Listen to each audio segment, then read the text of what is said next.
Got Hello, this. I got a everybody, tab for and her. welcome. Hello. And welcome to this Daggerheart one-shot, part of my birthday subathon, with these wonderful people who are all going to introduce themselves in any way they like. So, there's a shared chat going between me and Pethel VT. Go follow them, they're awesome. The rest decided not to stream, but that's their prerogative. But also, if you need, we will be shouting people out through the game. Probably not me, because as a DM, I'm juggling 80 million things. But if you guys want to go on or Bethel, if you want to take the initiative to shout everybody who's playing out in the chat, that would be lovely. I think I ran out of characters in my title to add everybody, so but their VTuber name is right next to their little tables, as you can see on screen. So go find them, go join them. They're amazing. Now, I'm your DM. This is a Daggerheart one-shot set in my universe, where, I mean, laws are... there are some things, but we'll make it up as we go. And on our right side, we have Belle the Bleak. Hello everyone, my name is Belle the Bleak. I'm a failed experiment turned abomination that has the feast on human life force to keep on living. And do I explain the character idea, or do we just move on? I mean, not yet. We haven't gotten to the character ideas just yet. This is just an intro for yourselves, for those who are new in chat who haven't seen you guys. And also for me to start, make sure that the Discord is working. And everybody can be heard on stream. So if somebody's sound is off, tell me now. Then we have Cappuccino and Aqua, who are the two regular collab partners on this stream. Hey. It's the Aqua. Cappuccino, your cotton candy barista who sometimes eats people. It's fine. Don't worry about it. First, I would like to apologize because I just came back from I came back from visiting my mama, and Mama Cappuccino is all the way on the other side of the world. So I took a 13-hour flight. Oh, girl. To make sure I made it in time for Sylfania's birthday. Oh, I think, is that on Pethel's screen, or is that on Pethel's stream? Or I think Pethel, everybody else might be muted, but Yeah, on mine, on Discord, you guys are, I see the... Oh, oops, they are muted. Yeah. Oops, my bad. I see the bar moving on Discord on my stream, so I know that you guys they can hear you. The question I is... thought I unmuted them. The That's question my is bad. how loud. Cappuccino, also, if anyway, halfway through this, if you make your character and we're still making others, if you need a quick nap, we will wake you up. It's okay. No, it's okay. I came in, my flight was on the 13th. I slept on the 14th, and I realized the stream was on the 15th. So I was like, I can do this. I can Oh, make great. it. Fantastic. But also, one more thing. On this channel, I do have, like, every hour ads. But if you guys need a break to get a coffee, to get some snacks, just tell me, like, can we take a break? In the middle of absolutely anything, just tell me, can we take a break? And we can take a 5. So don't feel like, oh no, I'll have to wait until this is over. It's fine. I can run 7 hours without breaks like an idiot. But I shouldn't. So feel free to interrupt me. Aqua, tell us about yourself. In this game, I'm Doug Dimdome, owner of the Dimsdale Dimdome. But on stream or Twitch, hi, I'm Aqua. Me slime. Me do slime things. Nice to meet you all. Cute slime. That's good. You already have a character idea. That's gonna save us a lot of time. Then, on the other side of the table, we have the troublemaker, but a wonderful paladin, Gavin Stoutheart. Who calls me trouble? Oh, come on. We both know you're a little bit of trouble. Cute trouble, though. Okay, I'll take that. Yeah, hi, I'm Gavin Stoutheart, Goblin Paladin. I was just thinking of playing myself. Perfect. There is a goblin and, well, not a paladin, but a seraph class in here. So you can actually make a character that suits you best. That is all, by the way, that's also an option for you guys. If you don't, like, if you want to make your VTuber version in this game, you can. I'm sure we can do something to make that happen. But if you want to play, but if you want to play something different, you can as well. And our last but never the least, wonderful Pethel. Hello, my name is Pethel. I'm the goddess of love, pleasure, beauty, and joy. And well, I do a lot of stuff. I do gaming. I do this. And I'm trying to expand more. Very much variety gamer. I mean, And yeah. of course, here to help you, with your questions about anything. Yes, so Bethel is has experience in playing Daggerheart. So there's at least one. So we're currently in the ad break on my stream, but that's fine. We'll just carry on. Because again, this is just character making. Nothing really important is happening, so we'll be fine. Great. Okay, so as I mentioned before, the game of Daggerheart is a collaborative storytelling game where, unlike like D&D or Pathfinder or other games where you walk into a room, you see a door, a closet, a chair, a ceiling, and what do you do? In Daggerheart, it is you walk into a room, the room has a very spooky atmosphere, it's underground, and then I say, Aqua, what do you see? And you, Aqua, you at this point can say, oh, I see an old decrepit chest. And I'm like, yeah, that makes sense. That would be in an underground room. Yes, so that is exactly what you see. And so you help me build the game.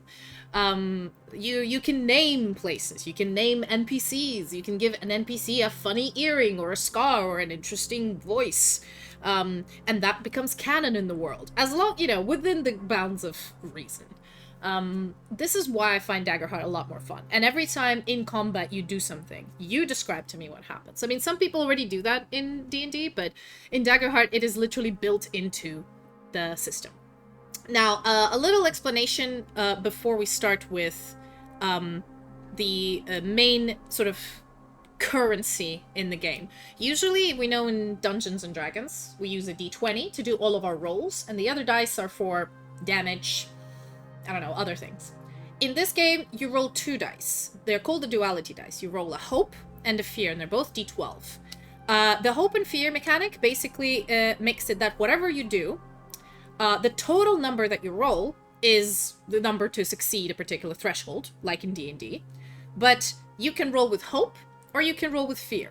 So hope is your currency in a way. You can use hope to tag team with another player, and both of you are in the middle of battle, coordinating your attacks and doing an amazing cool thing. Or even tag team on investigating, and both of you split and go into different parts of the room, and then help each other to get a higher score. Or you can use your hope to, spend hope to use your experiences. You can spend hope to add an advantage to another player to help them. The hope is basically coins that you spend to do cool shit. Fear is coins that I spend to do cool shit that makes your life hard. So it is DM's mechanic. So every time you roll with fear, I gain fear. Every time you roll with hope, you gain hope. And depending on what the value is, you either succeed or fail a task. In a nutshell, that is the main mechanic. Everything else, I'll explain as we go along. But when I say roll agility or something, I mean roll your duality die plus minus everything else. Cool. I think before we start explaining values, dice, and hope and everything, we probably should pick the types of characters we want to do so you guys have a visual reference while looking at your sheet as to, what you can do. So first things first, what we pick is your ancestry. And if you direct yourself to the top right corner of this mod, which is, actually I want to mention something about this mod. The mod itself did not have any of this art, but because I purchased a PDF version of Daggerheart, I spent 2.5 hours the first time somehow modding this mod to be able to have these beautiful images. So I just want to pat myself on the back because I'm really horrible with this kind of stuff. You know what? Kudos. Yeah, It's impressive. It was hard, but which is why we don't really have the the PTR, the playtest ones. We only have the ones that are official, which makes my life easier anyway. The PTR is a bit broken. So I mean, you guys can see what's written down here. Most of these are pretty self-explanatory, but every ancestry has two additional like bonus things to it in a way. It has, for example, human has high stamina and adaptability. If you have any questions as to what a mechanic is, ask them now and I can definitely specify. Or if you know exactly who you want to be, feel free to pull a card up and drag it to your table, and then there should be a slot for ancestry. You can put it there, and you can discuss between yourselves if you want. All right, I am picking Furbolg for this adventure. Yes. Also, by the way, the image. Oh, and there goes Yeah, but you can put it again. It's okay. I'll leave it there. Just pour Furborg again from the list up there. Yeah, I'm gonna zoom out a bunch so I can drag it. Yes, to my yes, there you table. go. So also when you look at the particular character, like the Furbog, for example, or Katari, the Katari can be either very humanoid and just cat ears, or fully like feline. It could be lion, it could be cheetah, it could be fox. It literally any visual way you want to describe your character, there isn't a hard like a hard limit to what they're supposed to look like. Okay, so feel free to get as creative as you like in your description. Cappuccino, Aqua, you guys are still deciding? G, did you help? Just quickly reading over everything. Oh yes, of course. Take your time. What's the Yes. stress marks? So apart from hope, you guys have so in this game you have health, you have hope, and you have stress. Now stress is when usually it's a lot of enemies when they're attacking you, they're not actually hurting you, but they're causing you stress. Like they're discombobulating you, and you take a stress to come back, but it doesn't actually physically damage you. Sometimes to be able to use a particular skill, like very complicated magic if you're a magic user, or a crazy leap to hit something, it will specify you need to mark a stress. You need to use stress to do that. A lot of the times, if you mark up your entire stress, you become vulnerable, and any more stress you take is literal physical damage. So I'd say HP is physical damage, stress is mental damage, in a way. Mental fortitude kind of thing. So you want more stress slots to be able to then do stuff. So as a fairy, from reading, you can mark a stress and you can fly, because obviously it's you need to concentrate to do it, so it takes a little bit of mental fortitude from you. But you can always regain stress and regain hope using different mechanics and ways, so it's not like a finite resource. It goes up and down. I'm nodding, but I forgot. I don't have my VTube Studio open, so. You don't have your... Sorry, what? No, I don't have my VTube VTuber Studio. open. I'm using no. PNG right now because it's too taxing. Yes. I know. I'm somehow mine is okay, but that's because I have a new graphics card. I mean, it wasn't before. But yeah. Okay, I'm gonna That's drag a fawn because I want to kick people. Yes, go ahead, drag a fawn. Hold on. Before you carry on, can I copy it real quick? Oh no, you dragged the entire thing. Just drag one. Oh, Hold on. So how do I drag one? you do it quickly. You don't hover over Oh. it. Okay, Okay. There you go. that was the next question. Yes. Okay, so you got yourself a dwarf. Lovely, lovely. It looks like we all have different races. That's really great. That gives us a lot more versatility in game. Once we pick don't mention them yet, like in a detail of how you want to look. Just have a think about it. Once we pick a community and class, we will then redo our introductions for characters a little bit, so we can build them a bit better. Now, community is basically where you come from. These are very general terms. And a lot of the communities give you like a bonus. For example, if you're Slyborn, you have advantage on rolls to negotiate with criminals, detect lies. By advantage, it means, because again, you roll 2 die anyway, advantage is you add a d6, and that just adds to your roll. Disadvantage is you roll a d6, and it subtracts from your roll. So it gives you a free d6 to do that. The Seaborn, I think, is the most broken one, but also think what would make sense to your character. You can then get more specific and creative with each sort of community background, but for now, just pick one that calls for you. And there could be multiple, like, 2 of you can be highborn, but you don't have to be from the same city. You can be from, one of you can be a prince, and one of you could be a noble, or, whatever you want. Okay.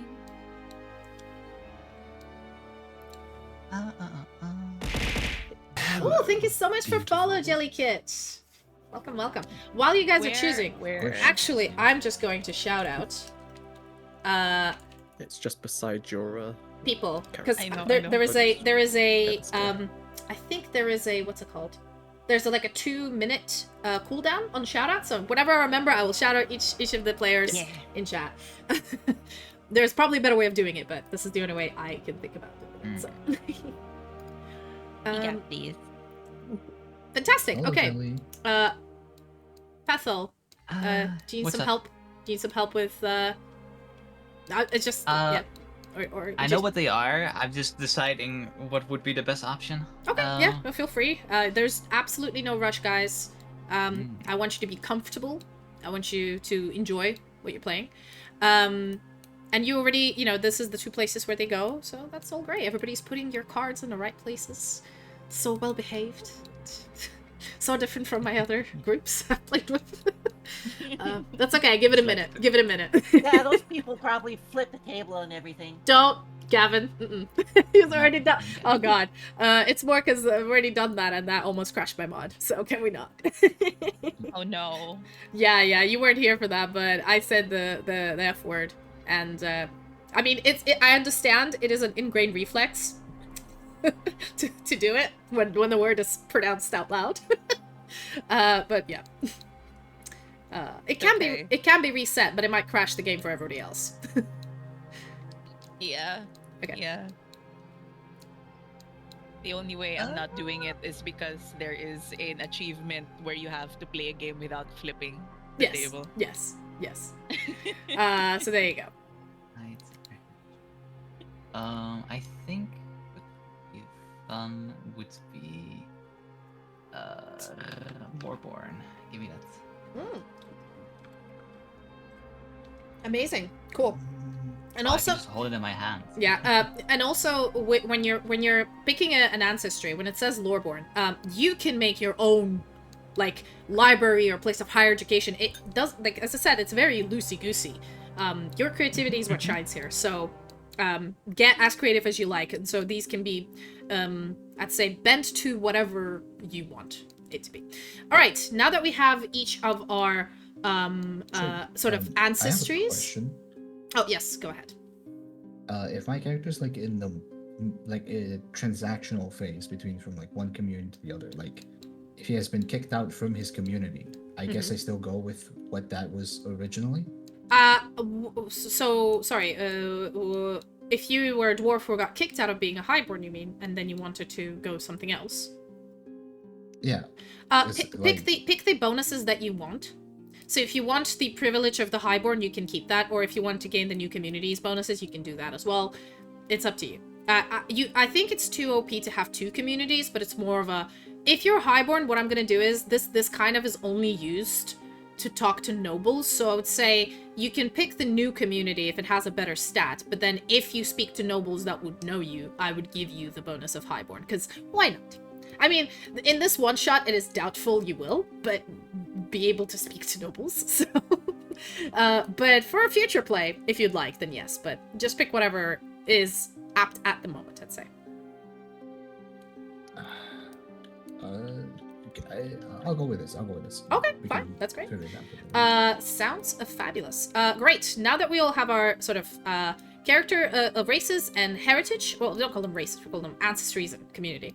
We're gonna go pick a class, because all of the rest of the number building is better to have a class. Now, class is a little circle in the center, and before you drag or touch anything, as a lot of these are packs, so there's bags with a lot of stuff. So you notice that each class, like sorcerer, shares 2 domain cards. So domain cards are where magic and skills come from. So for example, rogue and sorcerer both share midnight domain. So that's why a lot of these have skills. For example, a seraph can have I am your shield, which is a skill for guardian, but also guardian can have that. But unlike guardian, seraph has a lot more light and heal spells, so it gives a little bit more versatility of building your character. If those of you who have read a little bit more of the book I gave you, and you know which class you kind of want to pick, if you hasn't decided on an archetype, that's fine, as long as you know which class you want. You can tell me, and I will drag you a thing, because I don't want to yeah. So which class, anybody wants to volunteer for the first class? I have an idea, if I may. Oh, yeah. I want to go rogue and then sublist like the syndicate, from what I read. Yes, indeed. That is all in the same bag. So I'm just gonna grab you a rogue starting bag. I'll put it on your bench. Put it where the little class bag is. No. Hold on. Put it back in. All right. So this is why. So to hold something, you need to hold it longer to lift the whole entire bag. And now you will pull things out of this one. For now, don't pull anything out because it's in order. So just leave it there for now. Right. Also not yes. mine. Pathol, did you say you wanted something? Yeah, I'll take wizards. Oh, and great. Then, the subclass is still up to.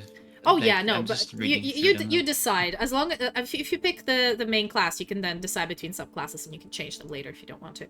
I believe Gavin, you wanted to build a paladin. I think the closest would be Seraph. Yeah. So there you go, darling. Wish. Have a Seraph. Thank you. Belle and Cap and Aqua. Wait, Aqua, didn't you have a rogue back? Where'd it go? No, that was me. Me, Bell. Oh, sorry. It's alright. My bad. I'm sorry. I made the wrong one. But yes, Aqua and Cap. Any ideas? If you want more about each class, I can tell you quickly, so you don't need to read through it. Bard, please. Oh, Bard, please. Okay. Yes. There you go. Lovely. Thank you.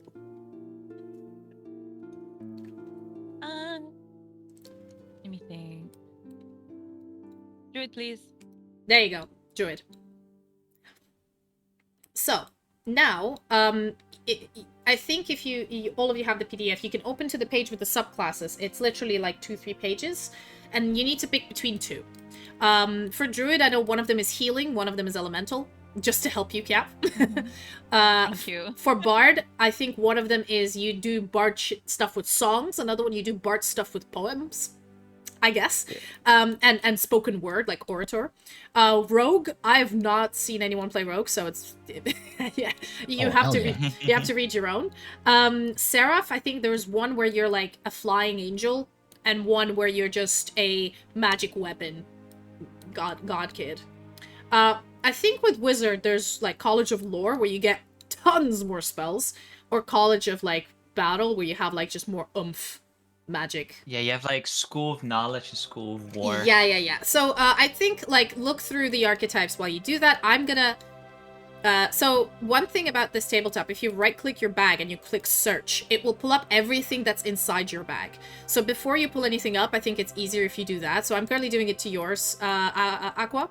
But basically, if you right click and click search, it will have a little selection of everything that's in this bag to the right. So for now, pull out your character sheet and put it in the big slot for where the character sheet should go. There you go.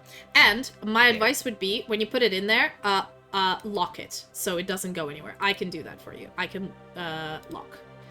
So, Hello. oh, thank you for the follows and enterprises. Welcome to the forest. Let me, yeah, I'll just, can you guys lock your own screens or no? Yeah. Okay, Oh, yeah. Oh, here, toggles lock. Yeah, I'd say make Oh, sure yeah. to lock it because you're going to put a lot of stuff on top of here and change the letters. You don't want to accidentally move it and shift everything. Yeah. Like fair. that. Like that. You don't want to do that. It's okay, I'll fix it. I'll fix it. Oh, looks like it's already locked for me. No, it's oh, lovely. Oh no, not this. Your actual sheet. So when you go into, I'll pull it out for you. So this. No, I'm just gonna. There you go. It's not going anywhere now. Amazing. Not that. I think everything else is fine, but just that. Yeah. What are you doing? I'm trying to click my character sheet. It's fine. Let me do this. Let me do this for you. It's fine. I'll pull it out. I'll lock it for you, and everything will be Gucci. Can you stop looking through the search? Because I can't pull things out when you do that. Just close the search. There you go. Okay, now it's locked. Amazing. It's not going anywhere. Yay. That's mostly because I played this before, and many people have tried to write something in. They've shifted it, and then they're like, "Oh shit." So for Druid, there is an extra thing, my dear, because Druids are always super extra. Druids have a... Oh yeah, apart from a character sheet, there is also a character guide. So the character guide goes at the bottom here. So for Cap, I'm putting it on here to the right, and I'll lock it as well, so it doesn't go anywhere. But basically here, this character guide gives you a suggestion. Hold on, let me see if you can flip it. Just give me a second. I don't know if there's flippable. No. Cool. So I'm just gonna lock it here. On the top left of your character guide, it basically gives you suggested traits, which is what they suggest is best for your character. You can change that. You can decide to change your stats, but this is what is like best built. And then, you know, suggest weapons and armor that you need to have, and character description. Background questions and connections is the most fun part of Daggerheart. We're gonna get there. The level up, ignore that for now. You don't really need that just yet. But for you, you also as a druid have, if you're picking, you have beast form transformations. So you have an extra sheet, which is for you is in tier 1. You can base, unlike druids in D&D where you have to have the stats of the animal. Here, there are 6 general different types of animal you can be, and then you can pick whatever animal it is. They all have the same stats that add upon your own stats. There you go. So great. I have a perusal through that. Do you need help pulling that out, Gavin? Did you? I'll pull it out for you. Okay. There you go, darling. Just so you have it visible as I'm explaining it. Okay. And for you, Pethel, I'll put it in here. There you go. Yeah, thank you. Yeah. Sometimes it's like, oh, what is she talking about? I'm just gonna put it where it needs to be so it's easier to explain. Understandable. But yes, there you go. So I'd say ignore the level up for now. You're all gonna be level 1 anyway, to make life easier. And then the suggested traits is what we're gonna do next. Oh yes, lovely. Thank you so much, Zed. Yeah, I don't know how the algorithm got me into your sphere of things, and I'm glad it did because the algorithm has screwed me for the last 2 years. But thank you so much for coming checking us out. Also check out all the other wonderful people here. I'm currently dual streaming with Pethel, so I will shout you out the last. I'll do Bell next because he's not streaming at the moment, but there we go. Also follow Bell. Right, we're currently making our characters from scratch during this stream. So these guys are still thinking about what archetype they're going to pick. Oh no, of course, that perfectly makes sense. I have figured it out. I am going School of Knowledge. Amazing. Most likely. Yes. So the other specialization and mastery are for higher levels. These should be empty. You don't need them there. But the rest of you can go into your little bag. And then if you search, it should tell you subclass. And you pick Nightwalker or Syndicate for the rogue. You pull one out. Each one of them has extra abilities that add on top of your character. Just pick one that sounds better for you. And put it on the foundation.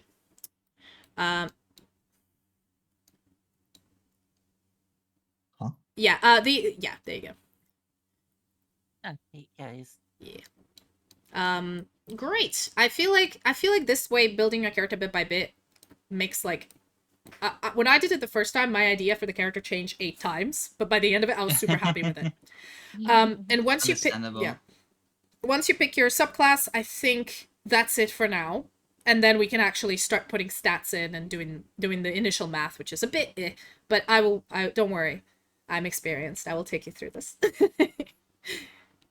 Yay. Anybody having trouble with picking a subclass and needs some advice, maybe? All right. So yeah, you will find you will find that there are mastery and specialization cards. These are for when you're leveling up your character and you're higher level. You will not need these for today. Just put them back in the bag. Okay, I'm done. Amazing. Do I go actually play it, or do I just go with something completely So that stupid? actually goes up here because these are where your spell cards go.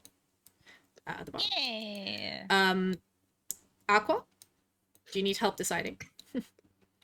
I'm choosing between something that would probably be good or something I could do completely stupid. Whatever you want to do, whatever makes you happy. This is a one-shot, dear. Sometimes stupid is the best. I'm just gonna go for that. Trust me, stupid is best. Perfect.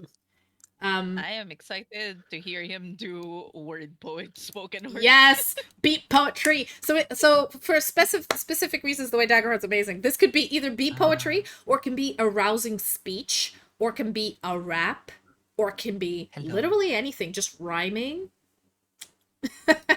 Are you okay, Gavin? You pulled out a lot of things. It could be Are you okay? I see you pulling everything out of a yeah, I was bag. just- Did... Yeah, I was kind of wondering what else was in there. Oh, okay. You can always just right click and press search, and that will show you everything that's in the bag. But I would advise to put the rest of the stuff back in, so you have like clean board is best for everybody later. Okay. No, but feel free to look at it as I'm explaining. Okay. I'm going to it take. looks like it's just more leveled stuff. Okay. Yeah. I'll take, for example. It seems like who has a very good idea? I think Aqua is having a great idea here. So we're going to start with Aqua as an example of how to fill out your sheet. If you would like to welcome Lord Megatron. If you would like to follow along and fill out your sheet as well, that's fine. That saves me time. If not, if you're getting confused or scared, that's fine. I will come to each one of you and double check all the math is correct. Don't worry, it's all good. Also, if any of you need a break, make sure to tell me. I know it's only been 30 minutes, but still. Great. So Sylfania, yes. how do I put my card back in the bag? Okay, don't worry. You just hold it over it and then you let go. Okay. So I sometimes can't put stuff in a bag. It just needs a few tries. All right. So when you're looking at your character sheet, of course, at the very top, you have name. You may fill that out now if you'd like. There's pronouns, if you'd like to change your pronouns. There's the heritage. Your heritage would be, for example, in Aqua's case, highborn dwarf, and the subclass would be bard wordsmith. So you can type that in. There you go. All of you can do that already because you've chosen it. That gives you a little bit of time to do this. It's lagging. Don't do this to me, boy. And then, if I remember correctly, we assign values. Yes. And then evasion. And you gain 2 hope. Okay. Righty, if you're stuck on a name, there would be a suggestion in your, I think in your, like, character guide, or sometimes in, like, making characters of different heritages, it gives you suggestions, but if you're blanking, it's fine. I think because everybody is typing, so that's why it's lagging a little bit, it's fine. It's okay, just type in your own sheet, as long as we don't type over each other, which I think none of you are mods, so none of you can do it, but, you know. That's what her name was. Yes. So some of these will give you bonuses to your evasion and other stuff, which I'll explain in a minute, which is why we needed to pick these before we started doing the math, because these add or subtract from the math. And I will walk you through the character sheet to show you all of the... This is the part that's very different from D&D, which is why it might need a little bit of time to explain. Because there's different things. There's like armor is different from evasion, is different from damage thresholds, which takes a little bit of time to understand, but I'll try to make it as simply as possible. Also, one thing you must not forget, when you look to the bottom left of your character sheet, you have a class feature. That is different for each one of you. And usually it uses hope. Or, for example, for you, it's a rally die. You don't need to use hope, I think, to use a rally die. So, you know, read through this. This is something that is class specific. I will forget about it. So it's up to you to use it. For you, Gavin, I think you like, it's similar to the Oracle Oracle Wizard, when you pre-roll and then you can use that number to then either add or subtract from the roll on that day. Or something like that. I vaguely remember that being used before. But otherwise, keep an eye on it. I hope we all have filled it out. If you're blanking on a name, you can always come up with it a bit later. No need to do it now. Right. So if we're all paying attention, just going to quickly explain how evasion and armor work. So the way I would explain it is evasion is your innate ability to be hit. So evasion is how hard it is to hit you. It can be high, which means you're very dexterous in running away. For those of you who are tanky, the evasion might be 9 or 8 or very low. The moment you add heavy armor, your evasion goes down. So you're easier to hit most of the time. However, when you are hit, the chances of taking damage are your damage thresholds. So sometimes you can be hit, but you take no damage because your armor protected you. But sometimes you can't even be hit. And that's well, not necessarily the best all the time.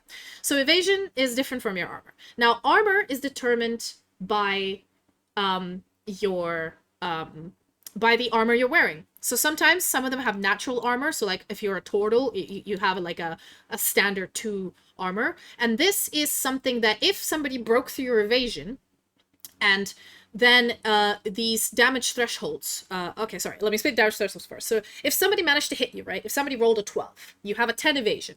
The minor, major, and severe damage are 3 thresholds of damage that can be done. These are determined by the armor you're wearing, plus your level.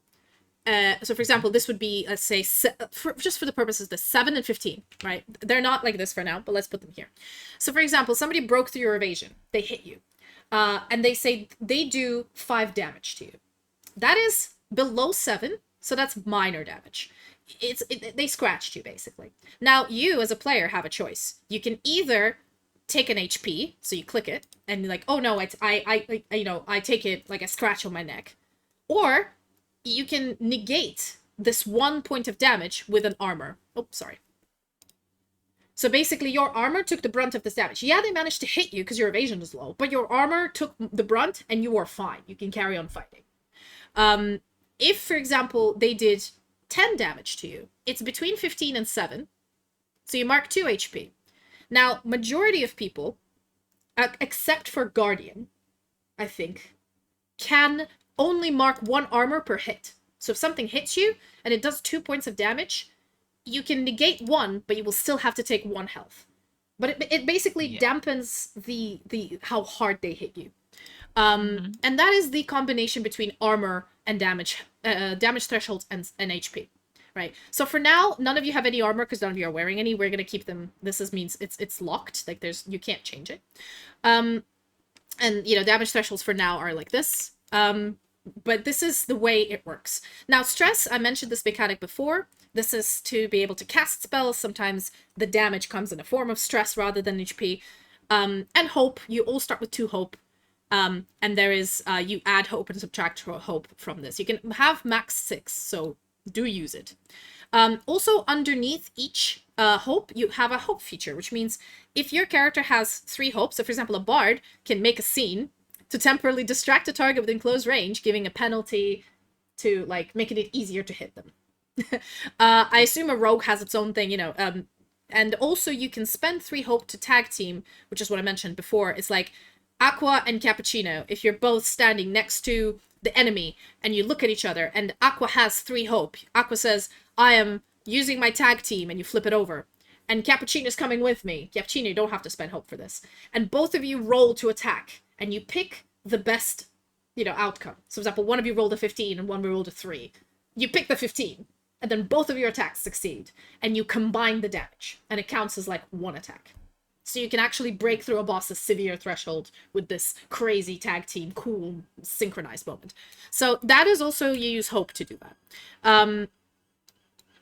Okay. I know that's a lot, but these are the numbers that we're going to be putting in now. Now, the agility, strength, finesse, instinct, presence, and knowledge are very similar to dexterity, strength. So dexterity is split between agility and finesse. So instead of having 1 dexterity for everything, agility is more of a, acrobatic dexterity. While finesse is like picking a lock, or doing a perfect dance, or, putting a sword through a loop while hanging off a rope. This kind of stuff. And then instinct is wisdom, presence is charisma, and knowledge is intelligence. So all of your character sheets should have suggested traits. You need to put +2 in your main trait, the one you're going to be using. +1 into 2 of your secondary traits. And then -1 to your weak one. So you can choose the recommended ones, and make sure, just exactly like what Belle did, to have a minus or a plus in front of it, because I will demonstrate on Belle's sheet. You can do, I think this one? Yes, you do reload sheet values, and it loads them up here to add to your rolls. Oh. Yeah, that is if you don't want to do math. Specifically for you, Cappuccino, I think that'd be much important to do. As long as you put like a minus or a plus before a number, it will load it up there. Okay. Sorry, any questions? I know that was a word salad. I don't currently. Great. I'll give you a second to put stuff in, and I'm going to.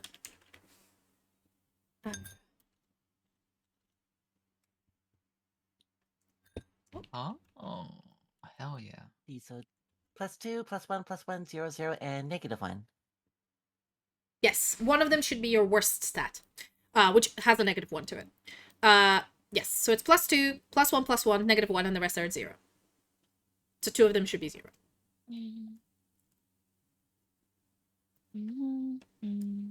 Yeah, I only have the wand and the great staff as my 2 weapon options. No, these are suggested. In this game, I will. We'll get to weapons and we'll get to armor. Right. For now, Apologies. just yeah. I know you. It's fine to jump over the bit. So from what I understand in Daggerheart, anybody can wield anything, as long as they take the penalties for it. So like a wizard can be wielding a greatsword, but you have to give me a lore accurate reason. I mean, to be able to hit with a greatsword is strength. So your wizard needs to have a lot of strength to do it. If you want to build them like this, sure, I'm not gonna stop you. That is your prerogative. This is Daggerheart. But you know, the game doesn't necessarily prevent you.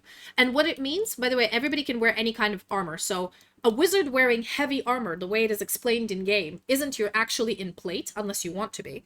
It can be that, for example, you take a negative to your evasion, but you gain a lot more armor slots and higher thresholds, but it explains that you're actually constantly casting a protective spell on yourself.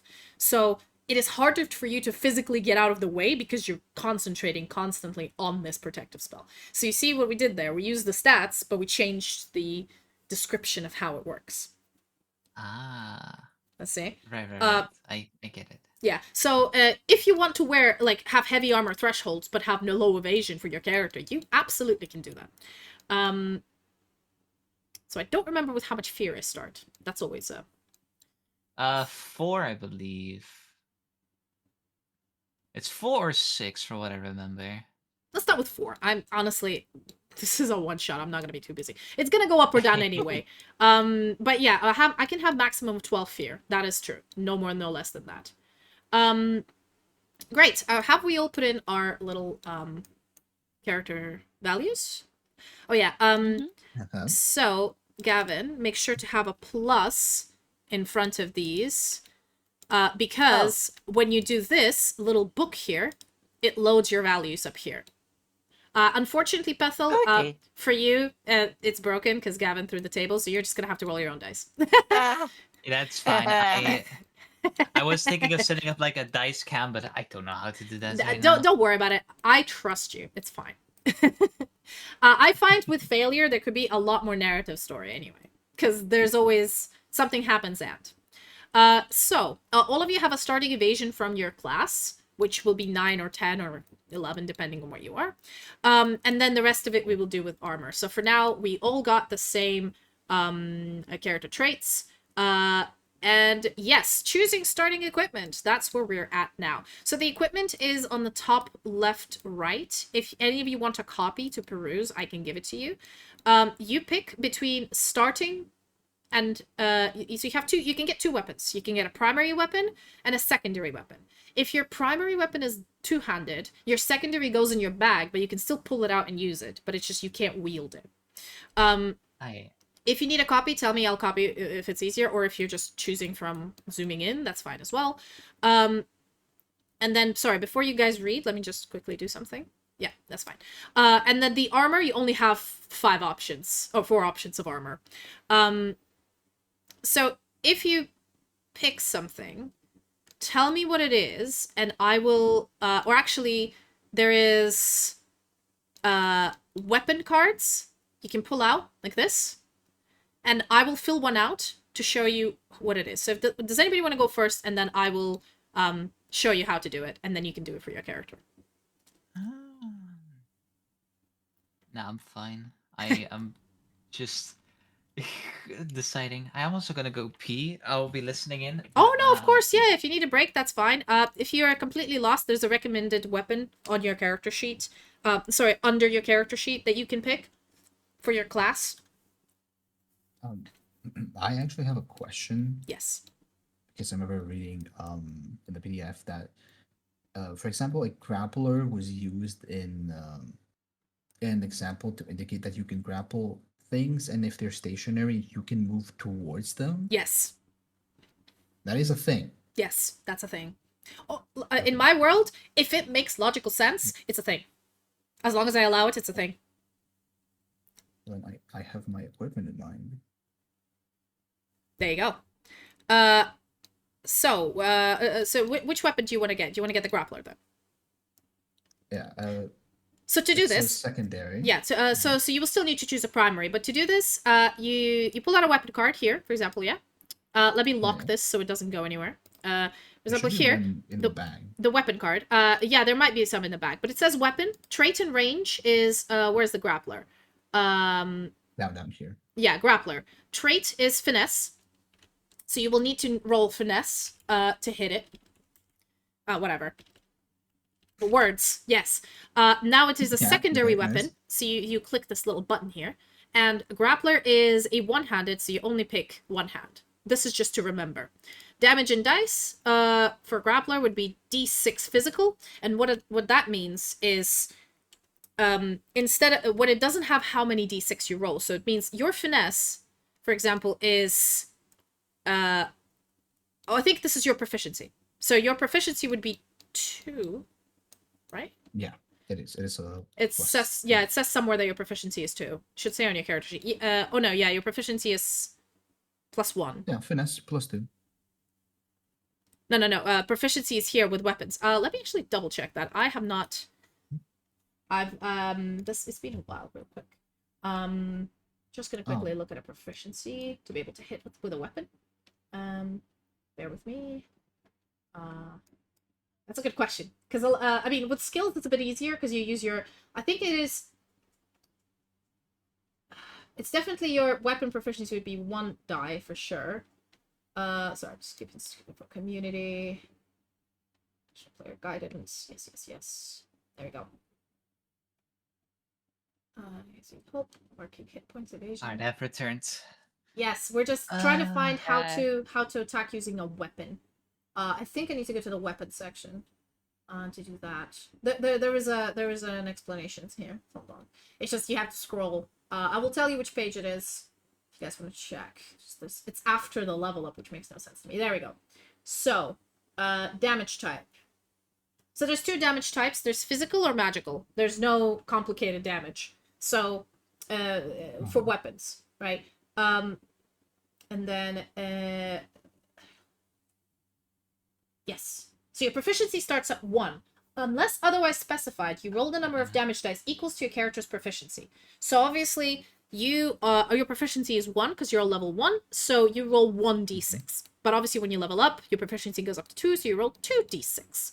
So you same grappler can do more damage the more higher level you are. That's kind of how it scales. Okay. And then it's one-handed, and one important thing, it's hooked, which is beautiful. One thing here, I think, if you unlock... Oh, no. Lock, sorry.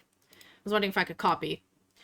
But I think I can copy here from a weapon table. Oh, yes. No problem. I have my weapon table here. I can copy from my PDF.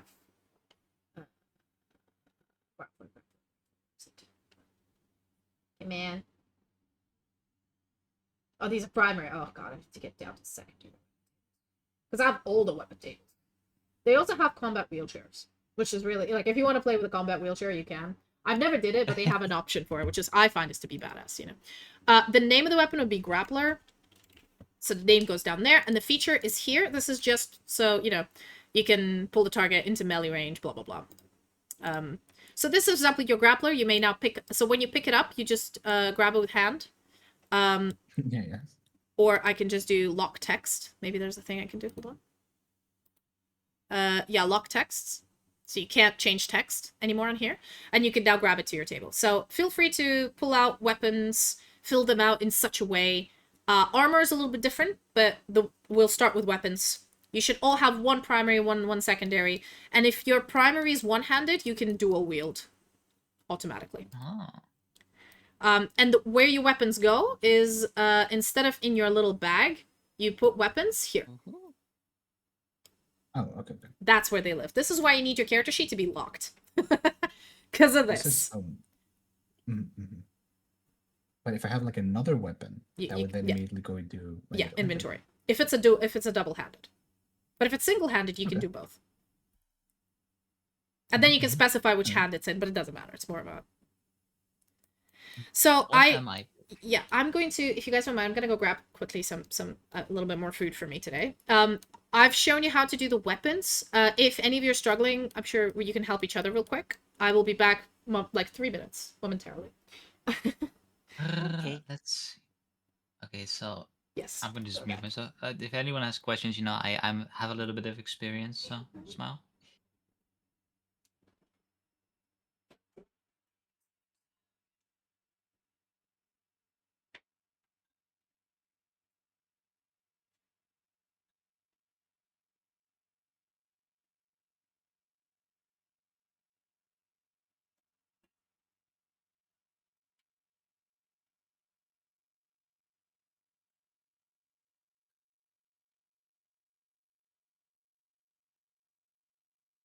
Oh. Okay.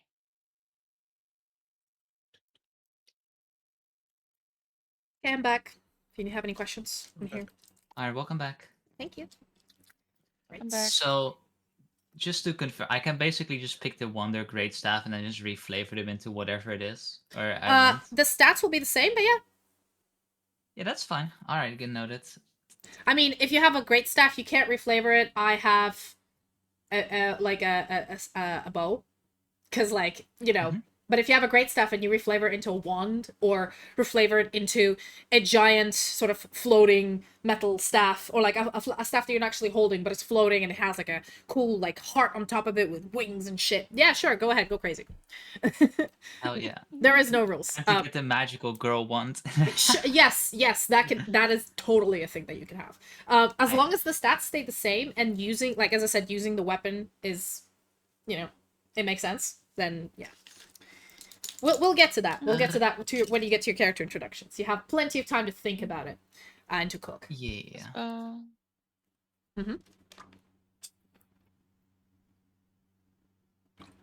Are any of us struggling with anything? The dragon drop it. No, There we just are. need to put it I've got in. this. So if you finished writing, I think finish filling it out, and then if you right click and you say lock texts, then you can drag and drop it easier. Yeah, I just did Yeah. that. Thank you, though. There we are. And then do I have to manually update all my scores? Not yet. Just My armor gives me because plus we 1 to still evasion. need to get armor. Oh, okay, you already done armor. Yeah. I think let's just all grab ourselves 1 armor and 2 weapons, so that we can Okay. all do it at the same time. Okay. I found it's easier than having to repeat the same explanation many times. It's like just all do it all together, and life is easy. Just drop it. Mhm. You're fine. Oh yeah. I was trying to. What Aqua did here, I don't know if you guys noticed, there's a toggle sheet explanation. When you click it, these little arrows show up explaining what each section of your character sheet does. This mod is amazing. I cannot be more excited about this mod. I'm a little clunky still with the Yeah, I controls. think it's using the controls, but that's because it's just Tabletop Simulator. But the actual mod, it has everything and it's so simple comparing to, Yeah. like on Foundry, it's so hard to see where things are. Like I went in and I was like, where the hell is the sheet? Where the hell are the weapons? Why is this so difficult? This is more visual. So I didn't mind the Daggerheart thing on Foundry, but no, I can imagine this has a lot of extra fun to it. yeah, I know, right? Because especially the cards, they're so pretty. Mm-hmm. All right. How do we all have our weapons? Yeah. You hold on. okay? I need an extra weapon card. I'm getting I'm pulling out the weapon card. I'm reading everything, and then I'm gonna. That's fine. And then once you're done with the weapons, for those of you who haven't done your armor, you pull out a armor card, which is from the box next to you, and it has slightly different things to it. The base thresholds are the thresholds that you start with, so everybody wears some sort of armor. You can flavor it any way you like. But for example, let's say leather armor. The thresholds are 6 and 13. The base score would be 3. And the name would be like leather. And you can rename it any way you like. And the feature, for example, leather armor doesn't have any features, so you don't add anything, right? You only have 4 choices, so flavor them any way you like. And then I will explain what the base score and what the thresholds are, because they're different.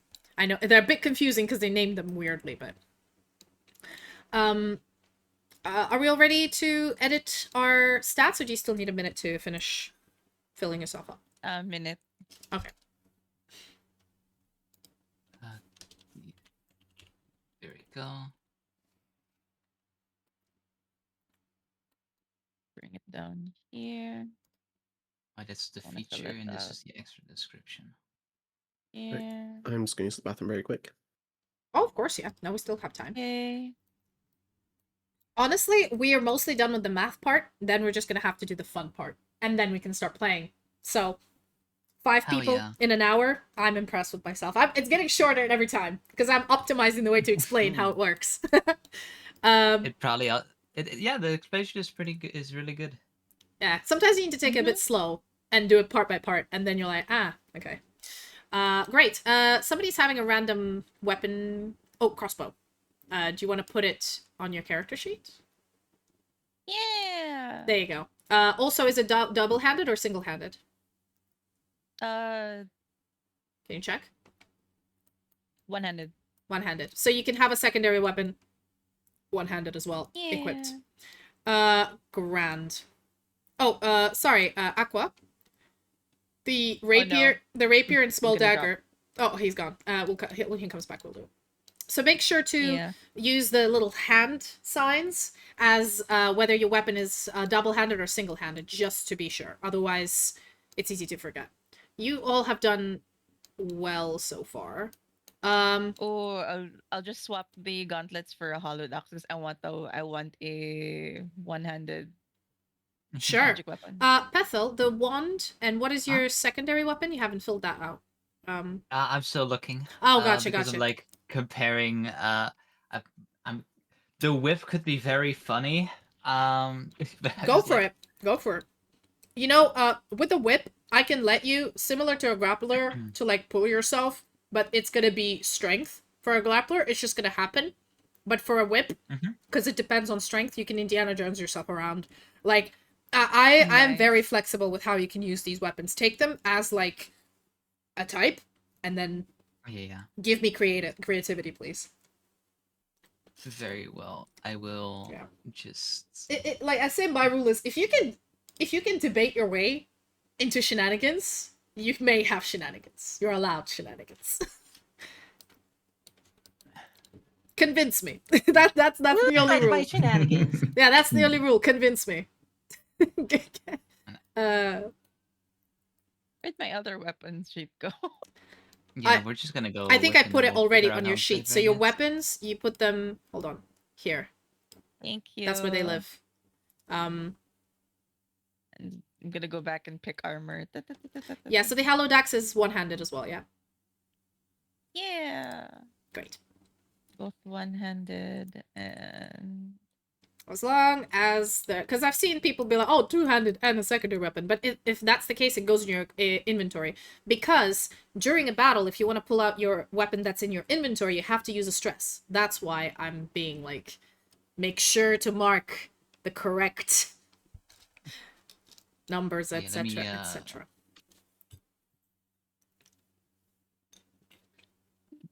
Physical. Other armor. Base score is 3.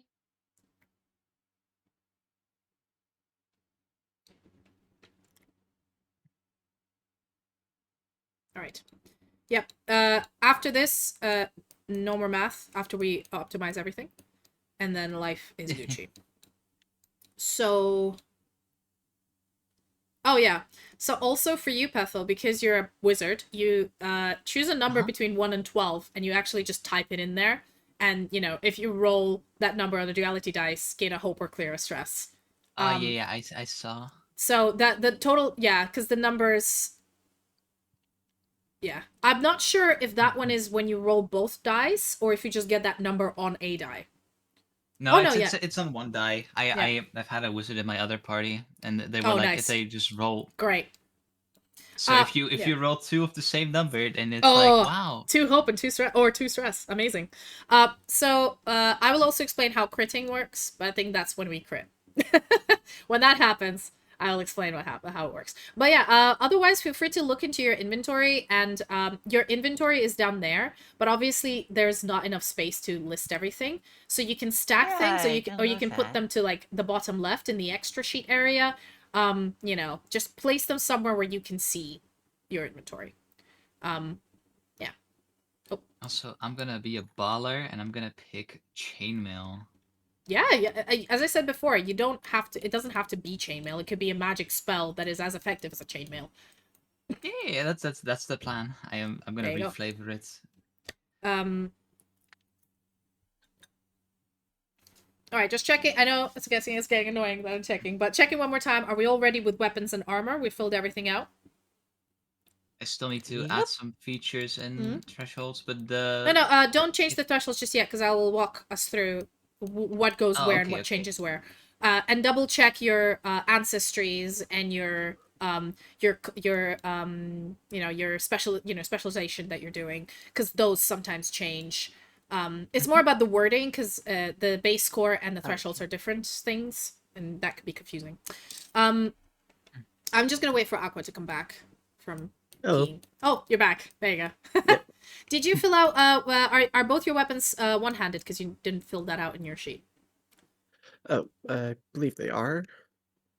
Small Rapier dagger and a rapier? one-handed, small dagger one-handed, yes. Yes. Yeah. Just mark the hands here. There you go. I've done it for you. Alright, thank you. No, it's mostly to like make sure if you move items around and Yeah. move weapons around, you're not like breaking the physics. All right, so I we're did gonna what I was use asked for that for. we're gonna use Aqua as a guinea pig once again because I'm already on Yay. his character sheet. There we go. So for example, right now you have your primary weapon, your secondary weapon, and your armor. Now the things that change your evasion and armor, for the first thing that you do is you look at your armor base score. So for example, for Aqua, he's wearing is it leather armor? Can you move your yellow hand? Sorry, I can't see. The Gabeson Yes, armor. Gabeson armor, right? So base score is 3. So the armor score here at the very top is going to be 3. And what that means is, you see these top 3 like armor bits? That is how much armor you start with. So if you're hit, your armor is okay to take 3 like points of damage before it breaks. You can fix your armor during rest, but you can't mark any more armor slots once they're gone. Unless you have a skill that brings them back. Now, once you did that, base score is 3. Look through your bard, your class, and your highborn doesn't really do any of that, but if you're where you're from, helps you do that as well. But for example, none of these really do much to increase your armor specifically. I'm not sure if Seraph does. You might want to double check. So then you basically have 3 armor. There's nothing you can do about it unless you have a particular skill or domain that you pull out. So for now, that's it. After you do that, you look at your base thresholds. So the base thresholds are to the left. So for Gabeson armor, it is 5 and 11. And you put them there. One thing to do when you add your base thresholds, your level is added to them. You are level 1, so the base thresholds change from 5 and 11 to 6 and 12. That is automatic before you add anything else. Now, I think... Yes, so for the dwarf, they have thick skin. When you take minor damage, which is 1, you can mark 2 stress instead of marking a hit point, which is good if you have a lot of stress. But, you don't want to completely run out of stress either, because you can't really, it makes you vulnerable. Great, so far I think you can spend 3 hope to have income and physical damage. Damn, dwarfs are badass. But so far from at least Aqua's first look at his loadout, he doesn't really have anything else that's changing his thresholds for now. Now, his armor is flexible, so it gives +1 to evasion. So his evasion from 10 goes to 11. So he's a little bit harder to hit. That's always good. Now let's look at the weapons. The weapons, mostly with the features, they haven't really done much. So this is... That's it. You've sorted out your evasion and your damage and health, and that is how you edit it. But I think this is the most efficient way to go about it without forgetting any bonuses you have. I will look over everybody else's to help. But yes, sorry, somebody had a question. I don't have a question. Oh, okay.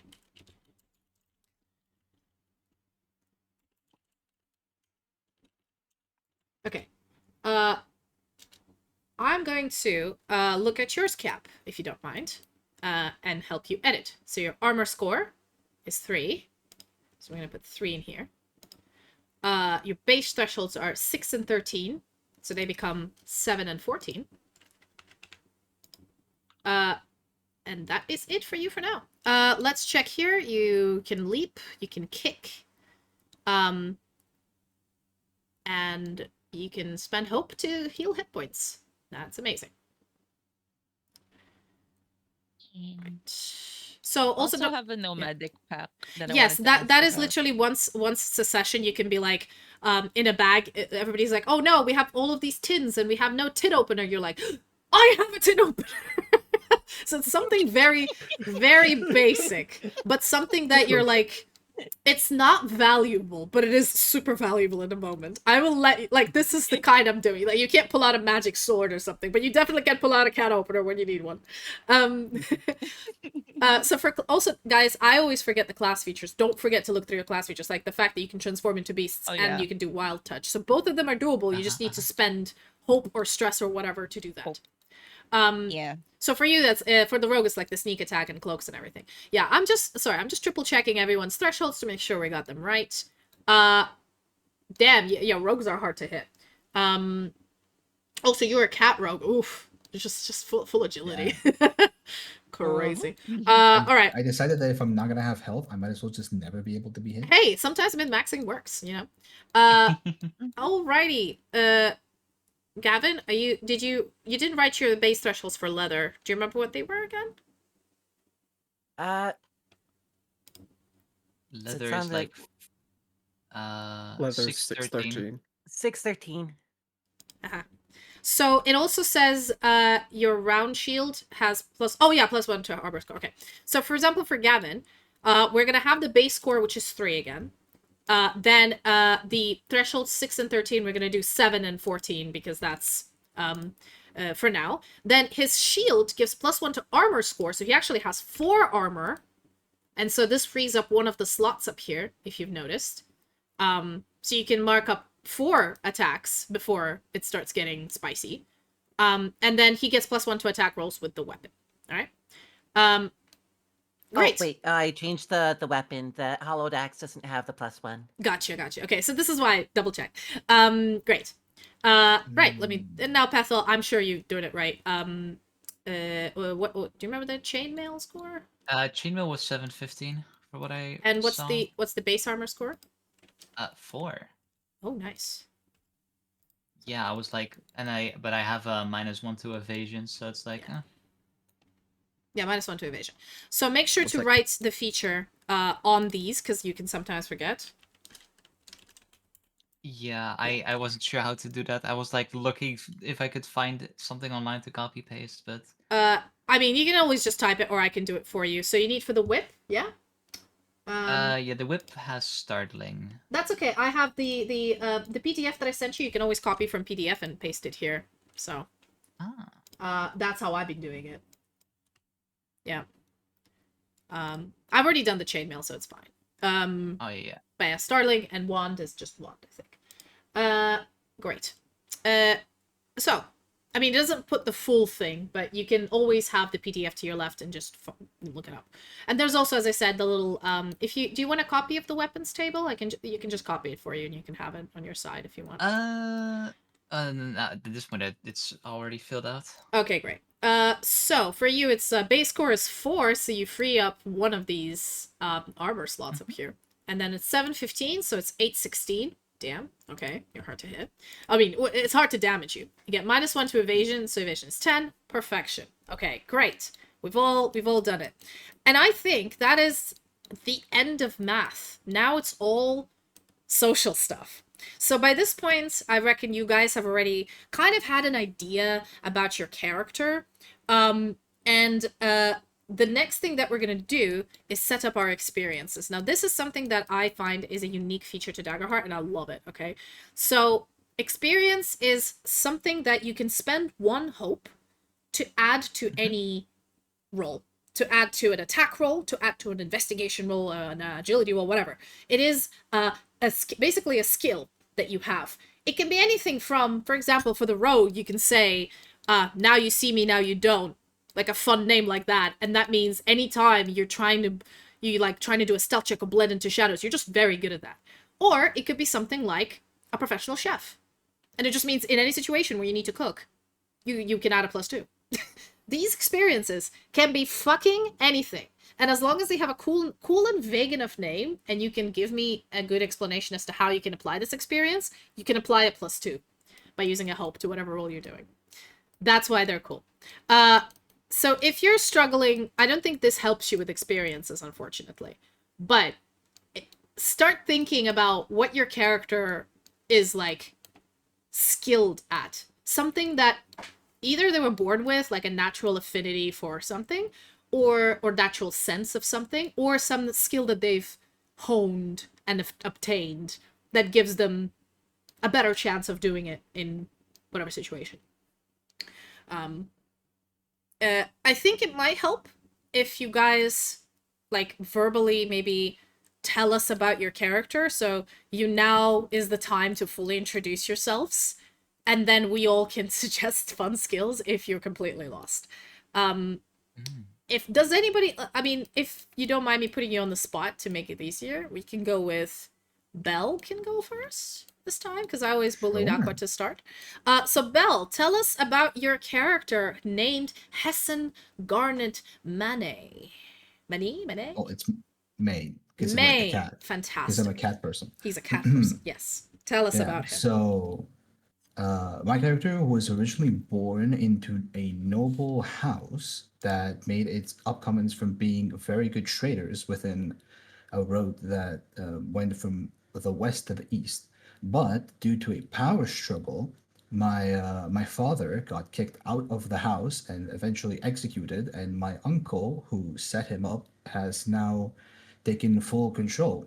And as such, I have been kicked out, and I am going around trying to bring back as many loyal servants as I can to hopefully retake my house and reclaim my father's honor. You're pulling a Game of Thrones betrayal, sort of a high fantasy drama vibe going. Yes, very high fantasy. Indeed. Right, before I you was carry thinking on. The Lion King. Yeah, or Lion King, yeah, that's also true. Let me I did not think of that one. Oh my god. So before you guys carry on, let me just as a DM, I might need to write a few quick notes on this. So I'll just write Belle, and then I'm gonna go Hessen. And then give me, that was a lovely backstory, but give me pointers. So I would say Qatari, noble, betrayed by an uncle? Yes. So it's a noble trading family, right? Yeah. From east to west or something, I heard something like that. It's like a trout that goes from either direction. Either Okay. goods East and luxury to come west. from the east. So basically goes towards I'd say the Silk Road equivalent. Yes, the Silk Road. Great. Can you tell me more about so you were highborn, but now you're a rogue, and you're you've sworn to find this uncle, return your family name, blah blah blah. You know, not blah blah blah. Not in the bad way. It's more of a we get it. We get the vibe. Yes, sir. Okay. I'll just write rogue revenge, and that's enough notes for me. That is so simple. Indeed, so indeed. Can you tell us a little bit more about what he looks like? Just if you have any ideas. He's rather originally he had rather noble features, but in his current state, he's lean but a little bit malnourished, having been outside of the court for now a couple of 1 or 2 years. He's a little more ragged. His clothes have become very dirty and have been turned into this makeshift armor that he hasn't really parted entirely with.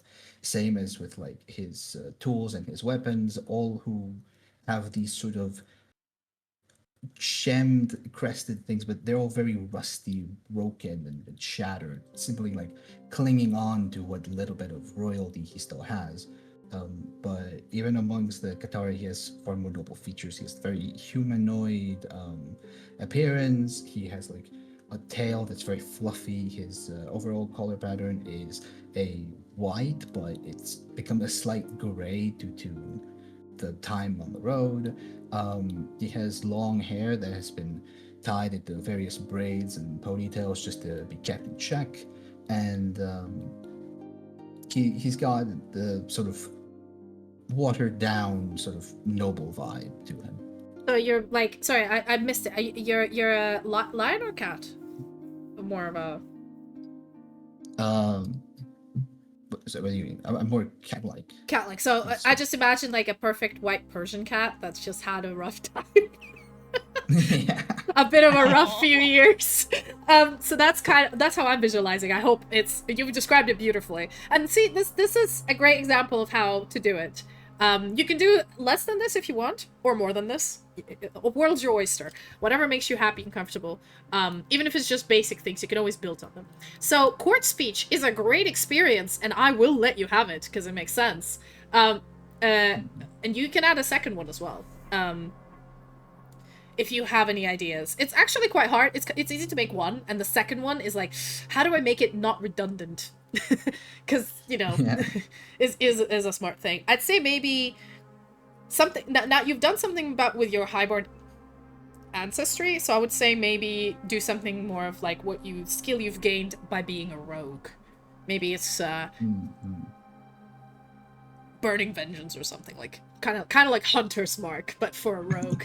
I don't know, I always find like something unique, something that your class doesn't already do. So for your case, I mean, highborn, you already have advantage to consort with nobles, but court speech I will let you have because that's more of a I will let you, for people who are not aware that you're like of who you are, if you start speaking like a noble, you can pass as a noble for non for example, you can't use the highborn privilege to do this, but you can use court speech to pretend to be a noble somewhere, Yeah, some of them. Yeah. Some of them.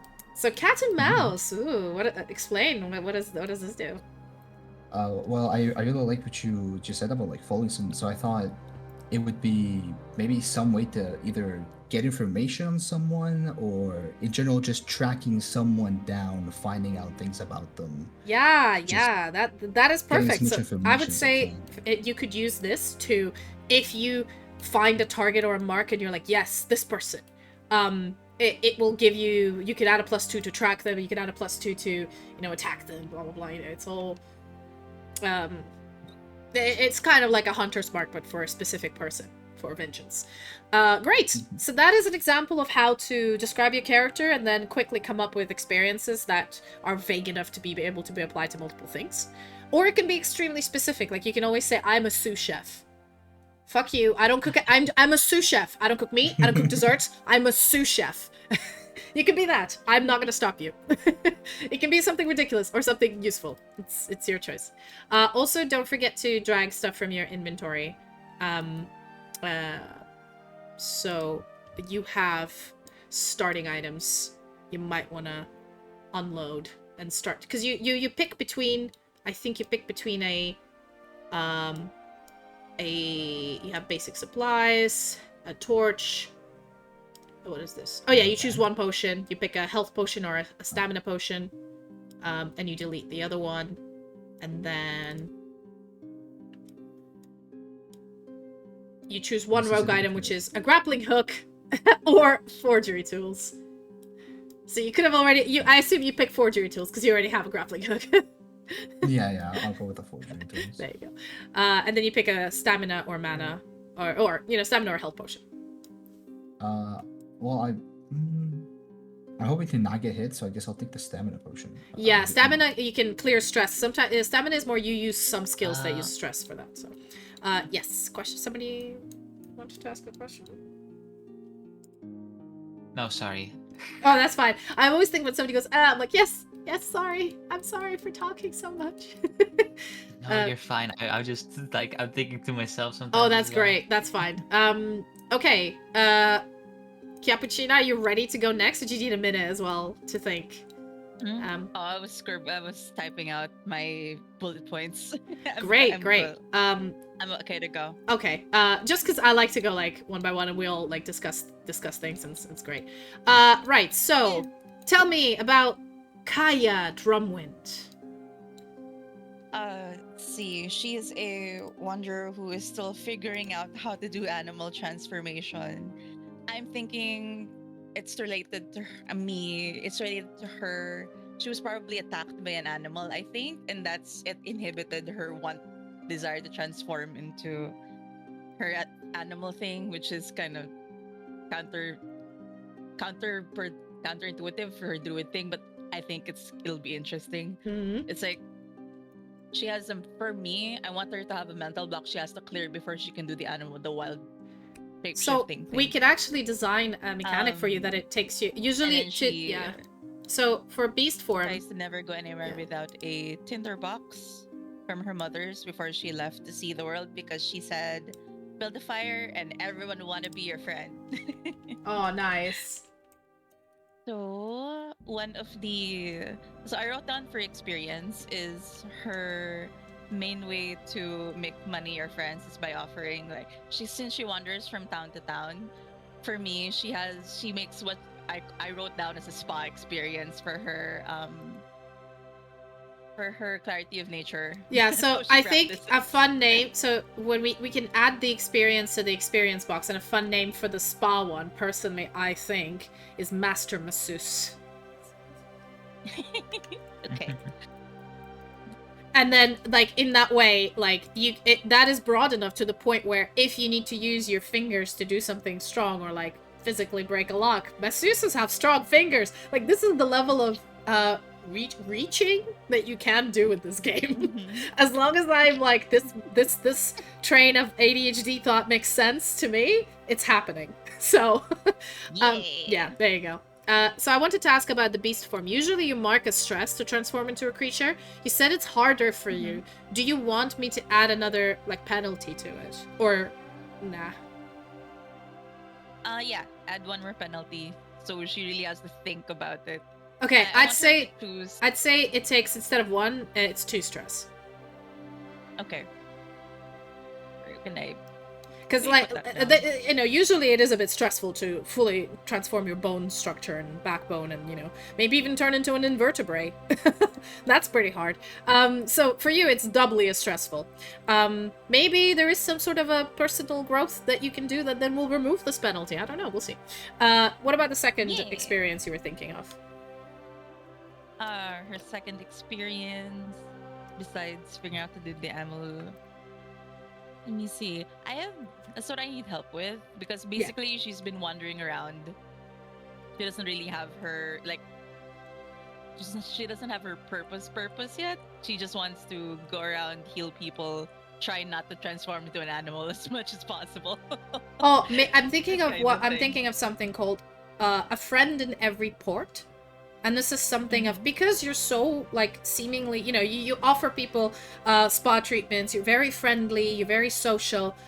You do have anxiety with, like, animal transformations, but the social part of you is very outgoing. So maybe having a friend in every port or a friend in every city, more of a, like, in a social situation, you're very quick to befriend complete strangers. Or wherever you go, you probably know at least one person who is here. Most likely. You know a guy. We can put that as I know a guy. Yeah, or maybe I know a guy could be a name of an experience. I think maybe. I don't know. Just spitballing here. Yeah. Yeah, add that. You can type that in to whatever name you want to add to this particular skill. I think I know a guy is a great skill. But yeah, this is what I love. The experiences can be named just crazy. So, like, from Age of Umbra, Liam O'Brien, he played a rogue, like a Shadow Stalker rogue, and one of the experiences was Boo Motherfucker, and it was amazing because every time he surprised someone, he would get busted. It was just so good. I don't know. It's just you know, being able to name a skill then use it whenever I you love feel that. like it. It's brilliant. Love that. So yes, connections is the one thing don't fill out. Background, yeah, if you want to fill out your backgrounds already, I see Aqua's already going for it. So in the character guide, so the second sheet you have to your bottom right, you can actually answer some questions from background to flesh out your character a little more. And we will talk about them in a minute. I know you're writing Aqua, but can I put you on a spot here? Oh god. Yes, I know Okay. I know you were fully in your background questions, but hold up on that. I mean, it's good. You're saving us time, but mostly my question is, can you describe your character to us so far, and then what experiences you're gonna have? I am excited for his name. Yes. So, my inspiration was everyone's favorite fictional character, Doug Dimmadome, or of the Dimsdale Dimmadome. Mm. But I thought that'd be try to recreate that would be a little too close to copyright. So I'm his very distant, non-related brother, Dimmadim, Perfect owner name. of the Dimsdale Dimmadums. Yes. We're pretty much just the same, but I'm just Dimmadim now. Okay, Dim Of course, Dim also a co-owner of the Dimmadimadims, founder of the Dimsdale Dimadims, father of Dale Dimmadim, and grandfather of the Dev Dimmadim. So you have a full family. You're a grandfather now. I'll just write grandfather. As notes for me. That is a lot of dim-dims for me to deal with. But from what I remember, like, you were highborn, but now are exiled? Yes. So I was highborn. My father was the one teaching me everything of the merchants and how like wealth worked. But then when I became of age, he kicked me out with hardly anything and told me to earn the Dimmadim's name by creating my own wealth the same way he did. So I'm just writing some light notes for me. I mean, this is a one-shot, so not gonna lie. Your backstory, it can come up, but let's be honest, it probably won't that significantly. But this is just for if we want to play it for later. We have I have some notes. And if you want to reuse this character for a campaign that you guys want to play, then sure. Again, depends on what we're up for. Because you've done so much work already. And you are a wordsmith. In a way, I guess you're just very good at convincing people to buy stuff from you. Yeah. There we go. Hey, I'm the owner of the Dimsdale Dimmadims, come on. Yes, You of not want course. to work You're with me? you're an orator. You're an orator. Yeah. Fantastic. So your experience, I see, is owner of the Dimsdale Dimmadim. And I assume, like, for me, that experience would be, in case you're trying to haggle some goods, in case you're trying to, looking at a good and being like, this is actually a fake. I've seen the original. I've sold the original. This is a I'm the owner of reproduction. the original. Come Yes. on, I'm the owner of the Dimsdale Dimmadims. Exactly. Sometimes it is pulling rank. Sometimes it's somebody's attacking you with a sword and you're like, aha, that sword is actually one of those things we've redacted because the hilt is loose, and you hit it. I don't know. Something like you can, it's quite, I like that sort of, this is the level of vagueness I will allow. What other experience are you thinking of? Well, I mean, like, for example, Madam here is a masseuse. You can be something, could be a random skill, doesn't have to be.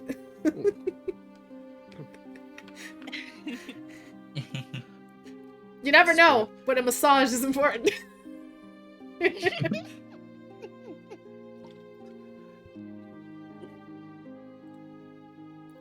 Oh god. Dimdim's born and bred.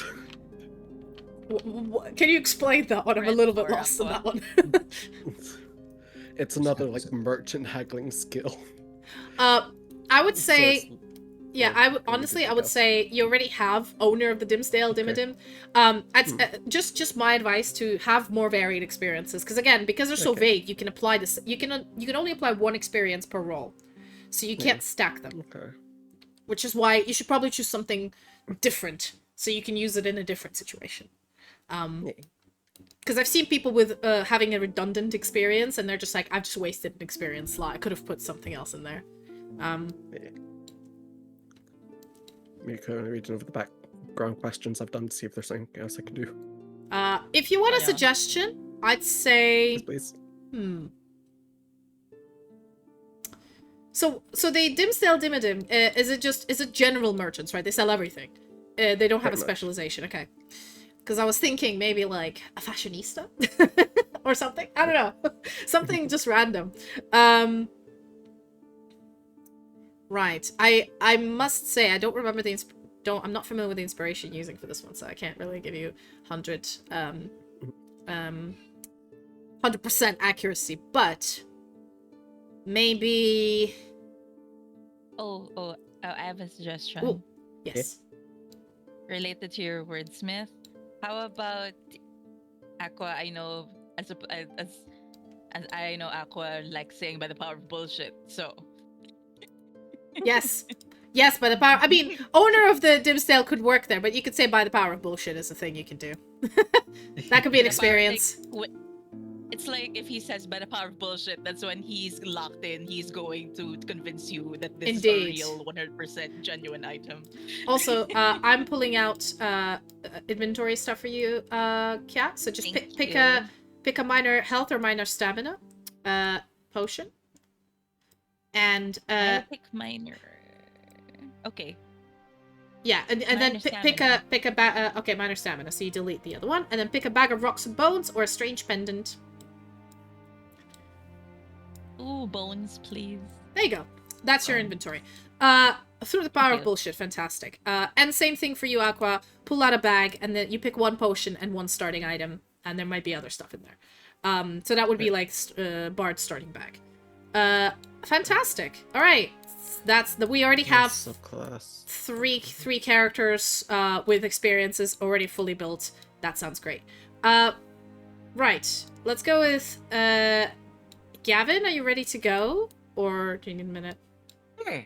Yeah, we go. Introduce yourself, Gavin. I'm Gavin Stoutheart, Goblin Paladin. I was raised by dwarves, although it was a bittersweet story, because the dwarves were actually trying to wipe me and other goblins out. And they pretty much got through all of the warrants, except for one little nook where it was me and 5 other babies. And that was the rest of my clan. And the dwarven commander was still kind of intent on finishing the job, but that's when the presence of my god Azra fell upon me, and I stopped him in his tracks. And then my pappy, who was there, he's one of the clerics, saw something in me and adopted me as one of his own. Aw, that's adorable. Awesome. But yes. By the way, did you pull out all the other basic supplies and Oh, you're putting them all in one. Oh, that's fine. The reason why I put them in separate cards is because obviously when you use a potion, it goes away. So, yeah. But yeah, that's great. So you're underborn, which is it's a part of. So your dwarven community was underground. Yep.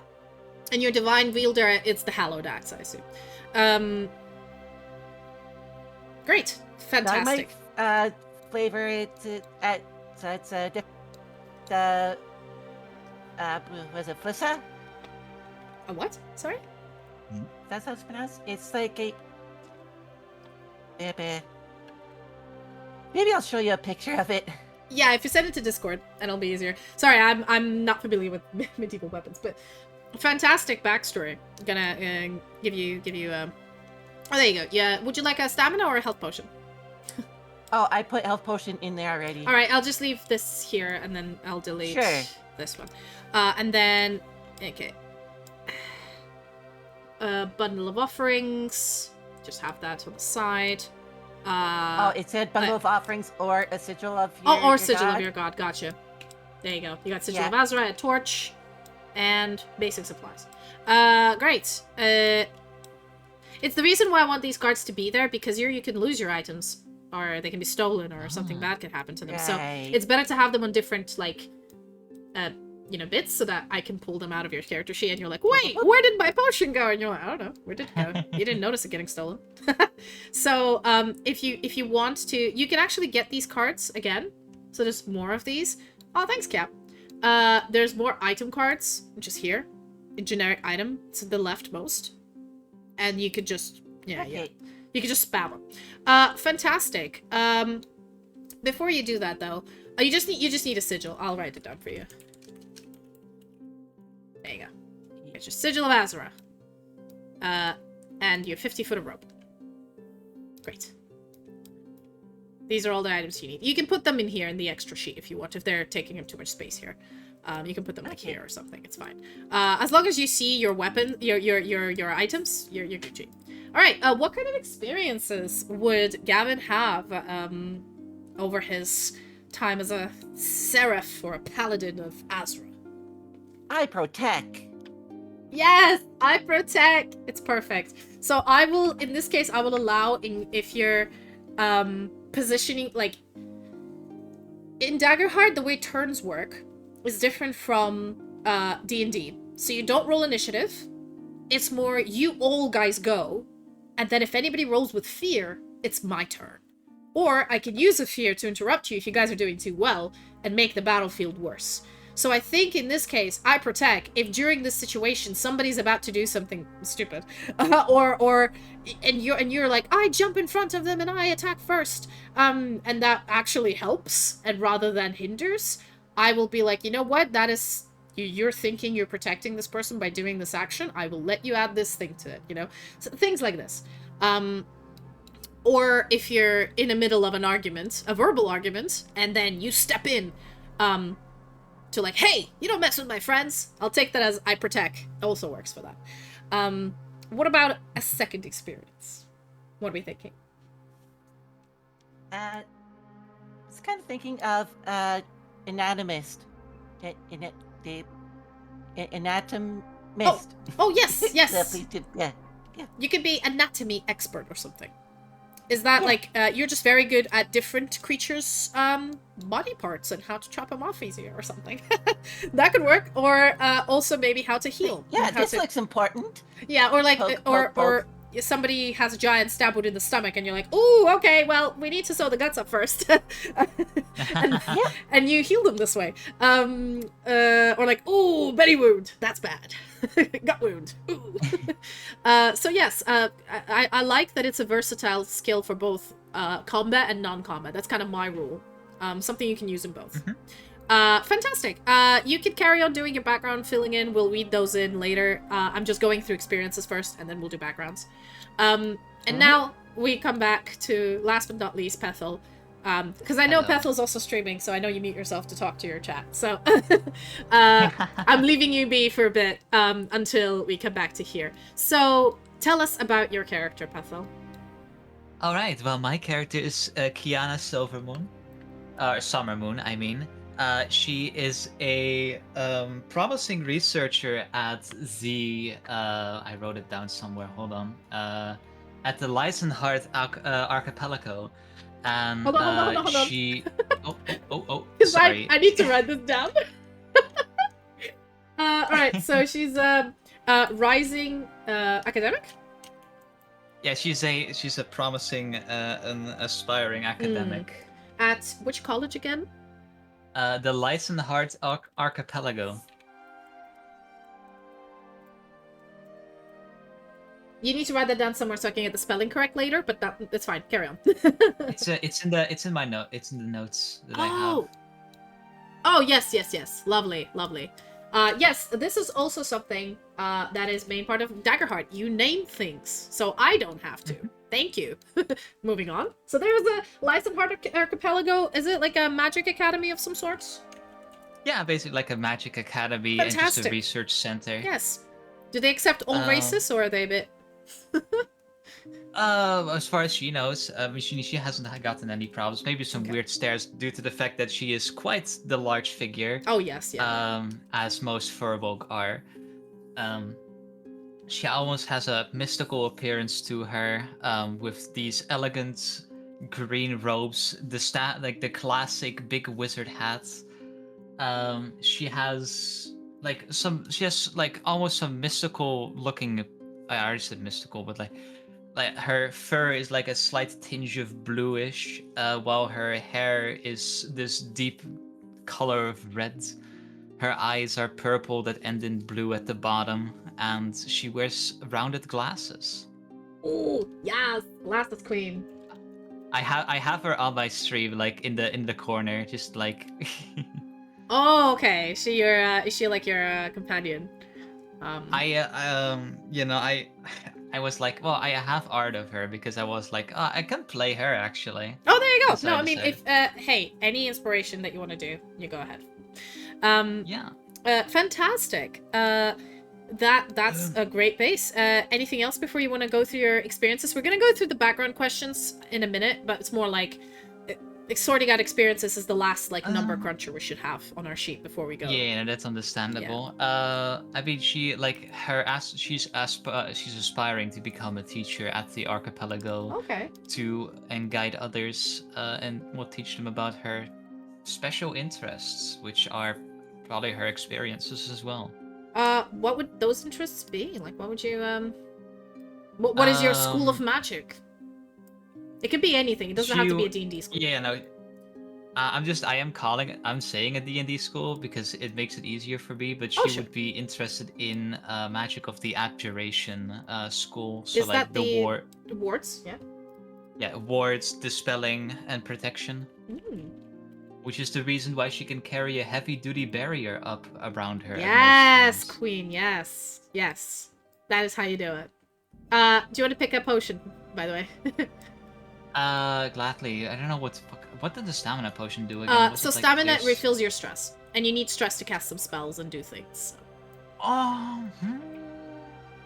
I think I'd rather do hit points. Well, yeah, no, I'm doing hit points because I have a special ability that allows me to sometimes negate stress. Okay, cool. And then you pick a tiny harmless elemental pet or untranslated book. Knowing her, she would probably get the book and not the pet. Cool. Great. So what experiences would you like to have? So Abjuration magic. Abjuration magic, and my idea was studies of the outer planes. Ooh, yes. So by outer planes, how about instead of outer planes, just study of other planes? Just give it a bit more broad. Otherworldly planes. Otherworldly planes. Yes, give queen. So I think now, before we start doing the background questions, there's one more thing I always forget to do is pick domain cards, which is pick your spell cards. Everybody has some sort of spells or skills, so everybody has domain cards. And in this case, if your magic that you're casting has some sort of protective effect, and you can excuse it as abjuration, you can add a +2 to it. Or if you're learning about it, or teaching about it, you know, that's a good experience to have. We'll start with Pethel as well, because we're here. So, the way the domain cards work, I believe you can pick 2 domain cards? Yes. Yes, but I get an extra one from my subclass. Yes, you pick an extra one. So everybody should have in your bag. You should have these. There's these domain cards. Ignore the level 9. You only pick level 1. So just pull out level 1 domain cards, which are here, and then you basically quick pull to choose between them. So you have a choice between out of these 6, you pick 3. And then you put the 3 in the little sock positions that they're there. This applies to everybody, so everybody can start looking through your domain cards. Only level 1, because we're all level 1. You can't do level 2. And then most of you pick 2 cards. But because wizards are cool, they pick 3. Search. More specifically, knowledge wizards. Yes, knowledge wizards can pick 3. So yeah, oh, wait. Why do you only have... Oh, there you go. Each of you should have 6 to pick from. Yeah, I'm pulling them out. Level 6, level 9, level 4... Where is it? It might have already been pulled out for me. I've pulled all 6 out for you. Thank you. You pull out by quickly moving. You know? I didn't realize it was a stack. It's a stack, because it's all level 1 cards. I would advise, pick the ones you like, and if 2 of you have the same one, maybe change, because that's more fun that way. But I think Gavin should not have a problem. He's unique enough. I think it's all, like, there's, like, the 3 spellcasters might want to coordinate a bit. And the rogue maybe with, just, first of all, just pick the ones that you like, and if it's the same with someone else, then, Yeah, you can even just delete. Don't delete them because you might want to add them. I mean, you're not leveling up now, but for later, if you ever want to, you can always add them. Yeah, it's putting them back as a problem. So what I do is I open up and I do search, right? And then I put it in the... are you searching? Yeah, you need to stop the search bar. Just press X on it, right? And then when you search, you can just put it in. So open search and then just drag it to the list. That's easier than hovering. Okay, I'm gonna put the other one back now. Yeah. Oh, I have a question because Yes. what does the little circle with the lightning bolt mean? In So the number? that means is basically this is a TCG. So if you're level, so you can only have 5 domain cards at any time. If you're level, for example, 7, you have like 14 cards, but you can only play with 5 at a time. These cards then go into your vault. The number is how much stress it costs to pull out this card during a battle from your vault and like swap it. So for example, you have like, you realize you need a Deaf Deceiver right now, and it's in the middle of something. It costs you no stress to just go to your vault and say, I swap it with the card I have now. But for example, if a card is like Unleash Chaos, if you want to put Unleash Chaos into your loadout from your vault, you need to spend a stress to remember that spell. I see. But obviously, it's fully non-applicable for level 1. But for later, that's what it does. There's some boss-ass cards at level 10. They're insane. They're like fucking mad magic powerful. Okay, I think, have we all decided? Still reading Not through yet your after mind. reading. Yes. I'm just checking if anybody is currently leaning towards the same. Wizards I have think quite I a would change Yes, mine. that is the thing about wizards. Yes. If you want to change yours, feel free.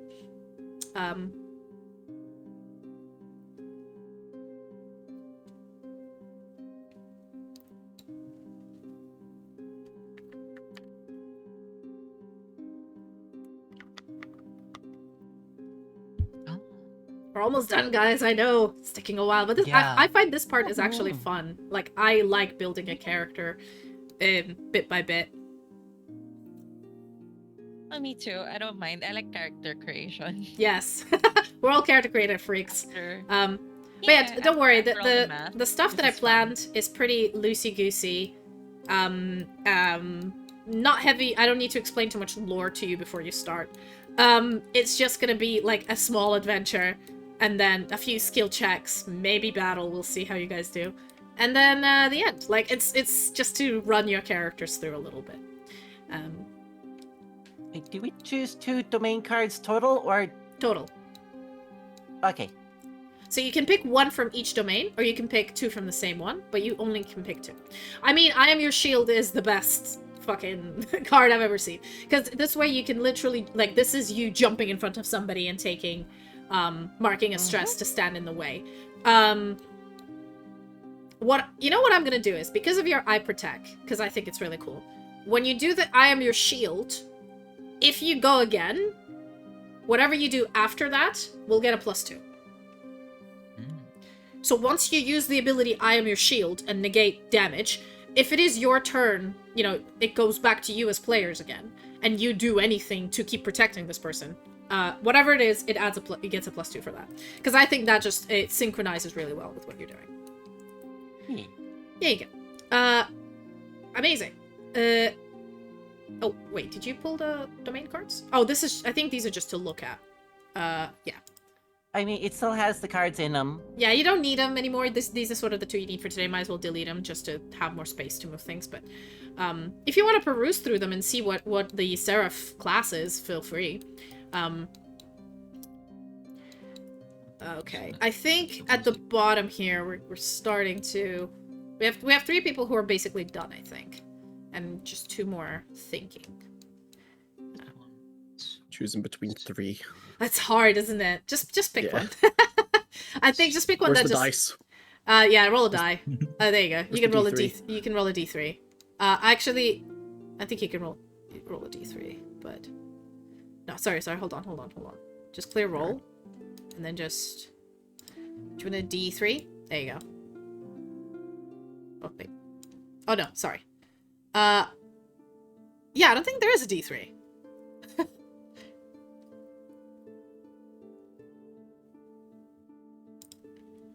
Who managed to roll a 0? Oh, you need to do 1D3, I think. Alright. Maybe What? you rolled it with a -1 multiplier? Oh god, yeah, never mind. Never mind. Oh, my character's angry. Great. Go for this one. Nice. All right. You can put it back in your bag, or, you know, don't delete them, but just put them back in your bag. Because when you're level 2, you can pick domain cards of your level or of lower level. You know, you just can't pick the ones of higher level. Fantastic. Great. Okay. We're still waiting for Pethel. Are you okay? Do you need some help? Yeah. I have 2 already, but I'm kind of deciding between the third one. Okay. So, so far nobody's repeating anything, but it seems that Mr. Dimmadim has the Book of Tafar with the Wild Flame, Mysterious Mist, and Magic Hand. I mean, you can take the same one if you want, or you can pick 2 duels. Or you can, Yeah, and I don't will worry. take something else. I wasn't planning to pick the Book of Tafar. No, Because I mean, yeah. I prefer when everybody has very different skills because they can then complement each other, and it just makes less redundancy. Yeah, that's between Reassurance, Book of Iliad, and Mending Touch. I mean, we already well, there's a little Protect Paladin over here with Mending Touch, so if you feel like you would rather be I don't more think it's spelly, makes sense either. then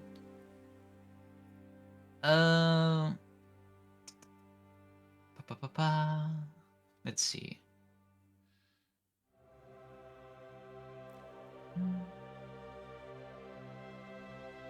Sure, I'll pick Book of Iliad as well.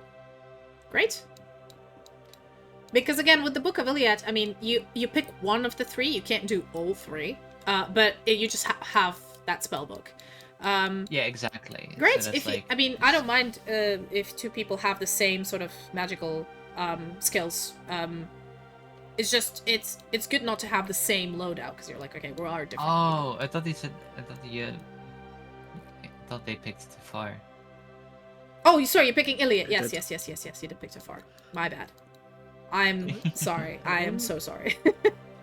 Fine. Getting completely flabbergasted here. Right, you can put these back in there, and then so to be able to lift the entire stack is you Oh, yeah, hold I need to hold it longer. Yeah, I didn't hold it long enough. there you go. Amazing. Okay, we're done with our domain card loadouts. Great. Now let's go down into our background and connections, which is the part that I really love. Some of you already done the background. Oh, thank you for doing the ultimate wheel on my channel. So, the ultimate wheel challenge is there's a spinning wheel that makes me either do a 10 push-ups or something crazy. So apologies.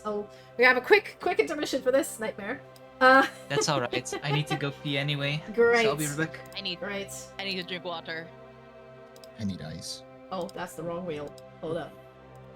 My ultimate wheel. There you go.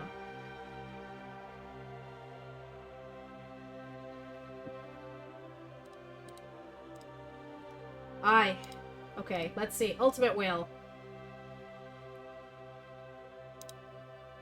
There we go.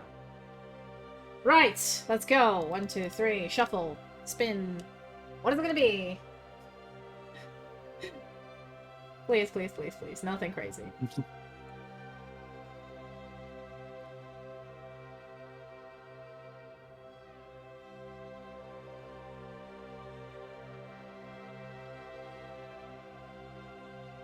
Oh, so this one is from a previous subathon. This was suggested because I have a nothing's gonna. Oh, sorry, was it this one? Nothing's gonna stop my bow, which is the basic bow you get in VTube Studio, and this is basically people saying they want a bunch of either custom bows or like a bow roulette to sort of say to put on a bow, and then I get a fun bow in my back. That's cool. I'll commission this then. I was thinking of, I found some artists that do really cool bows. There's one that did the actual bow for my, a lot of my art. So I think I might actually use that one. And then maybe 2 more. If anybody has really good artists to recommend, that do like fantasy weapons design, I'd love that. But yeah, this wasn't, I was between 50 squats and 25 push-ups. I was like, please God, neither of those things. I will die.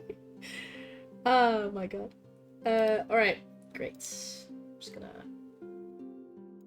move that. There we go, save. And cool. We are Gucci Stanley Tucci. That is done. Are we cool having a little break here? Maybe 5 minutes? Or do we good to go? Yep. Good break. Yeah, it gives you a bit of time to like digest your character, maybe fill out your background if you want. And then we'll I don't want to eat myself.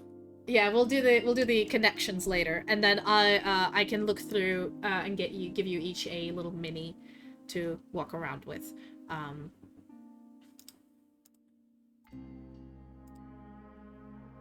Okay, that's complete. And so new challenge.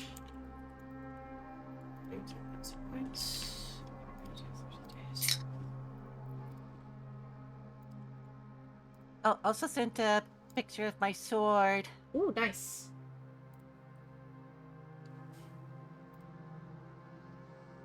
Oh, wow, it's so pretty. Mm. Oh. Alright, I'm gonna refill my drink. Get some more food.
Well, I'm back, but whenever you guys are back, we can continue.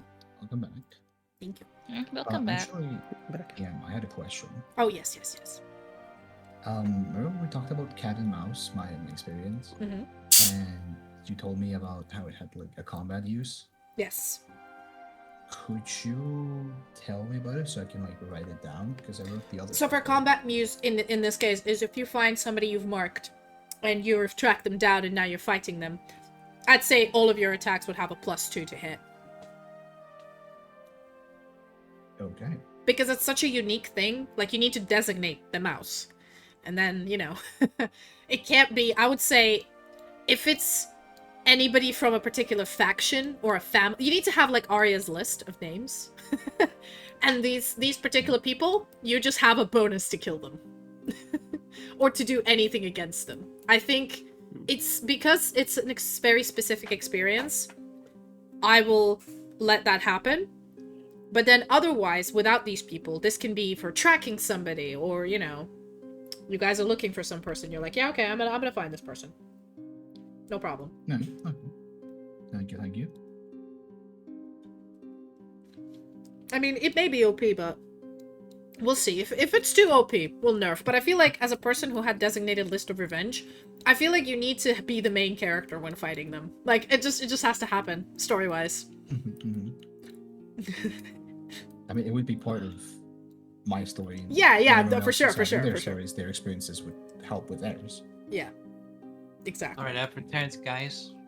Fantastic. Are we all back? Or are we waiting for someone? I'm back. Then we're all good. Hey, we're all back. Okay, now it is Yeah. honestly the most fun one. I love this particular part. So, in the sheet, not your character sheet, but the sheet that's to the bottom right, you basically should have a bunch of background questions that are class specific. So somebody could say, "What did you get caught doing that got you exiled from your home community?" You don't have to answer these if you already have a very good backstory, but these can help you like flesh it out a little bit if you were lost, and you can actually type in here on the sheet itself to then answer these questions. You can do this on your own and then describe them to us. So those of you who did fill them out, like Mr. Dimadim, Mr. Dim Sum Dim. So yes, I guess we all can take a look at each other's characters and take a read. But would you like to read through these, or you're okay? I'm still thinking about I've always looked up to another bard. I've just come up with an absolute perfect, but I'm not sure if it should be kept. Just read it out, and I will tell you whether it should be kept, because I read one word, and I already think it's brilliant. So, I've always looked up to another bard. That bard was the world-famous Rianu Keeves. Indeed. Who's had several development arcs. I couldn't list it there because it's not enough space, but he's had like the worst sword, a fork arc, an unarmed arc, a hot knife arc. I mean, he's just the List coolest just goes- dude that just dude ever do. Big fan. Yeah. Big fan. And through this, he's just become the most pure Chad to ever exist. With his birthplace of being everyone's favourite, the chess club. This Of course, perfect of course. height and weighing 280,000 pounds of pure Yorkshire tea. Not sponsored. I mean, I need to add that, not sponsored. that's fine. Not sponsored. I mean, that in itself is such perfection that Rihanna Keeves is existing in my world. 110. It has to. He has to. Absolute Chad of a man. Fantastic. But this is kind of like listen, guys. I like the vibe of this campaign to be. It can be serious, but give me some crazy shit, please. I love the crazy shenanigans. I don't have like this is not something like there's a world where two nations are at war. I'm kind of just winging this world as we go. So yes, if you want to add Rihanna Keeves in this, add him. Question: Can Rihanna Keeves, is he a high level bard? Can he move between planes of existence? I would assume so. Indeed. Okay, we assume. I didn't see that in the development arc. But yes, we're but we assuming both assume correctly then. Yes. You were in love once. Who did you adore, and how did they hurt you? One left. Well, love I did have. She was a underborn girl. Great with the low lives and skilled in her own ways. Oh, people are just coming home. Oh well. And she, with me being a highborn, able to trade with the nobles, and her connection in the underboard to get all sorts of goods, we made a very good team, selling or buying stuff for cheap and selling it for premium price. Though unfortunately, she passed away through an overdose of the Dimdim special painkillers that we developed. Oh. She, what could have been, but never will be. Yeah. Sad. Yeah. Damn painkillers. And obviously, They were who too from your effective. community taught you to have such confidence? Your father. He taught you Yeah. confidence and then kicked you out of the house. I love the man. It's brilliant. Okay, so again, while we're reading through these, it gives some time for you to write up yours. It doesn't have to be a full sentence; could be just a bunch of notes. But we can start with your connections. So we're gonna go with the connections, and this is Okay. something I love about Daggerheart. So there are 3 questions that you, Aqua, can ask any one person at this table. Yeah. And you can ask all 3 to the same person, but I advise to ask 3 to 3 different people, and this is how you make connections with them. And I'm not in this. This is between you players. Okay. Mhm. What are the questions? What made you realize we were going to be such good friends? What did I do to annoy you? Why did you grab my hand at night? And you have to specify who you ask each question. Okay. And then they have to tell you your backstory. Okay. So is everyone ready? Are people ready for me to ask those, or do they want a bit more time to focus on their backgrounds? I wouldn't mind a little bit more time. Oh, sure, sure. I can interweave Okay. both. Fantastic. Anytime. Okay.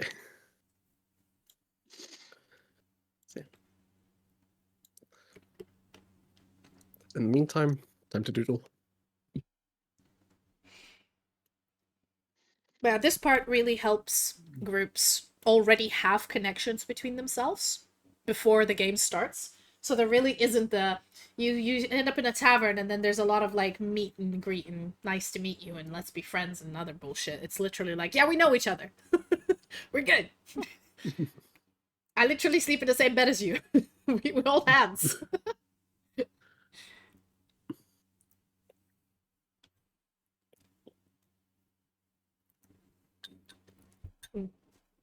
While you guys do this, I'm actually gonna try to find a gonna give you options for your character bits.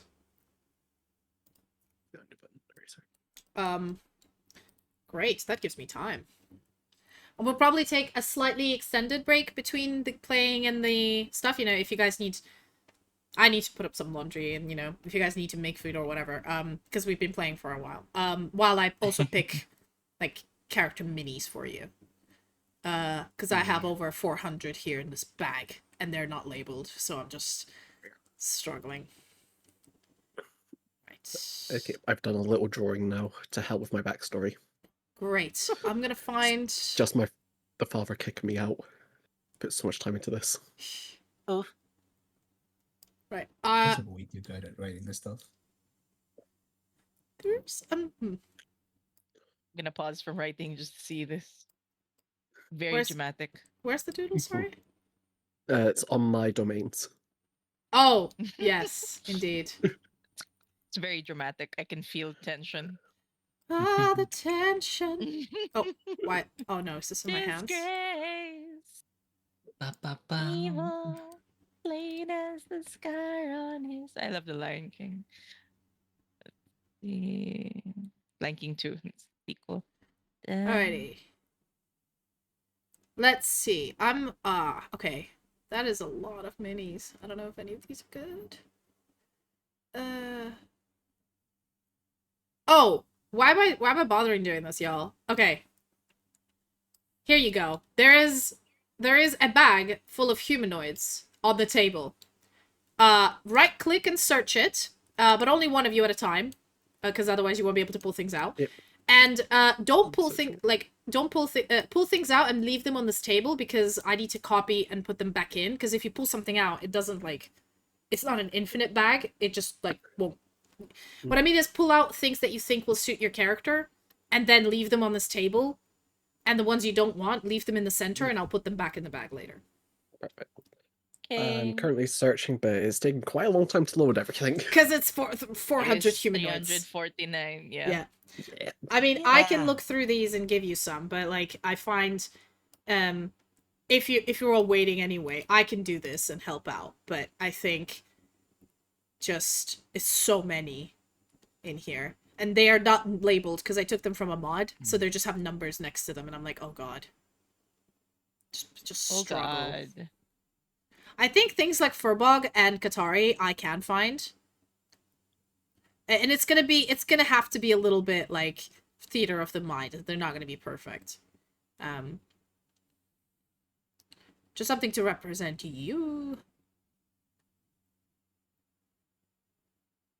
I don't know, I feel like Pethel, for some reason, this one, Huh? there is a mini I'm thinking might look nice for your character. Let's see. But I can't pull it out because somebody else is searching as well. Aqua. Oh. Do you wanna Let me yeah, get let me one of those just as well. try it. It's either this one. I know they're not Furbog, but they just look sassy. Uh-huh. Again, fur bogs are quite difficult to get in here because these are like just random assortment of minis you can Yeah, pick. no worries. So for a longer campaign, my boyfriend did this before. There's on the Hero Forge, you can actually like pay £5, which is I don't know how many, like $6, and buy a 3D print like vector file for your character, and you can upload it here as a 3D mini, fully colored. Yeah. Which I was like, what? So if like for a longer Yeah. thing, if you want to invest more, that is something you can do. But for now, That sounds good. If I'd that love happens. to get my Hero Forge mini, but it's like I also do need to spend money for that. So yeah, that's what I mean. Like it's something like if you have free like free money and you want to spend it doing this, then yeah, you can. Unfortunately, all the goblins here are like from the old just they're kind of evil gobos, which I don't know, I don't want to add here. you know why are they always evil? I know, right? That's bullshit. But cuz these are like the standard minis from like the classic God. D&D stuff, so yeah, these are not the best, but it's just something to represent you while I made the mistake of opening the bag, and it's now loading it everything. But oh, there we go. You can close out, Uh, but it still loads everything. oh god. Right. Curse of loading. Oh, Sylfania, because my internet is gonna be terrible. Can you Yeah, just maybe pick not. for I'll me? pick for you. I'll pick for you. Thank you. So I mean, they probably don't have a fawn in here, unfortunately. But you are a druid, so maybe I'll pick some nice lady druid looking like person. Thank you. Why are there a bunch of kids Huh? What floating did in I? the air? Oh yeah, you know what? I'm know. just gonna wait until everything is loaded in, so I'm out of this hellscape. Yes, Yeah. yes, But while we yes. wait, we could ask our questions too. Yeah. Feel free to ask these Yeah. questions and ask each Yeah. other and I've got fill them one. Mhm. I'll direct my first one to Belle. Oh, For your character, what promise did you make me agree to? Should you die on the battlefield? Oh. oh. So if I were to die, not if in. you were to Yeah, die. then Gavin has to do Yeah. something If you upon were to die, your death. what do you have me do? Oh, hmm. I would I would probably ask you not to continue forward with my revenge story because that is my own burden to carry. But Oh. I would ask you that you find what people still remain that were like loyal and protect them, seeing as who you were, as you are the very protective and caring kind. Okay. Sorry, can I ask a question to Kiap? Do you want a hot lady with a spear who has a six-pack? Yes. Okay. I like Karlak from Baldur's Gate 3. Maybe. Because that's like, I'm trying to find something, and then this is the, like, it just came up to me, and I'm like, that looks hot. Oh, also found another wizard lady. There's a lot of magic ladies Thank you. Oh yeah, hold on. Let me peep this. you Well, can, She's almost out. we'll use this magic lady. yeah, you can rotate them. I'm just pulling things out that I'm like, this is vaguely what it is. Actually, maybe this is more, but like yeah. Ah! Currently, my Yeah. interest is in Oh! this, and then I was like, Found this one. This one might be what you wanted. yeah, actually that's better. Yeah, because of the wizard, hat. because of the hat. Yes, fantastic. I really like the whole like don't take the I found a tabaxi rogue. It's not colored, but you can choose a color for this mini. I think that's the closest I can find to yours. Sorry, I'm jumping around, but basically the idea is like you don't like it's my revenge. Don't bother putting yourself through this nightmare. That's kind of sweet. Oh. Yeah. Okay, so I found a tabaxi. You tell me rogue. You can color it whatever you like. It doesn't. It's not multicolored, but it's the closest I can find to what we want. Also, can I copy this lady? Put her back in here. There we go. These ladies you don't want. Did you want a six-pack lady, Aqua? She's over here. Is there anyone with a very good top hat? There's also these ladies if you want. Yes, there's somebody with a hot top hat, but they're not a dwarf, but you can have them. There's a Perfect, person thank with a you. top hat. So yeah, these are options. Top hat. There are at least 2. These are not all the minis, there were more, but I just, because I'm adding them from a different mod, I literally was just too tired and my computer was cooking and I was like, okay, this should be enough. Oh, I found another tabaxi for you. Yes, top hat. This gentleman.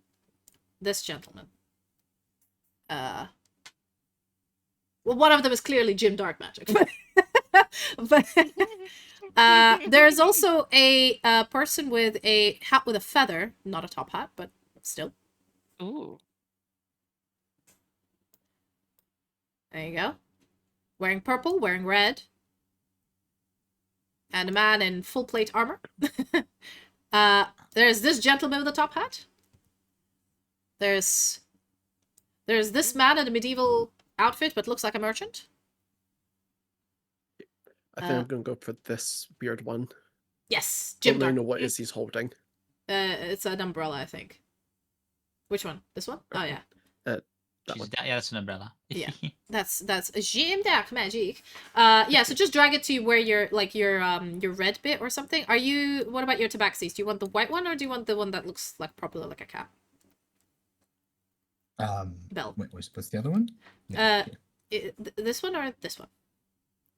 Oh, We can resize them. This is just a visual representation. Oh, I would prefer the row. Okay. I like them with a Let me base. put them here. Here. Can I copy this one? Right. Just make them red. You have the lady. Sure.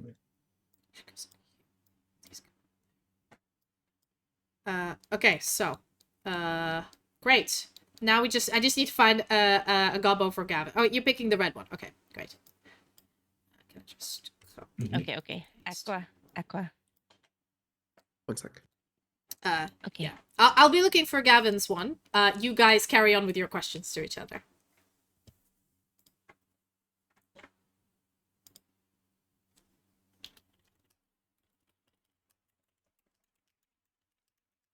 Right, I think I'll have a sec now. 1 sec, yeah. Oh, I want to ask the question. One of my Alright. connection questions. Yeah, 1 sec. What affectionate nickname have you given me? Affectionate nickname. Yeah, that's what the that's what the question said. Yeah. Hmm. These questions are like that, you know. Gavin, can I just get you a paladin rather than a goblin paladin? Yeah. Affectionate nickname. I was struggling finding one. As Dim Dimadum wanting to make money. Mm-hmm.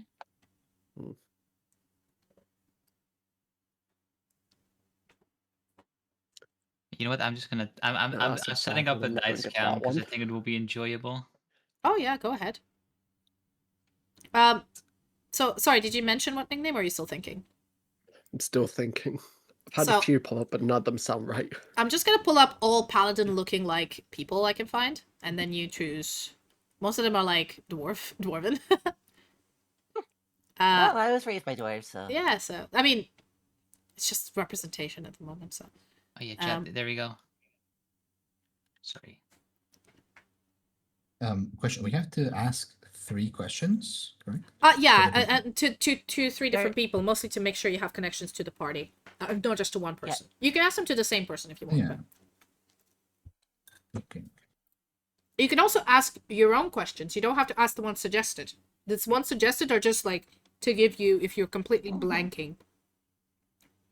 Yeah, but I'm smart enough to think on my own. Yeah, but no, I mean it's like it doesn't limit you to these. Okay. Also, they're already on the sheet. Yeah, I know. It makes it for the one shot. It makes it easier. It.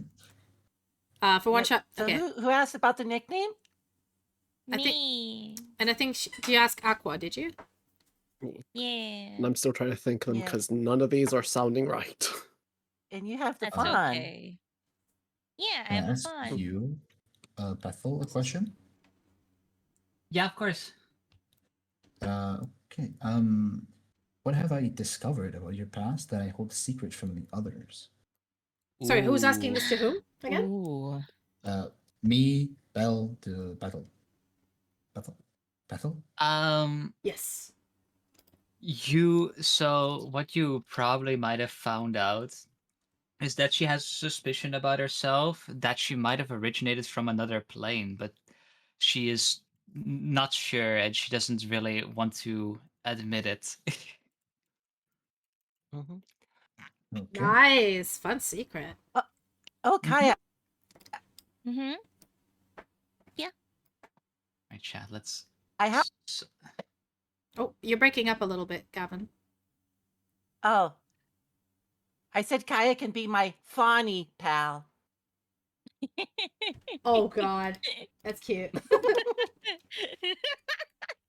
Cute. Uh, That's adorable.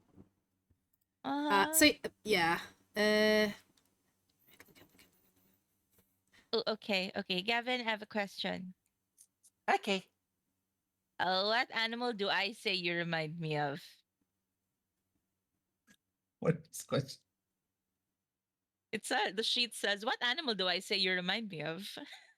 And it makes sense for a druid. I Uh, just Yeah. getting a little whiplash. let's see.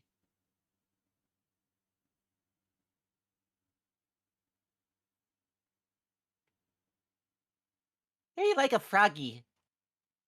Okay. Doggy. Let's see. I did my background things, so it's time to ask the other questions. Yes. I also realized we have In our one Discord, question I've too got a little to ask. few names ready. Well, If you'd so like you to can know ask the them, same or I question can to add two in people, more. like the same person. You don't have to do it.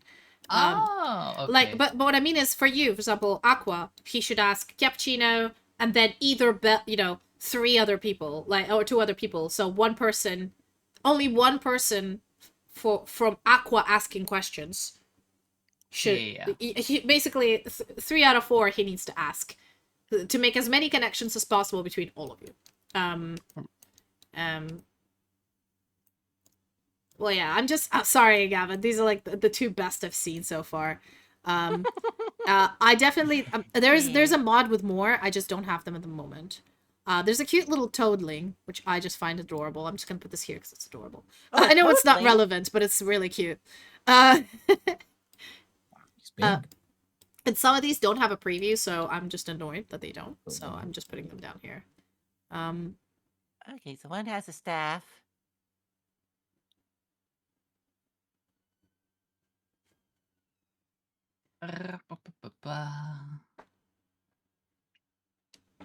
Damn it. I thought I had all the possibilities. That's I was wrong. bar. Dim, can I ask you a question as a fellow highborn? I was sorry. Is that correct? Dim? Yeah, dim, Dim, dim, yeah, dim, dim, dim, dim, dim, dim, dim, dim, dim, dim. Dim dim dim. Dim, Yeah. dim, dim, dim, dim, dim. Can I ask you a question? Yeah, go ahead. All right. It's gonna be a I mean, this can be it. sheet. What do you know from my past, and how have they influenced your feelings about me? What have I known about your past? Did you add anything to your Listen, background? these are all very serious. Did you add any more Um, for like background from here, or did you already read that out? I have not read these out. I've just written them down. Oh, okay, so this can be something that you've invented. Some sort of a background for this person. It doesn't have to be all serious. Like the backgrounds could be super serious, and then you invent something silly. But you have a veto. Trying So to if make it a somebody bit invents sillier. something you really are not comfortable with, you can say, "Can we not do that?" Don't feel like you have to take it. Okay. What are you thinking, Gavin? Do I'm you know from- pulling out minis for you to look at. And have Yeah, what the I birds picked do up- feelings about me. My favorite one so far. It was actually the Dragonborn one. Oh, cool. All right, let's have that for now, and I'll just put these away. Okay. All right. Okay. Sorry, we were just crazy mini picking time. Carry on. Okay. Carry on asking your questions. Alrighty. I have a question for Kya.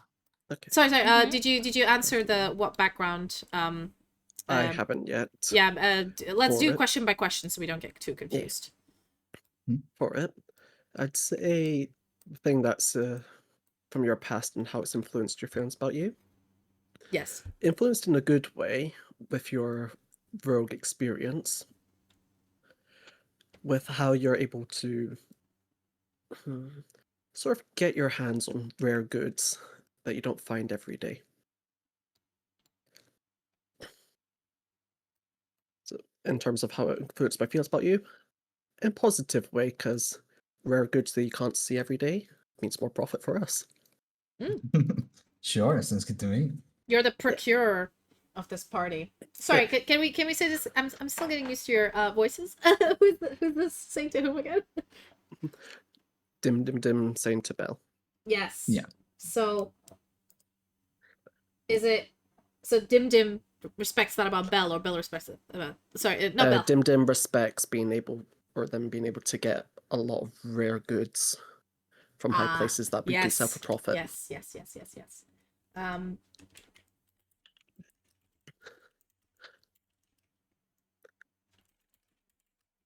Archie. I like looking at Archie Cam.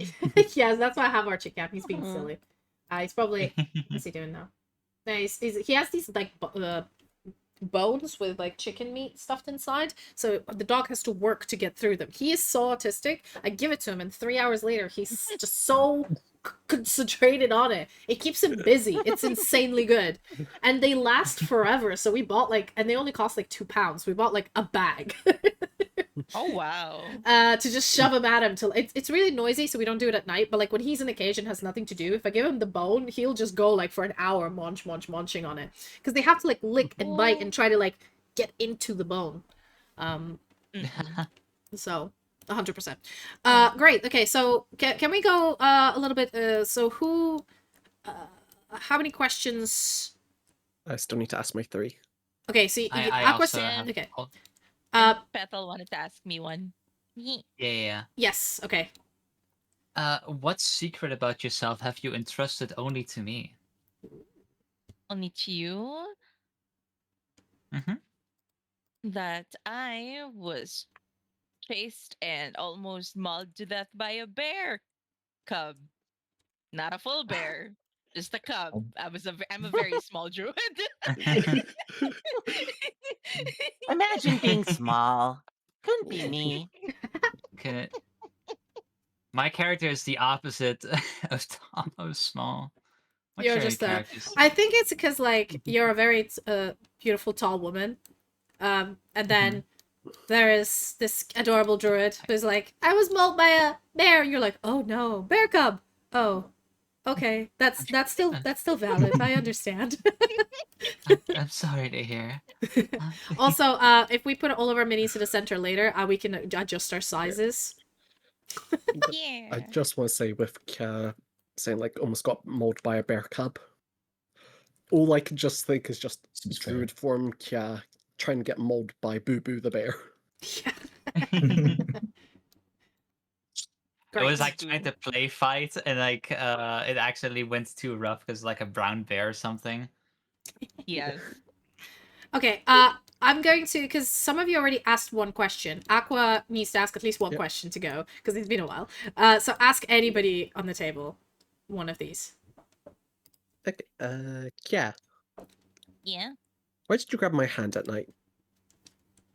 Because you won't stop telling me to buy your dim hand lotion, and I need to keep telling you it's 3 in the morning. I do not need another. No, this is totally not a beauty product.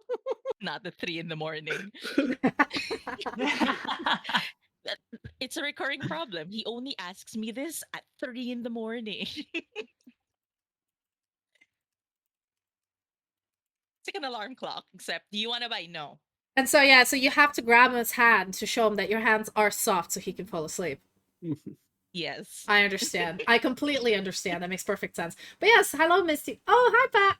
Yes, Daggerheart is really great. Also, one thing, Tabletop Simulator has this mod where if you own the PDF, you can like port in all of the colors. Sorry, all of the images, and that just gives you an actual in-person play experience. It's a little bit clunky, but honestly, it has everything you need to play, and the mod is free for it, so Yeah, I've just been raving about it.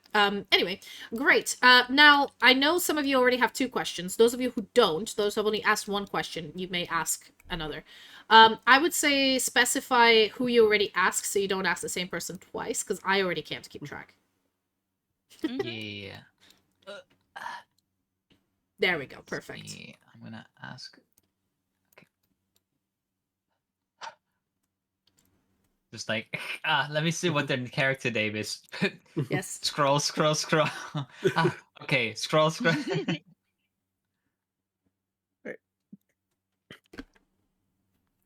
All right. To Belle's character, what Uh-huh. weird hobby or strange fascination do we both share? This is coming from whom? From the wizards. Bethel. No, yeah, Bethel. Ethel. The Uh, furbog, tall, sassy, purple wizard. I Lady. don't think she's sassy, but she's at the very least. It's more like the give me a mini looks second. sassy, so I immediately was like sassy. Yeah. But yeah. Fair.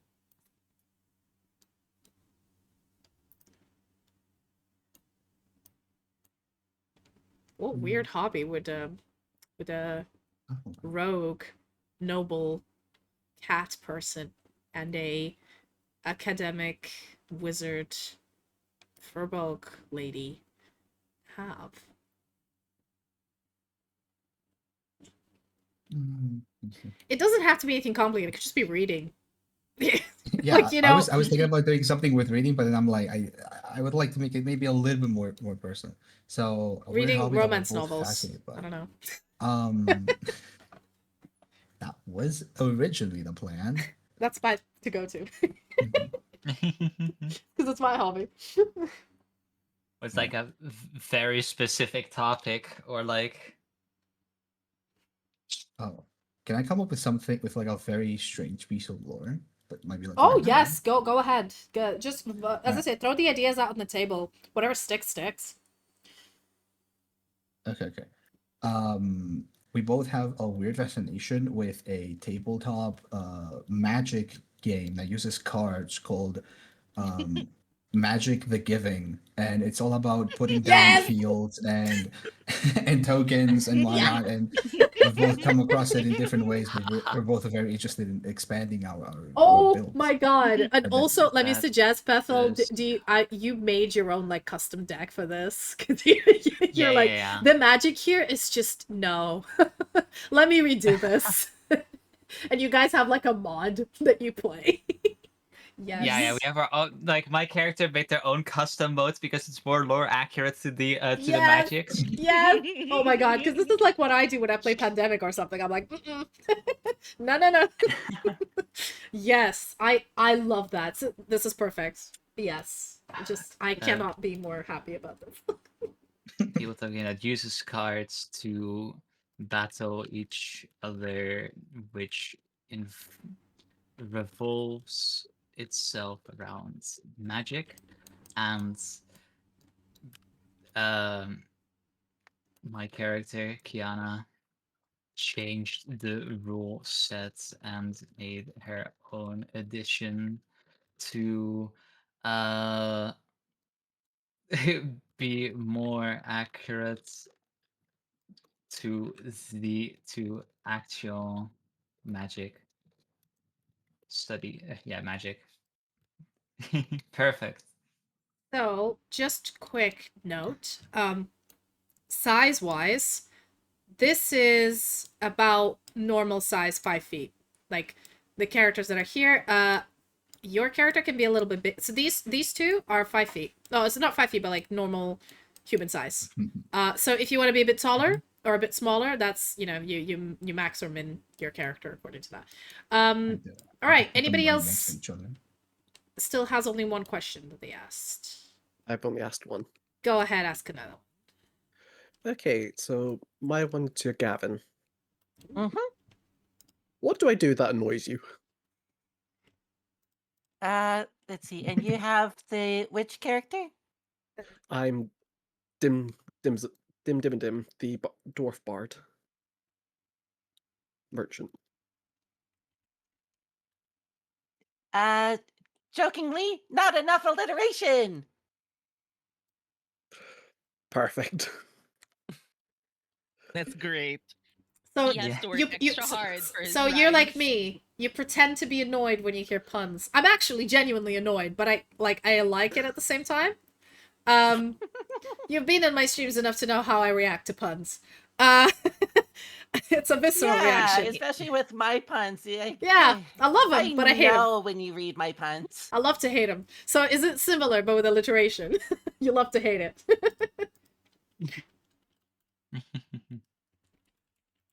Great. This is coming up to be quite a cool party, honestly. Hell yeah. Okay, do we all have at least 2 questions done then? Yeah? Yes. Okay, the Yes. last I do one. not yet. Oh, okay, yeah. Go on, Gavin. Dim, why do you Yeah. ask me so many questions about my god? I want to know if I can profit from him. Maybe. Oh, That Gavin. is a new level. Maybe your god. Oh yeah, because let's just say because Gavin, you were raised by dwarves, but they were different dwarves too, like different community. Because you were like the not the underdark, but like the Yep. underborn. While my man here is from highborn. So maybe the god you're. Tell us actually. Can you tell us a little bit more about your god, Gavin? Yeah. So my god is Azra. She is a dragon deity of protection, and while I assume that the platinum dragon part would stand out,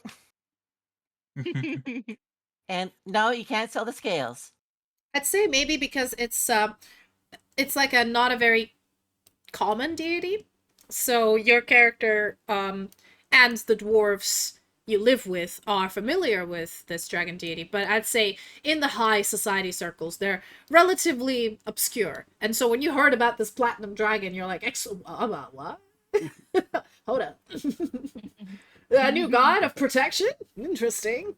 And they're not exclusive to and the to Dragonborn? Oh my. Oh me, oh my.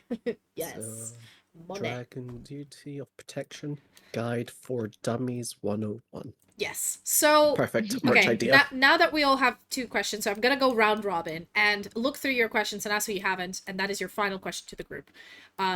Just so we can start playing after this, because we're done. Let's go with Aqua. Because you had to win a Hello? lot for the first one. You can go with this one. That's alright. Bethel, What's up? what made you realize we were going to be such good friends? What made me realize that we were gonna be good friends? Yes. Yes, he is Vulcan. Archie's a good boy. Ooh. Let's see. I mean, you seem to be a very eccentric person, and you have a lot of money, and money is very usable for magical studies and research. So, you know, He bought you that just good paper. That good paper Yeah, to copy exactly. your spells. That good ink. And you're like, oh. You provided you the Dimmadale is a proud, proudly, or at least was eager to sponsor research if we would use Doug Dimma paper. And the shimmering Doug Dim ink. Exactly. If we would use if if she and the other researchers would use his products, he would proudly sponsor our endeavors in the research. Exactly. Oh god, you're the purse. Hell yeah. He support. Hello, everyone. loves It's supporting nice to be your artists. ATM for the tonight. You go to a it's just- restaurant and you're like, everything on the menu from A to B to the stable, It's I pay with the golden coin card. it's just business, He gets more fantastic. sponsors. Yes. And, Customers, everything, connections. Amazing. Thank you so much, Aqua. So, Okay. to give a quick summary, yeah, so the only one you don't have a connection here is Belle, but Belle has asked you, I think, a question or something. Yeah. Like, I would advise Belle to maybe ask, if you haven't already, ask Dim a question. Oh, there you go. You already did. Has.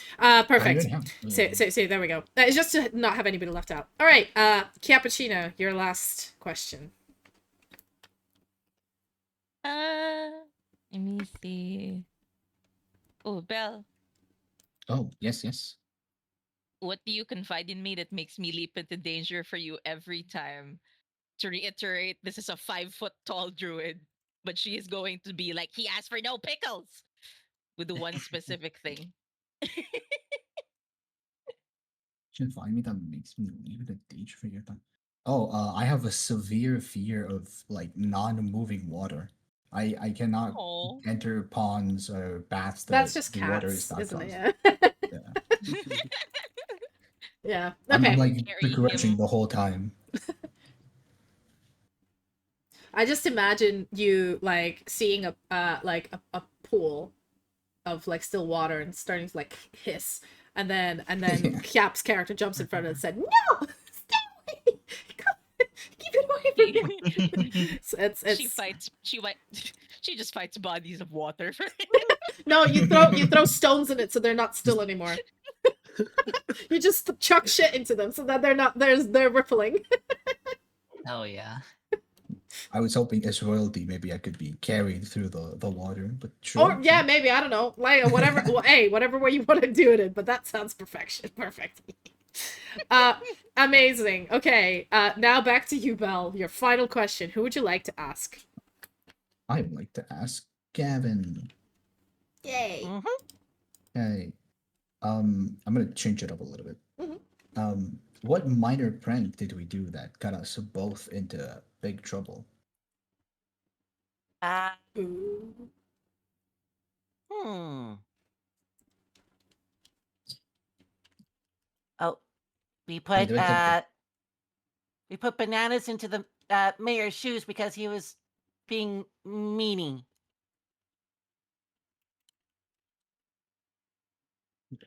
My question is, were That they sounds peeled familiar. bananas or were they closed bananas? Yeah. Oh, yeah. Peeled, Oh, uh, oh, very ripe just the word. bananas. Ooh. Banana mush. Oh yeah, there's like Banana mush. overripe ones. Honestly, we deserve that. If it was fresh, I would have been like, okay. I put banana mush into Mayor's shoes. Because in your opinion, he was being a meanie. I would say maybe Hessen. Maybe you were like, oh, I think he has some information on the people I'm looking for, and he didn't. He like led you on, and you were like, you know what, Gavin, Time for payback. come with me. Like it's not enough to like assassinate him, but you're like, hey, I'm gonna make his day sad. He's gonna wake up and put his feet into banana. And I'm gonna enjoy it. That works out. I think with your two personalities that fits. Amazing. Okay. Great. So, Now we're going to Gavin. Gavin. Who have you asked to? Hessen, Dim. I'd say, yeah, you got either Pethel or Kaya. Yeah. Say, I'll ask the other healer, which would be Kaya.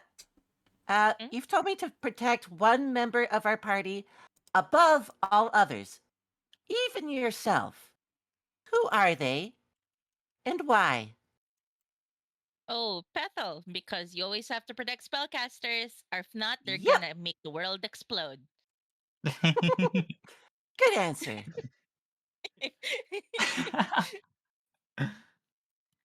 Great. Listen, I know these wizard types, you never know. They might say, I'm gonna blow everyone up, I swear to God. I'm like, okay. Yeah, it's like, well, Explosion. hey, I mean, you know, you can do a lot of good with spell casting, sips,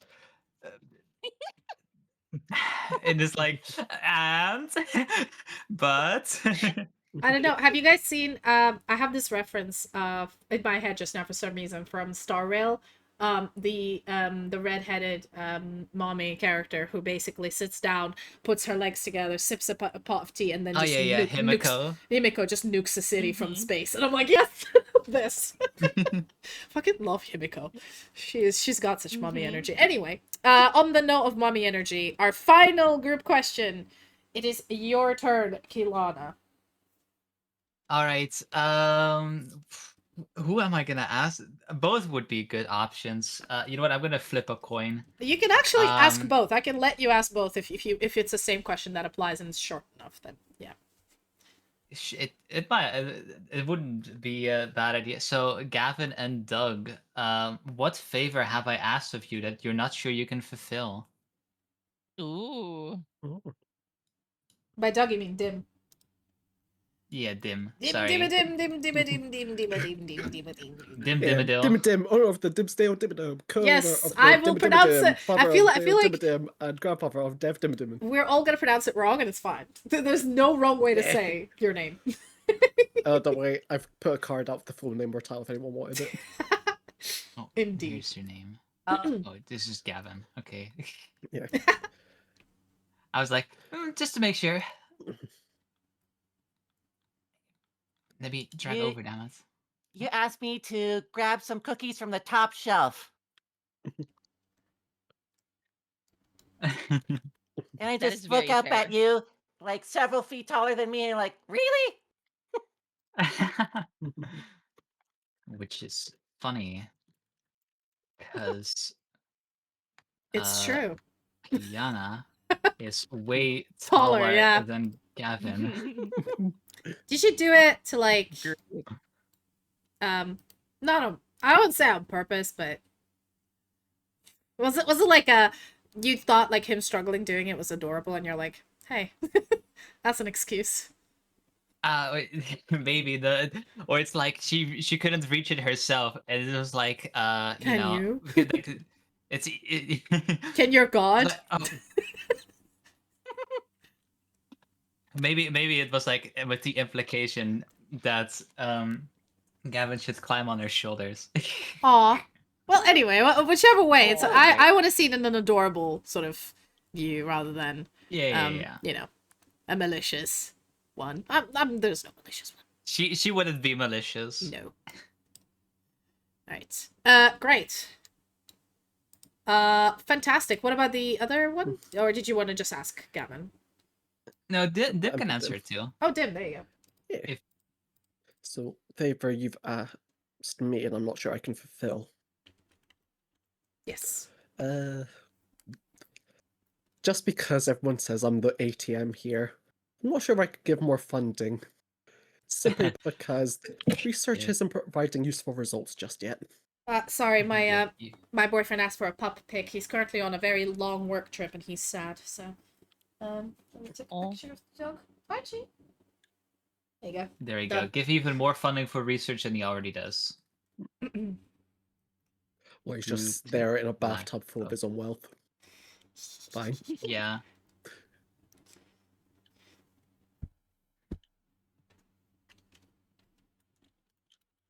Very well. It's Amazing. written down. And everything is done. Feel free to finish your background if you want. It's fine. Your characters are done. Phew! Only took 3 hours. That's fine. We had fun. Hell yeah. Right. All of your minis are in the center here. Or did you change the mini to? Yeah, I found this person. I'm like, it looks closer to my character, so. I Okay, found sure. it. Plus, I was the only one who was monocolor, so I felt a little bit. Yeah, no, it's fine. Yeah, change your sizes. No, that's too big. So the 5 feet is as I showed here. These are the Qatari character is the 5 foot size. So the normal size. So if you're larger than normal, just be larger than a Qatari, and if you want to be smaller, then be smaller than a Qatari. Which one's the Qatari? The cat, the fox. That one. Yes. Okay. How do we make them smaller? You Right-click right click scale. and there is a scale. Okay, right click. I was trying to get on my head. and that's I'm just comparing it. Kataria's. No, it's still too big. Oops, sorry, didn't mean to knock you over. Kataria's There we are. size. Perfect size. There you go. Yeah. Perfect. All right. Once you're done, take your character and put them on your like just on your where you work, just so that you know because the board might change and things might come in and out. So this is easier, so they don't get swept away and disappeared into Magic Land. And do you guys want to take a break now, like to get food, or do you want to go straight into it? Because whichever one you want to do. I'd like a water break. Yes. Okay. So shall we just say 5-minute break? Is that enough, or do Okay. we need more? Yeah. Yeah. That is fair. I'll just make it like a quick sandwich while we're. We can even make it 10 minutes because I need to put up laundry anyway. Yeah, we'll do Perfect. 10 minutes. Let's do 10-minute break for everybody. We'll run Okay. ads if they're not on time, and then we'll back and we can start with the actual one shot. Don't worry, it's gonna take less time. But yeah, the part where you make the bonds is what I enjoy so much about Daggerheart. It's so much fun. It is really fun. Yes. I misheard that as when you make the bombs. Yes, when you make the Sweet. bombs, that is the We best. gotta make bombs. That is so much fun. Bombs are bombs are. Yeah. Okay, I'll see you guys in a few minutes. See you in 10. Yeah. Yep, see ya.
And we're back from break. Thank you all for waiting. We are now going straight into the session with our newly minted characters. So I'm gonna say I did change that. The why I grab my hand at night. I did actually change that. that's yeah. fine. As long as that is great. The fever dreams of Yeah. car extended warranties. All right then. Are we all ready? You Mhm. 5 Mhm. adventurers have met before, hung out. You're pretty good friends. Considering one of you is located in a magical academy and the rest are kind of wandering around the world to sort your own business out, deal with your own, problems and goals. You drop by, I'd reckon probably the academies where all of you sort of congregate most of the time to go hang out with our wonderful wizard Kilana Summermoon. So, you guys, when you were at this academy, all of you received a letter via what? What is the letter bringing creature? Because of course there has to be one for a magic academy because none of us are original.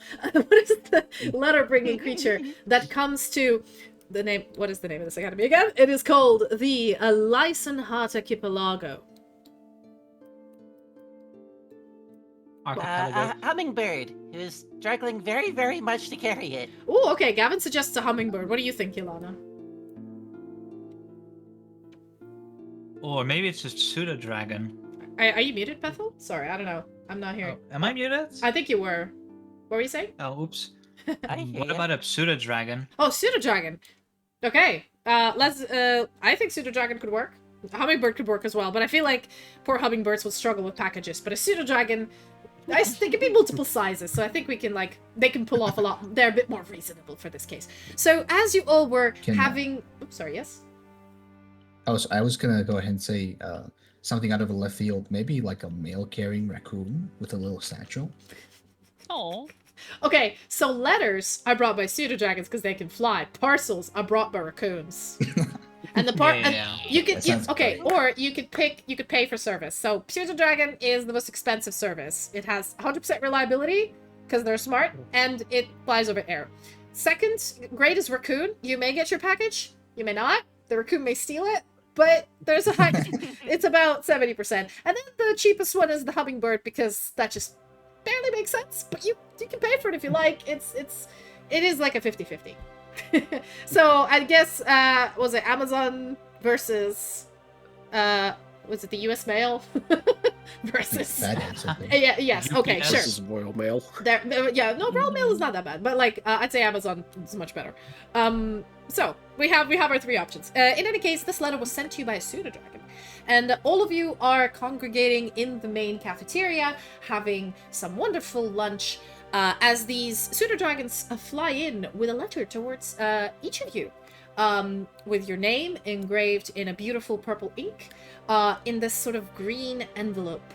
And as you open these letters, each of them has an invitation to a 300th birthday of Sylfania, the Ranger General of the Enchanted Forest. You have never met this Sylfania. Some of you may have heard of her. Some of you may not. There is no last name, which is a bit odd. It just says Sylfania, the Ranger General. Everybody in this world does have a last name. So you assume it was omitted on purpose, or you're not sure. If you'd like, this is where you could maybe see if you know this person by rolling a knowledge roll. But that is up to you. You've I received. will definitely use a knowledge. Yes, see if you remember this lady. I have a question with that too. Yes. Would my feature well read be applicable here? Well read is where is that? Sorry. It's my loreborn. Yes. My community. Yes, it would. So advantage Very well is then. you roll your 2d12. Yeah, my 2d12. You add and then your I get a knowledge. D6. You add your knowledge, which is +2. So it is gonna be you roll 2d12, a d6, and you add +2 to it. Yeah.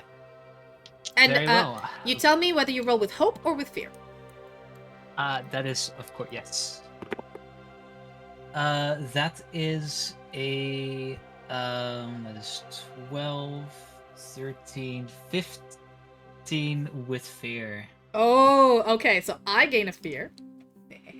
15. 15 is it's a pretty decent threshold. You've heard of Sylfania, the Ranger General?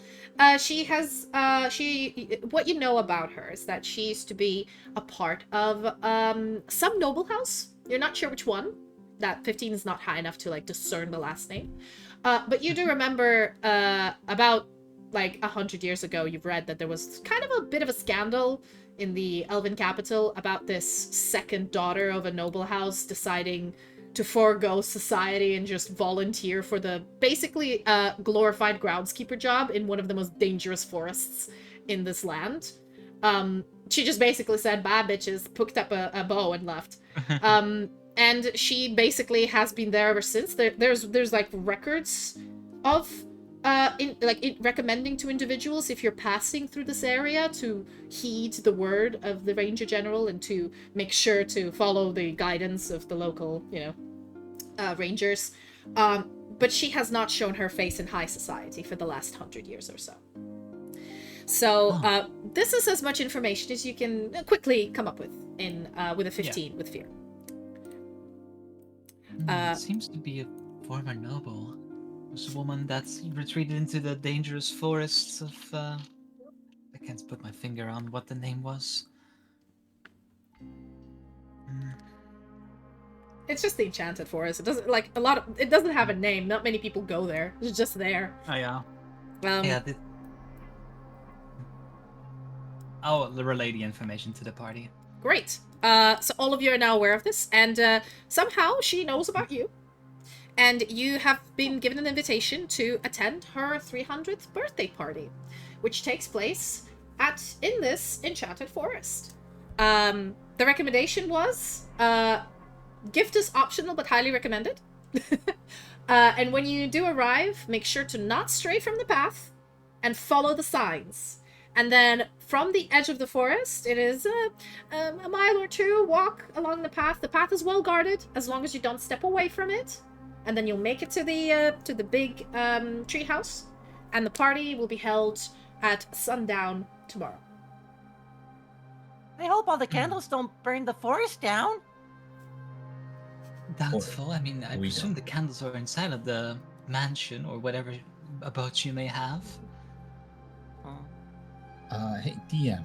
Now that I Yes. heard that Sylfania is from a noble house and Yes. all that, could I perhaps think of maybe someone ever having spoken of Sylfania, or Yes. maybe someone who might have went to the Elven lands? You may do a follow-up using your skill. Okay. So using what skill do you assume? The court speech or no? I don't know. I mean, the only one that I don't think makes these- a little bit yeah. of sense is, yeah. Sure, court species like passing off. I'm just like in general because Yeah, of my I think it's just a background. general roll you'll need to do. You don't have really any pluses or minuses to this. It's more like a chance to see maybe you crit. Who knows? Mhm, mhm. Um, So I just roll. Only yeah, just the duality dice, duality. just the 2 dice. Hey. You rolled what you 14 rolled? fear. 14 with 14 fear. with fear. Oh, thank you for all this fear, guys. Oh. As you guys, I know it's good. Good for me, bad for you. You haven't the name rings a bell. The fact about somebody running away, it's considered, especially in Elven high society. In this world, the elves are a little bit they kind of keep to themselves. They do interact with other people, but their high society is the high society. In a way to explain the difference is when you ask any of the English nobility or the old French nobility to back in the early Victorian era of the novue of Americans. Those Americans probably have more money than you, and they probably came from the same thing, but no, we're so snooty because we have more history or something like that, So the elves are a little bit isolationists, so if the entire family of nobles, each member of the noble house will have something to do in the capital, and having one of them basically say, nah, peace out, I'm off to become a park ranger. It's weird. So you probably heard of that, but you've not. There was no names associated. It's like a Okay. scandal. Yes. Well, Well, I it's not a scandal, but still. I still need to roll my prayer dice. Oh yeah, go ahead, do that. Yeah. Oh, I love how you colored them to green. That's cute. Yeah. So I that's don't think it counted. Or- yeah. No, it doesn't count if you roll them here. So I guess if you just throw it, and it or what you can do is you can basically do this to d4 and roll, and that's 2, and then another d4. And that's And 1. So you that's can nice put too. one die here that like looks like 1, and then one that looks like 2. Because you can flip with, I think, F, or was it? Okay. Yeah, these are not the best. I don't know why they're so bizarre. Oh, you're moving both of them. Sorry. Oh, There you go. Uh, I think they're linked somehow. Hold on. that I have my. Oh, you can roll with an R. Okay, yeah. That's a 3. okay, so that's a 2, and Oh. the other one was a 1. So when you right-click each die, you can look at the rotational value, and you can set it to what it is.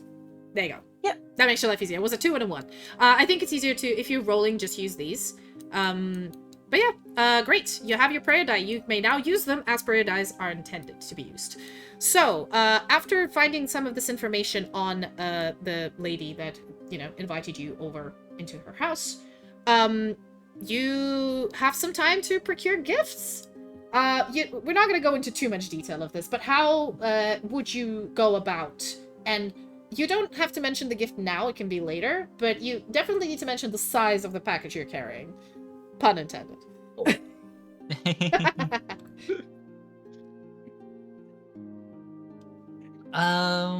Knowing my character, she would probably try to find something that is befitting for elves, not too large, like a little small, like gift. Great. I mean, if you can't think of anything right now, it's something to keep at the back of your head for when the party happens and, gifts are opened. But you just need to kind of recall the size of it so that we know what size package you're carrying with you as you're heading. So for you, it's a sort of medium size, elf specific. Yeah. It's like a brooch, probably, Oh, nice. that she might enjoy. Lovely. I would probably, since she's a noble of some kind, I would try to find some kind of trinket or maybe like a ring. Ooh. Something very high class, very noble. Although I might not necessarily pay for it. Well, hey, how you procure these gifts is actually, you know what? Give me, what would it be? It would, because you're doing you're finding a gift, procuring it. I guess you know what? We can use your syndicate thing because you've actually been to this academy many, many, many times to visit our wonderful Kilana. So I wonder, you can basically maybe use this to procure an item because the academy, of course, trades in many, many goods. But I would say, I'm sure. yes. You could, and negotiating prices and leverage reputation to get what you want. You can use your highborn privilege to get an advantage on this. Or you can steal it. It's your choice. So depending on what you do, you will need to give me a roll to see whether you succeed or, What is your choice of action? I think I'll probably just try to find some trinket and swoop it when no one is looking. Whatever Okay. magical thing I can. I would say you probably easily can find something using your connections. I'm not going to make you roll for that, but I will make you roll to steal. So you can use I'll let you use your pick and pull to get advantage. But you will have to give me a stealing roll to see if you manage to get this. And then if you do, I'll tell you what you get. So it's a ring, right? Okay. Because I have an item table here. Nice. Yes. I have a I'm gonna write down the idea that I have for the gift. Oh, great! Yes. It doesn't have to be public. You don't have to say it. It just that's why I said the size of the bag of the box you're carrying, and they will be revealed by the end. So I've got my idea for an item. Great. Okay. Am I rolling Yes. duality? Or? You're rolling hope and fear, and then you do plus d6 because you have advantage. Yes. Okay. And then no, you also add it's finesse. So you could just click finesse. There you go. Yeah. Oh no, I already did click finesse. Sorry. Like okay, let's throw it away. So it's hope and fear plus d6 plus finesse. That's how you Plus do it. finesse. So it gives you the equation here. Right. And Yes. that just mean that's with the advantage, correct? Advantage is 1d6. You have an extra Okay. die you roll. Because again, you always roll two dice anyway. You can't really do advantage that way. Okay. Let's go. That is a 26 with hope. Nice. Amazing. Oh, So gain yourself a wow. hope. You now Nice. have 3 hope. So put a little button here, down there. Oh, Yes. yeah. You can now use a hope feature or do a tag team. And 26 is amazing. So you not only sweep, you get to choose between what you sweep. So you managed to break into being told that there is a magical vault in this building. And you one second. There are 3 items that you know are there, but there's also a mystery item that I will tell you in 1 second. Ooh. And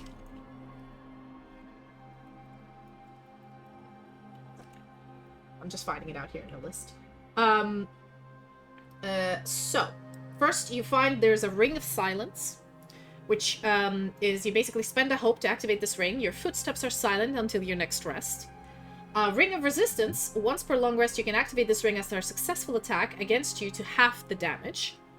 And there's a third ring, which is Ring of Unbreakable Resolve. Once per session, when the GM spends a fear, you can spend 4 hope to cancel the effect of that spent fear. Now, applying to this world, these are pretty powerful items, especially being able to, stop things. But also you find a little fun ring that is got this beautiful verdant design, and it says Ring of Verdant Whisper. It's a slim band of polished silver with a deep green emerald, with tiny vine-like filigree curls around the metal, and the gem glows faintly in candlelight when worn. While wearing this ring, you gain advantage on negotiation and persuasion checks made in formal or noble settings. You may speak and send a 25-word message carried by a green leaf that is moved to the recipient. So basically, it's a free sending spell of relating to D&D terms. And if the wearer ever needs to escape socially without dishonor, they may crush the gem, destroying the ring. A cloud of fragrant blossoms bursts forth, blinding creatures within 10 feet. It's basically a smoke bomb, but you destroy the ring. So that is something you've not seen. This is a very unique item that you found here. That would make a perfect gift. Oh, then I'm for sure gonna grab that one. Yeah, it's more like the other first 3 are actually part of this. This one is a custom one because 26, bro. Come on. That's Hell crazy. yeah. So when you think about it, you can roll, maximum you can roll is 24. My bro rolled 26 because of all the bonuses. That was crazy. And with hope. Okay. That is exactly what I'm built to do. You've built and you found what you think is the perfect gift. Because also, like, she's elven, she's noble, but she's also a ranger, full-time, like, forest job. This is useful. Fantastic. Those of you who want to keep your gift secret, that's fine. Gives you a little bit of time to think about it. You also have about a day to procure it, so you have plenty of time, unless it's not going to be a magic sort of, I don't know, god killing. but a small fun trinket. It can be food. It doesn't matter, it can be anything. You don't know this person that well. This is all the information you have going by. You're very surprised to get an invitation. I know what I'm giving. Perfect. So let's just say, if you're all ready, you guys, the enchanted forest isn't hard to find. It is a no-go zone. But the cities outside of it, there's basically 2 cities on both ends of it, and the forest sort of it spans the width of 2 mountain ranges. So You can pass between these two cities through using the mountain ranges, but that is a very perilous journey and very long. The shortcut is through the forest, but it's also very dangerous if you don't follow the rules that the ranger generals put there. But so you can make your way easily through teleportation circles and public transport to the town that is nearest to the entrance to the forest in time. Now, as you guys are heading inwards into the forest, what size packages are you all carrying? And what did you bring with you? Did you dress nice? I for sure try to make myself look prettier. I am of noble birth. I have to do something. I got distracted by looking at Aqua's items. Yeah, they're the gifts. Kiana would make So sure upside to she would make sure to have like a very nice outfit for the occasion. Ooh, lovely. Mm-hmm.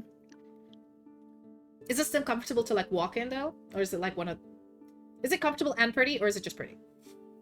It is comfortable and pretty, because well, if the forest is dangerous, she has to be prepared. Yes. But she's not going in like her work clothing.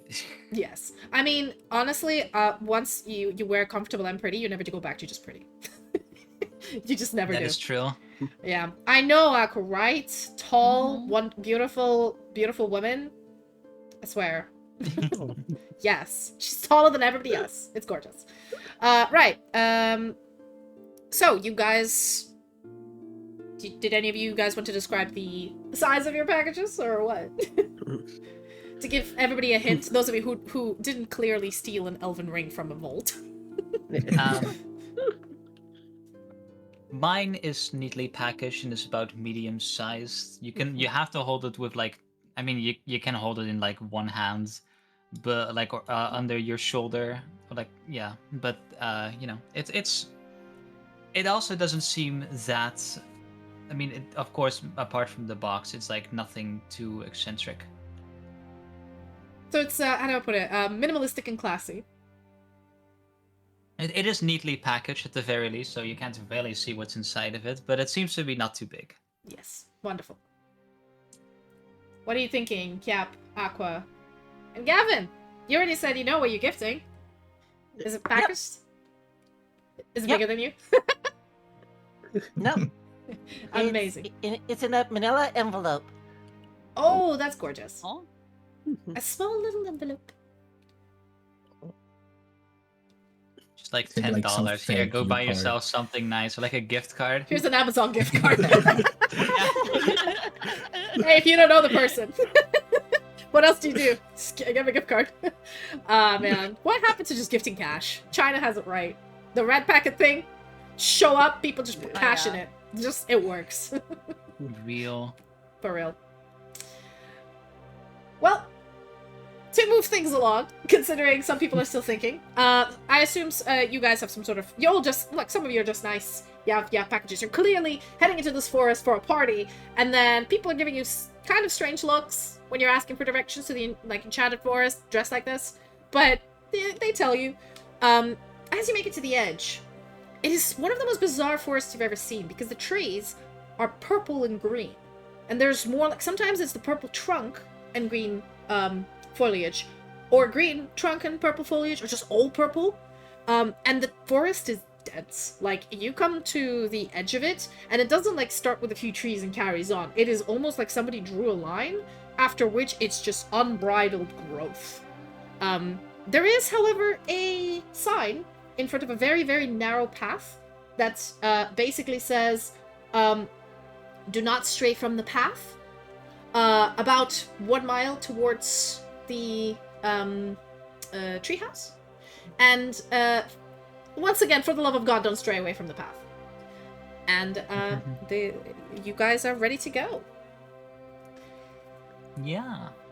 Anything you want to do before you head inside? Any like conversations between yourselves? Do you want to like make sure to get something from town before you do? I'm not sure what I could afford from town. Only got a single handful of gold. Actually, That's since true, you do we start have with gold. just arrived Yes. at the forest, could we or maybe could I specifically like look around and see if this area has been like traveled, like if other people, other partygoers have come about? Yes. For that, you would need to give me an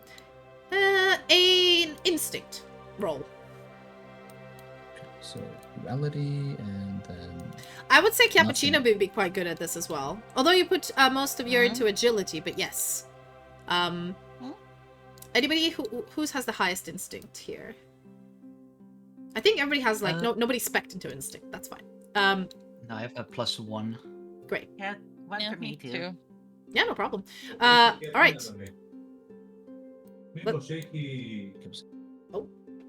So actually, there's one mechanic which you guys can do right now. So Belle is now trying to look around. Oh, Belle's character, Hessen, right? Trying to look around and see if there's any other partygoers. And one of you can actually spend a hope to give him a d6 advantage as help. And you have to tell me how you are helping him. So this is the help mechanic and how it works. Is anyone gonna help out, or should I just roll it? Oh, yeah. Before that, can I use my class feature of rally? Oh, yes. What does it do again? Once per session, I describe how you rally the party and give yourself and each of your allies a rally dice, a level 1. Your rally dice is a d6.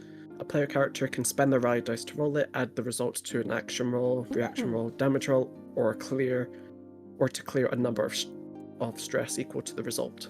I think this is actually a perfect time, right before you're about to head into this dangerous forest. You're all here, you're all dressed, you're all ready to impress. And tell me how you rally the party, and then you roll the d6, and everybody gets that much of a rally die. So we all get a d6. I missed out that your part. I thought it's just everyone got a d6 and then they all rolled it for their own number. No. You roll it once, and if you roll like a 6, everybody Yeah. gets a 6. If you roll a 5, everybody gets a 5. It's like a group inspiration, but like once per session. Go ahead. How would you rally the party? Right, get everyone together. Greetings, everyone. I am Dimmadome, owner of the Dimsdale Dimmadome, and we're going to be going to this amazing party. It's just a little bit beyond this woods. We're all going to have a great time. You hear that, boys? Gonna have a great time. That's super inspiring. hell yeah. Yes. Hell yeah. Give me that d6 roll. Very inspiring. No, I thought I That's a 1. A 1. Oh, one. Okay. Yes, you inspire believe me to with inspire much inspiration. No, but Can I so just that chuck money at the problem Feel. and re-roll it to a higher number? Feel the I wish you could, inspiration. but no. All over. Basically, I think what this does is you like an inspiration. You can add it to reaction roll, action roll, damage, or clear number of stress equal to the result. So you have a +1 to any of those things, and then it burns up. I think you can just like write that somewhere that you have a +1, and just remember you have a rally die. You're Is welcome, this an everyone. action? Don't spend it And all at once. Can I'll I just put use it here? I'll put a token Yes, you down. can. Yeah, because that's an action. Okay. Actually, So yeah, yeah, I'm you just got it. gonna go. Yeah, go ahead. Yeah, so everybody has tokens here. You can actually put a token down as value of the rally dice. 12 with hope. Gain a hope. Oh yeah, I'm very hopeful. So Yeah, you're very hopeful. You can now use a lot of the features you have as your class with your hope. And also this is the incentive to roll more and to like volunteer to do things like he just did. But there's also a chance you could roll with fear, and then I gain a fear. But again, there is no other way to gain hope apart from participating in doing something, you know? Great, so as you're looking around with a 12, you notice that there is some foot traffic, but it doesn't seem very new. It seems like people have been going through this forest, but not within the last, I guess, 2 hours or 3 hours. That's what you get with a 12. Either we're very late, or not that many people are coming over to this. Or you're party. early, I don't know. I mean, what time of day is it? I was expecting to be So the like, party is at midday. sundown. You don't know how long it's going to take you to get through the forest, so you're just there around like 4 p.m. To To give yourself a few hours in case, like, you know. Yeah. Oh, either way, I'll tell everyone to keep their eyes open. We don't really know what exactly is happening or who is calling for us, and we don't want to be caught unprepared. Yeah. I mean, I would hope we Us- keep our eyes open. It'd be hard to get through this place with them closed. I Well, knew can you were always going with this hold on before to you the finished the giant sentence. I person. love that. Aw. Also, I would like to spend a hope to use Tava's armor and give Gavin an extra armor point until next rest or when I cast it again. Oh. Yes, go ahead. Oh. Sorry, I need 1 second here. My Okay. shit. I accidentally deleted the thing here. I need a second. Talk amongst yourself. Oh no. Man, this party is gonna be wild. Do the elves drink or? Oh yeah. They're ancient. Like the older you get, the more you drink. Yeah. It's just how it works. Oh. Generally speaking, they drink more stuff like wines and stuff and unlike other races who drink more of ales and the such. Yes. Mhm. Snobby even in the way they drink. Wiggle. My pappy said that the elves can hardly hold their drink, though. They do tend to stick to lighter substances as well, yeah. But that's why they go for Ooh. the wines. Wine can be pretty heavy if you think about it. Really depends how it's fermented. But yeah, no, they like their wines. They like their fancy stuff. Weird place to have a fancy party though. In the middle of a forest. Okay. Unless if it's a rave. It's I've saved. It's good. Okay. I was like, I almost deleted like all the prep stuff. Oh no. Yeah, so I was like, That oh would no, not have been good. oh no, oh no. Yes. I wonder Okay. how big the treehouse is. We're all I've good. never been inside a treehouse. As you're having these conversations, you notice that the sun is starting to, not setting, but like heading towards the west. You might want to start getting a move on through this forest to make it. It says a mile, but you don't know whether it's as a crow flies or literally walking. Who knows? So as you step inside this forest, you immediately feel as if the moment you step onto the path, there's like especially you, Kilana, you're very attuned to magic, and you sense like a little, you step through a threshold that a magic washes over you, and at the same time, the noises of the forest that weren't there before you stepped in immediately start. Like there's creaking and weird twinkling, and you swear you hear a choir somewhere. Maybe you don't know. It's so enchanting and so magical, and it's beautiful. The lighting inside, it feels like it's always night. You cannot see the sun because of the dense tree canopy, but everything is lit with these like beautiful purple crystals that are like embedded in the ground, sometimes in the trees, sometimes on top of rocks. Sometimes the rocks themselves are crystals, and they're all like faintly glowing. It's basically always kind of fun twilight in this place. The road has been cleared. And you notice that some of it has been freshly cleared from any vines or tree roots or anything. You have a straight passage to go. Do you guys start heading, or do you want to step away from the path and look around? What would your characters do? We have been told specifically not to leave the path. I feel like we should very much follow it. Oh, definitely. Considering the fact there's magic around this forest, I wouldn't want to know what's astray from the path. Yeah, maybe the trees will attack you, and I know, right? I don't want Sounds horrible. As you guys, oh, sorry.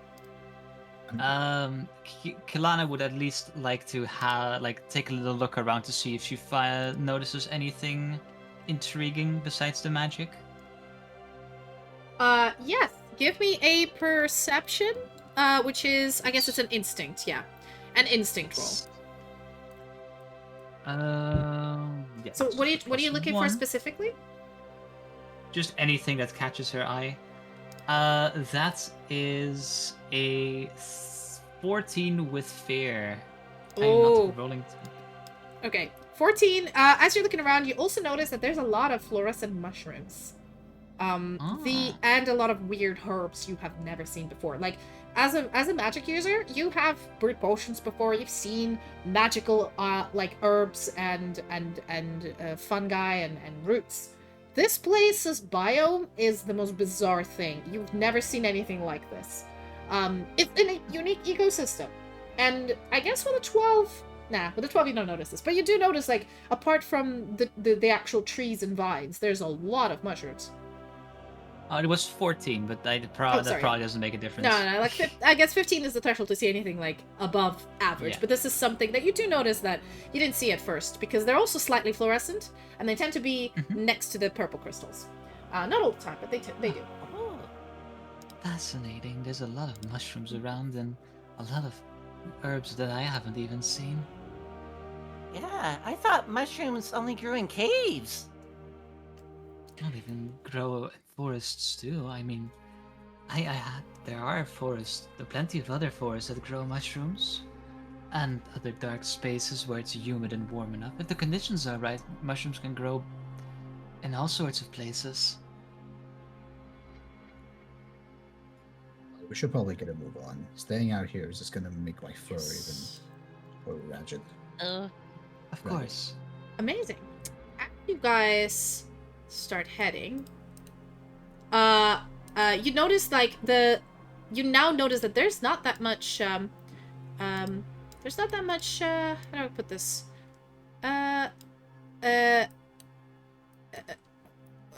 Wildlife. There's a beautiful flora and fauna, but there's just no wildlife around this area. You've not heard a single bird song. You've not seen any insects. You do feel a strange, like, creaking and moving, but you're like, it probably is the wind, because, you know, trees don't stand completely still, and you do feel a nice breeze on your face, but it is slightly unnerving with this, like, eerie atmosphere, but no creatures in its woods. Which is quite bizarre. Hear this crack? What are you doing? Must have been the wind. Right. As you guys are carrying along, it does seem quite quiet. There's not much happening. You're just, you know... Hey, DM. Yes? Could I check my pockets? Or would that be as you're walking metagaming? around, I would say, no, that would be fine. I guess a person as paranoid as you probably would check their pockets. So give me, I guess that would be, like, are you checking just your pockets, or are you checking your bag? I guess I would be. I probably would not be checking my bag. Just checking to make sure that the gift is still in, like, a hidden stashed pocket, like underneath the armpit. Yeah, So, as you're know what looking they're for looking for. that special gift that you managed to steal, you suddenly notice that it's missing. And as you open up your backpack, thinking maybe I put it there, you notice you're also missing your stamina potion. Do with that information as you will. I immediately turn to the rest of the group. I'm like, guys, check your pockets, check your gifts. Of course, she'll start checking her pockets and, like... As you guys for her are gift. checking your pockets, you notice that your gifts are all gone. Oh, And then, just as you're about to, like, actively look, which one of you has the highest presence? Instinct. Oh, you'll have the kind of the same one. I guess all of you who have a +1 to instinct, you guys notice, because he rolled quite low on this, you notice a little, just as you're, like, looking around to try to, like, figure out how did these gifts started to go missing, you see a little, strange sort of bushy tail disappear into the bushes. You just get a glimpse of it, because it's so fast.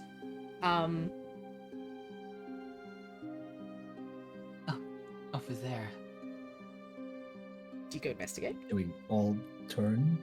I mean, now that it's been pointed out, all of you see, and obviously the tail was just there for a second and it's gone, and then you hear the rustling of the bushes. Now, what you can do here is, you can do something which is called a group check. Because all of you are now looking for this phantom thief who stole your gifts that you worked so hard to get, or stolen so hardly. this whatever this is, stole them from you. So one of you can lead this was it investigation? Or what was it? Again, it was yes, instinct roll, and the rest can help. So the way to help, you don't need to spend a hope to do that, to give advantage. What you do is all of you roll. Either you basically say how you're going to help, so you can either roll, I would allow here, either instinct, or you can try to do knowledge to recall what sort of creature or person this could be, or if you heard anything about this place. You can probably do finesse if you're trying to quickly follow it after the bushes, like, you know, it's using a creative way of helping this. And before that one designated person rolls, each success on your end gives them a +1, but each failure gives them a -1. So pick amongst yourselves, who do you think should be leading this charge of finding this thief quickly, because you don't want to stray from the path. You're still close to the path, you're still on it, and this thing couldn't have gotten far away. So who would be, in your opinion, the person to go for that? And then the rest of you can help or hinder. Would you say it's the sun has set enough now to be low light? Oh yeah, it's very dim in here. Oh no. With Underborn, I do have low light living. I gain There you go. advantage to investigate. Oh my, there we go, Gavin. I think Gavin volunteers for this. So before you roll, Gavin, everybody else, because I want to show you the different features of Daggerheart. So all of you can be doing different. So the first one was using hope to help, but that's just one person spending hope to quickly help another person with something. Here, because all of you are doing something, you can help or hinder. So let's start with Kilana. How would Kilana help locate this phantom thief? And also, as you check for that nice package that you were so carefully wrapping, it's gone as well. None of your other items are gone. This creature seems to be a bit of a kleptomaniac, whoever it is or whatever it is, but it didn't steal anything else from you apart from the gift. I would like to... I saw the tail at the very least, so I would like to use my knowledge of creatures to see if I would know what this creature is. Yes, go ahead. And you know what? I'm gonna be nice. I'm gonna be a nice DM. Okay. When you saw the tail whoosh, the disappearance was a little bit too quick. Now, this is something you're pretty, like, there's a hint in your brain, little tickle, of creatures who can move between planes quickly. And you're thinking maybe your studies of otherworldly planes could help with this one. Very well. Yes. So you may use a hope. So you burn a hope to do this, and then you use studies of otherworldly planes. What I'm actually gonna do is I'm gonna use my School of Knowledge feature, Adept, to mark a stress instead. There you go. To roll, and because I'm a Furbolg, I get to roll a d6, and if it's a 6, I don't mark it. Holy shit! You've min-maxed this. Let's go. Okay, it is a 2, so I do mark the stress. But and because I use the stress, I get to double my experience modifier, so it's a +4 to this roll. Girl, yes. That's it. So Play Daggerheart.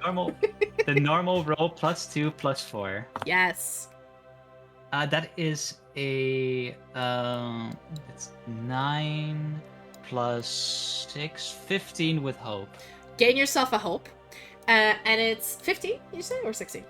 Yes, 15. 15. As you were looking, you are pretty sure this creature can move between it's using some sort of a spell similar to Blink. It can move within a second to an ethereal plane and come back. And you're like, so this is how he's managing, or it is managing to steal our things, because it, like, literally potentially blinks right behind you, grabs something, and blinks away before you even notice it was there.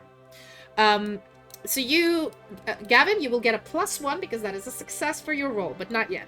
So mark yourself, remember to add a +1. Alright, let's go. Aqua. Dim. How is Dim assisting in this matter?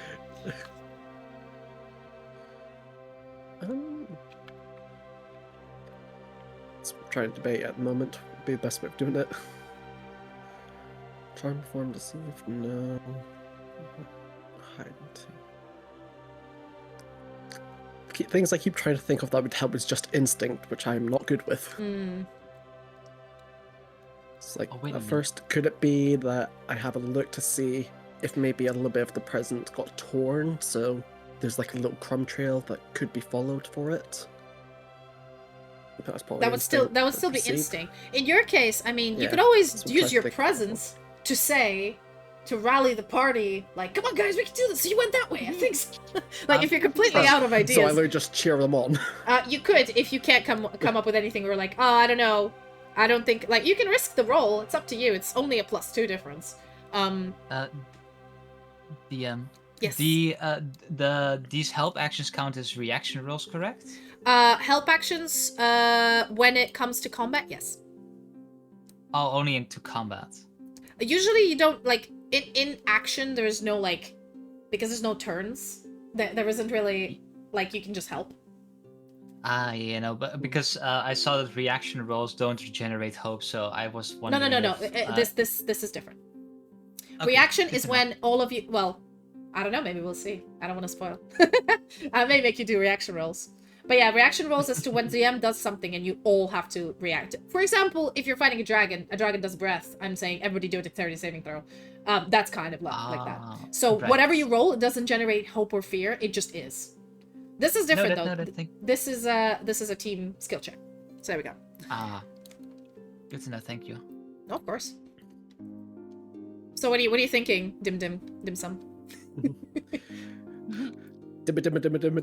We'll do what you say and use a presence roll to try and help boost morale. If you even though want, it you says can we do need that a as gift. well. Yes. So You what can dice even would it use be? maybe hope and do through the power of bullshit. You can try somehow bullshit your way through this. Perfect. Through I the don't power know. of bullshit, I just boost everyone's morale for this. Yeah, but every time you use an experience, you have to burn a hope. So I've removed one Okay. for you.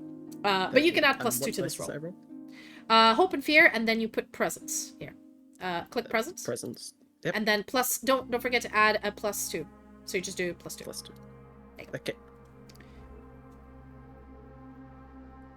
That is a 16 with hope. 16 You with gain that hope. hope back, and Perfect. you succeed. So Gavin gets a +2 to his roll, whatever he's doing. So tell us how you boost morale to the group. I just encourage everyone with the. We know it says we should bring gifts, but don't worry, we will get these gifts back. We're not going to break any of these rules on our way and face whatever consequences may happen.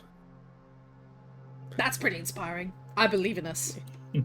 Yeah. What about Trust you? me. Yeah. What I'm about you, still- Kaya? Me? Oh, when they said the gifts were Nicked. taken, I was concerned because my gift is pretty large. Large for me, probably, but I wanted to make sure it would fit her very well. But it's also made of a certain type of fur. So I'm like, can I use my ability as a gift tracker? Yes, I'll that burn is the hope point. to Yeah. see where where they went. So, if you spend any number of hope, okay, so I think it's per question. So, Yeah, per question. so you burn 1 hope to ask a question of where they went. You know what? I'm gonna give this as an automatic success to Gavin. So he gets a +1. You don't need to roll anything. And when you look through, you notice through the bushes as you're looking down, there are tiny little paw prints. Very cute paw prints. And I reckon to you, it is either a wolf or a dog or some sort of a canine-like creature. Okay. So I'll happily turn to the party and say, okay. Through the power of me being a druid, I can see tiny, tiny, tiny footsteps. Yeah, they're tiny You can feet. follow these. Tiny feet.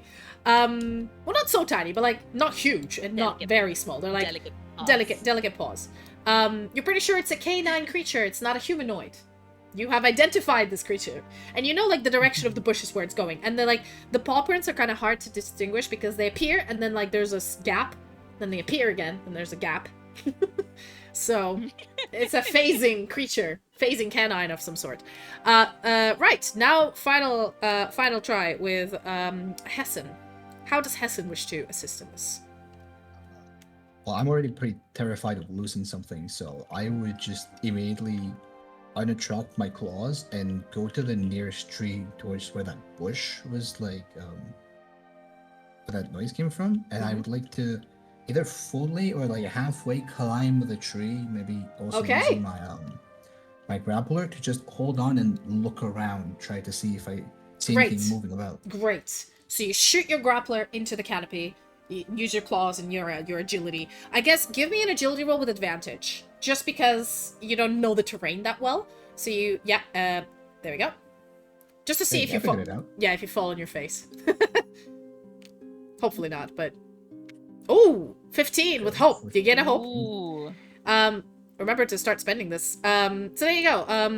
We have You've much to spend. yeah, you've well, you have a class feature and other things as well. So the class feature and this thing here that says rogues dodge and whatever, are also good things to do. Also, you can do a tag team to spend 3 hope and tag team with somebody. Maybe just keep it for now. You might need it. As you're using your grappling hook to launch yourself into the tree canopy, you're going quite a far way. And as you're going up, you notice the trees are dense, and you have to like stick close to the tree to be able to get all the way up there. And then as you hit a place of where your grappling hook attached and grapple yourself to it, you look around, and the dense canopy is a nightmare to look through, but you think you can see in a little bit of a distance a bushy tail, a bushy golden tail appear, disappear, appear, disappear, and it's heading, you know the direction where it's heading. So I see it like moving through the brush, or Yes, do I you see it see- like blinking? No, you don't see it. The brushes are quite dense, and you only see like a wagging tail, seemingly very happy. Golden color in this like purple and green forest. It stands out, but it is like it's there, and it doesn't go under the canopy. It literally just disappears out of existence, and then appears again a little like a few steps forward. But you know the direction, and that is a success. So Gavin, you will roll whatever roll you were planning to do to track this creature and find it with +4. Doesn't Dims give +2 or? Yeah. Oh, What do you mean? No. Because this so each of you, if each of you succeeded, he gains a +1. If one of you failed, he'd gain a -1. It's per person. Okay. got it. So Yeah, but, with Dim's inspiration, didn't you say +2 though? Yeah. Oh yeah, but that was because like he was the second person. yes, That's no, like- because he was the second person. So in the end, it was +2. I see. Then after Kaya, it was +3. Then after Belle, it was Oh, +4. Okay. Yeah, she was just tallying up, so you have yeah. to So it's plus just 4 adding total. them. You have +4 total. Okay.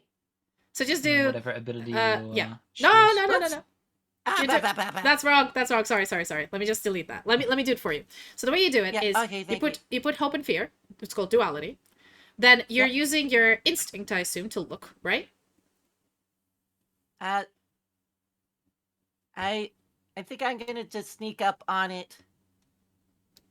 So it would be hide.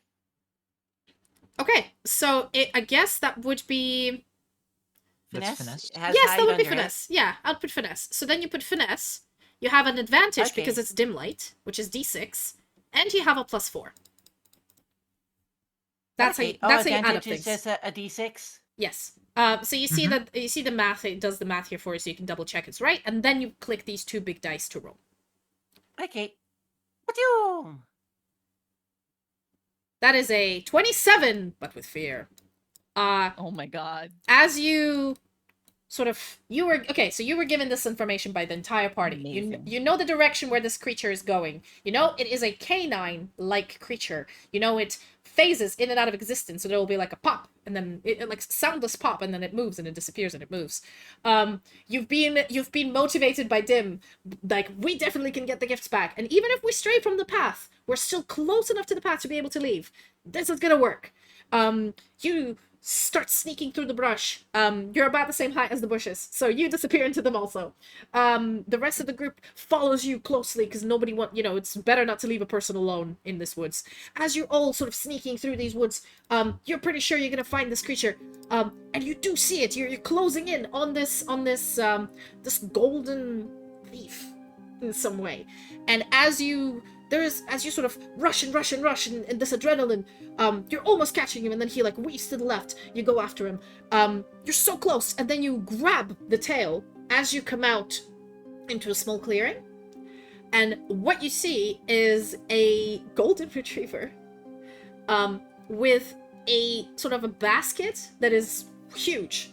And it has all of your gifts in it, and your minor potion, like minor stamina potion. Basically, everything he stole from you are in this like weird basket that you can see like a gift that is much larger than the bottom of the basket, peeking out. So it's probably like a basket of holding of some sort.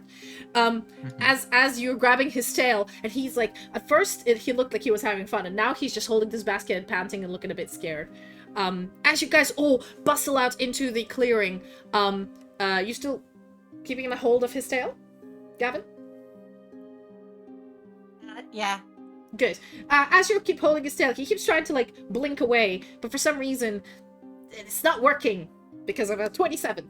However, as you step out into this clearing and all of you follow him, suddenly, Gavin, you notice that while the dog is, at first it was sort of slightly higher than you, or like slightly same height as you, suddenly the dog is higher, and you don't understand why, and it keeps slowly getting taller, and then you look down, no, it's not the dog getting taller, it's you sinking into a quicksand. So all of you waddle out into an entire, into a pool of strange, purple quicksand. So I need you, all of you, to give me a reaction roll. This is how you do a reaction roll. So, this would be agility or strength to be able to get out, unless you have a particular skill that can help you with this, but you're all basically quickly falling into quicksand. The dog seems to be unaffected by the effects of this quicksand. So these are individual rolls. All of you do individual reaction rolls, so that just means you roll a duality dice, but it doesn't matter if you get a hope or a fear. You can still spend hope to improve your odds. You can still get the one rally die to give yourself a +1. All of that is still available. You just don't generate any hope or fear. I suppose I'll have to roll agility, because my strength is worse. Yeah, I'm gonna have to do strength. Go ahead. Likewise. Hello, Mr. Red Ted. With agility. I hope do you're we do doing well. Okay, 17 with hope. You don't gain a hope, so it doesn't matter. Yeah. So 17. Okay. 15. So 17, 15. Wait. So I'm gonna roll with my experience of through the power of bullshit, burn a hope, and add +2 to my strength. Sure. Yeah, you're gonna have to explain to me how you do that, though. A lot of happen. 19. That's okay. Tell me how you bullshit. We'll do it a little bit later, but let's go. We got 15, 17, 19, and we're waiting 2 more, right? Yeah. What do I click on? So what you do is you just roll, depending whether you're using agility or strength, which I assume if you use agility, you roll duality, and then you click agility. And then if you have any experience you want to use, twice now. or anything else, yes, see, yeah. So it's just duality, hope and fear, and then agility. There you go. Okay. How you roll with this button. Yeah, and if you want to add any, spend any hope to add anything, or any of your skills can help. If they don't, then you're like, oh well, just roll it as is. You don't generate hope or give me fear, though. Okay, but can I use the leap thing? Oh, what does leap do It's again? on my ancestry card. Yes. I can leap anywhere within close range as long as though I'm using normal movement. Okay, you know what? I'm gonna give you advantage on this, so add a d6. And if you roll high enough, you are basically managed to leap out of the quicksand before it gets you. Ooh, okay. 17. Okay, yeah, 17 succeeds. You basically, as you step into quicksand, this strange fight or flight reflex in your brain kicks in. From when, I don't know, from where, an ancestral genetic and you immediately just hop to the nearest bush away from it. And you're free of it. Genetic fear. Yeah, genetic fear of quicksand. In my fur. And you manage to leap out, and you're just in the bush, and you're like, what happened? Okay, I'm safe, but what happened? And everybody else is sinking slowly. I rolled a 9. I didn't really do well. Okay, so I would say, first of all, explain to me through the power of bullshit do you get out of this swamp? Of this quicksand? Through the power of bullshit, while we were sinking, there happened to be quite a good-sized stick beside me that I used to help support me and my weight. So I used my strength to push down it to help get me out a bit faster. So you basically conveniently stick your hands in the quicksand and rummage around and find a stick, and you're just like, this is bullshit, but sure, put it down. Yeah. This is bullshit anyway, but it works. And then do an alley up and somehow pull yourself out of there, and you land right next to Kaya, staring at each other. Now, I think one of you rolled a 17 and a 15. With a 17, you do get out as well with your agility. Did you do agility? I think you did agility, right? Strength. I use my big gobble muscles. Yes. You use your big gobble muscles to, while still holding the dog's tail. You're kind of using the dog as leverage a little bit to get off the out of the quicksand quickly. And the dog was actually helping you by trying to move away from you, so he was like pulling you out of the quicksand by his tail.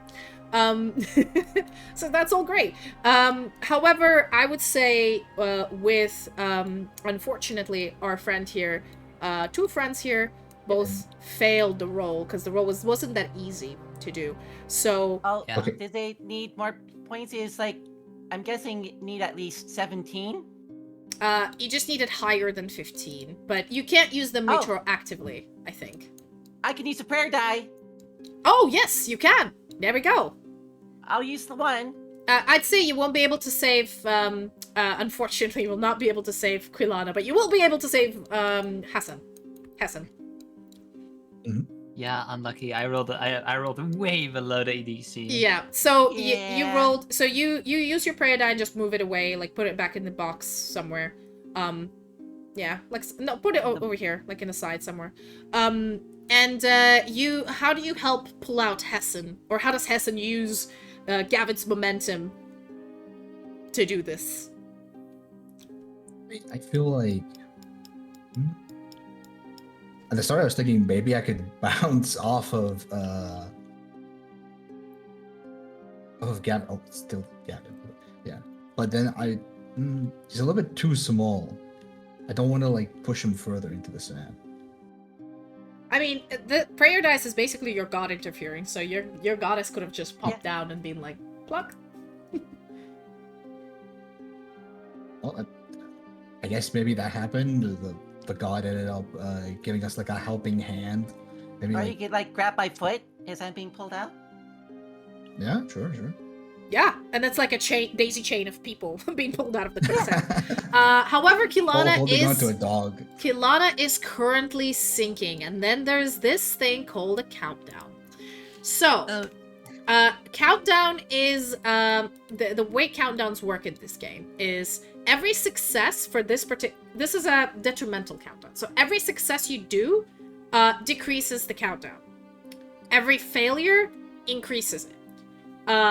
I would say in about 3 turns. I'm actually not sure. I've used these countdowns before, but let's just say you need to succeed 3 times to get her out. And if you fail more than twice, she's gonna go under.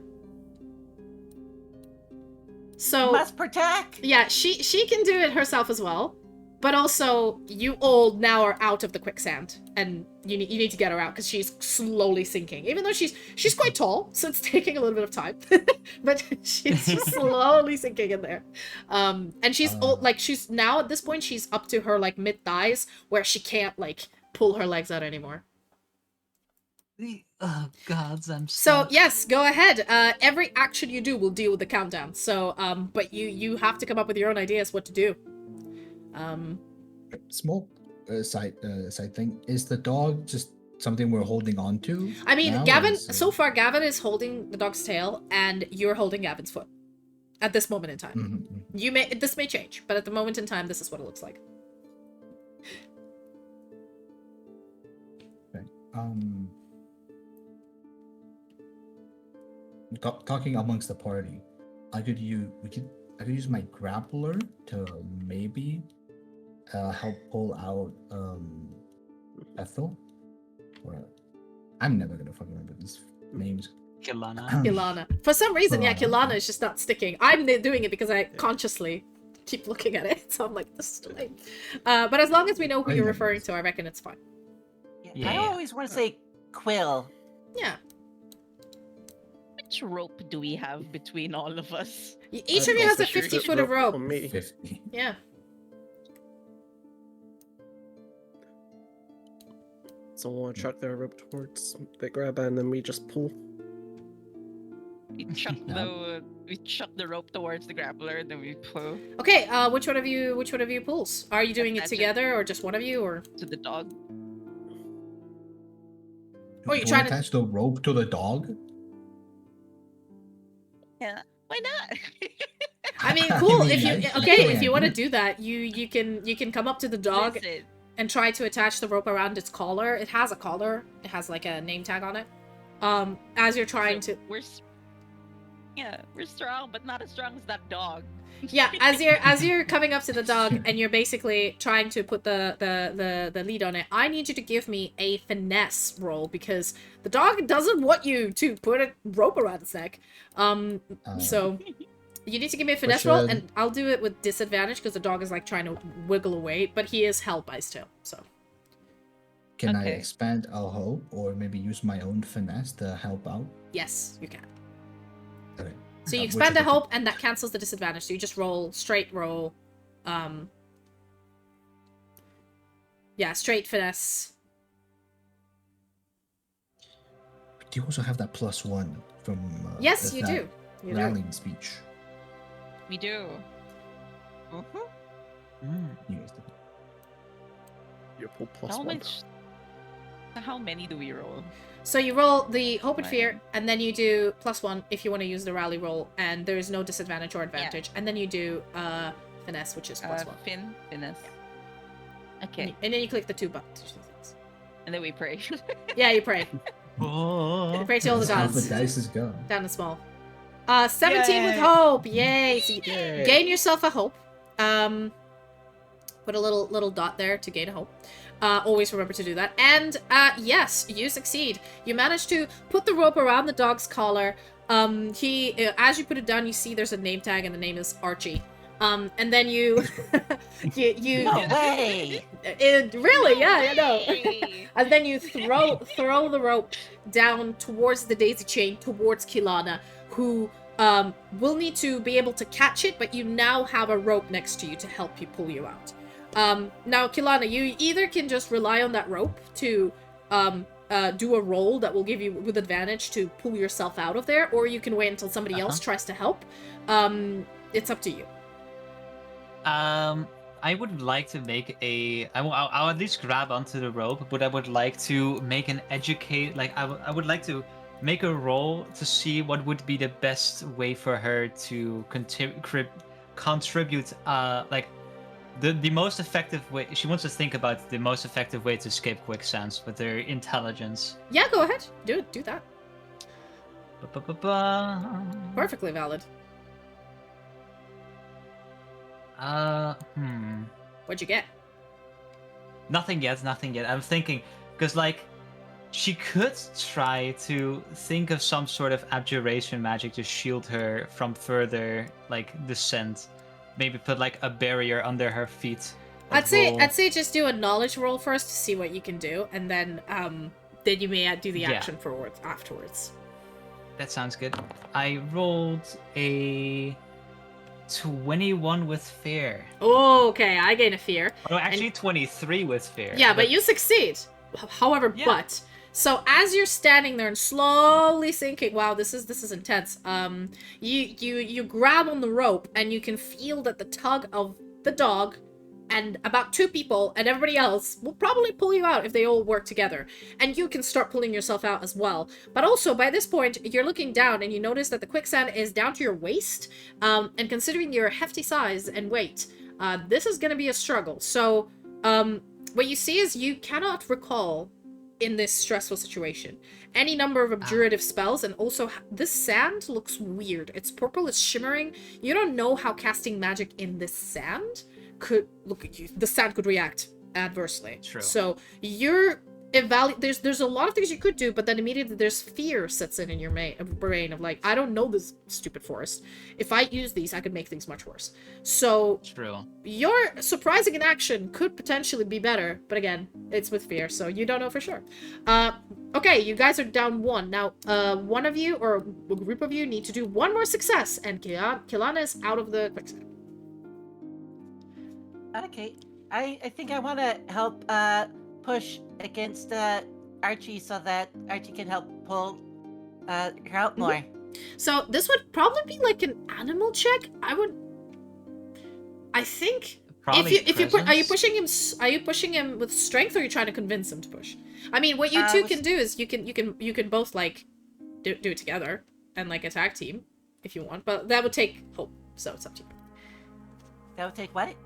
That would burn 3 hope, so I'd say maybe hold on to it. I think you could be fine. You could just push him with strength if you want. Is that what you wanted to do? Yeah. Go ahead. Okay. Hope, fear, strength, Strength. and I must protect. Yes, but you burn a hope when you do that, so I'm just gonna remove a hope for you, and there you go. Go ahead. Okay.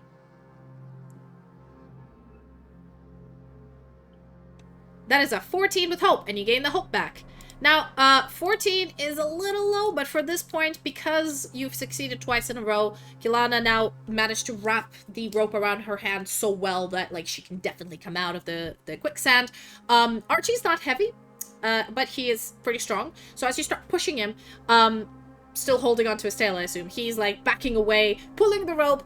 Kiana's helping, everybody's helping, and by the end of it, you have successfully pulled her out of the quicksand. Woohoo! You won! Good for you. Yay! Yay! Success. Could have gone much worse. And I gained some fear in the process. This is great. As you guys are kind of breathing heavily as you're all out of the quicksand, you're now, by the way, Kilana, your lower body is covered in beautiful purple glitter that you just cannot get rid of. You're trying to rub at it and it's just not going away. I could try to use prestidigitation to get rid of it, because it is subtle magical effects. Sure. It says subtle magical effects as well, yeah? Yeah, it says you can perform harmless, subtle magical effects at will. For example, you can change the object's color, create Oh yeah, snow, but light a candle. prestidigitation cleans the Yeah, it can clean clothing and such as well. Oh yeah. It can do like all sorts of stuff. So yeah, she just kind That's of a waves great her spell. hand with this magical Where's energy. this again? Sorry, I'm missing. Is it in It's okay, under in my your class feature. In your feature. feature. Yeah, go ahead, do that. So yeah, she just waves her hand over her dress to kind of clean off the glitter with this magical energy that like swirls around her hand and like basically just blows it back into the pit of sound. As you cast the spell, you realize the magic you're casting is first it's familiar, and then it starts to amplify, and then it starts to amplify again, and the wind picks up, and the trees start to creak, and you're like, this is, what was it? Oh, no, sir. And then you remember that nagging suspicion that this whole forest is weird. Maybe casting magic in here is a little bit dangerous. And just as your brain, clocks that, they're like, this is the reason I didn't cast anything inside the pit. I'm gonna spend a fear, and we're gonna do something here. Oh god. So you guys realize you're around here somewhere. Tell me if the image loads, by the way. And then I'll... It's loaded. Okay. Which is 2 out of 3, 67%. Ooh. Yes. just give it in a minute. So yes, this was built using a map software. Specifically for this. Wow. I do love making maps. So I would say you guys, this is kind of the quicksand pit that you were in. You guys... Wow. Yeah, you guys managed to be on the edges. Place yourself where you would like to be. There's no squares. There is this, like, far and near thing that we'll need to use for the upcoming combat that's coming up, because, of course, I wanted you guys to try everything in Daggerheart in this one-shot. So, yeah, put Why your... is Dim floating? Oh, why is Dim floating? I'm floating? Yes, you are. Are you There you go. on the... Probably. Yeah. You put It's yourself not on top of bullshit. someone. Kind of on the token. On the token. It's the power of bullshit is what it is. Alright, we're missing some... No, we're not missing someone. No, we are. Oh yeah, hi. Okay. Yeah, So place yourself the way you like. I'm gonna place Archie. Archie is, are you still holding onto his tail, Gavin? Yeah. Then he is next to you. Okay. Holding the I will be basket. close to And him, just as you holding cast this Gavin's. magic spell, you see these glowing crystals suddenly go vroom, vroom, vroom, vroom, Uh-oh. and they start vibrating. And then the entire forest starts to creak. And you see, out of the woods, come out, the trees come alive. And not only the trees, the bushes that were nearby come alive and start to sort of wiggle. The vines start to wiggle towards your direction. And I have more stuff to put. Hold on. I'll be back in 1 second. For Oh, of course, yeah. my first combat encounter, I feel like we're gonna be outnumbered. Yeah. Oh, yes, you will be. That's the whole point of Daggerheart. You're scarily outnumbered. And then, I need to move these to different groups. So there's a group of 3 that's here. There's a group of 3. Oh, there's a group of 3 that's over here. Group of 3. It's over here. Group of 3. It's over there. And there is...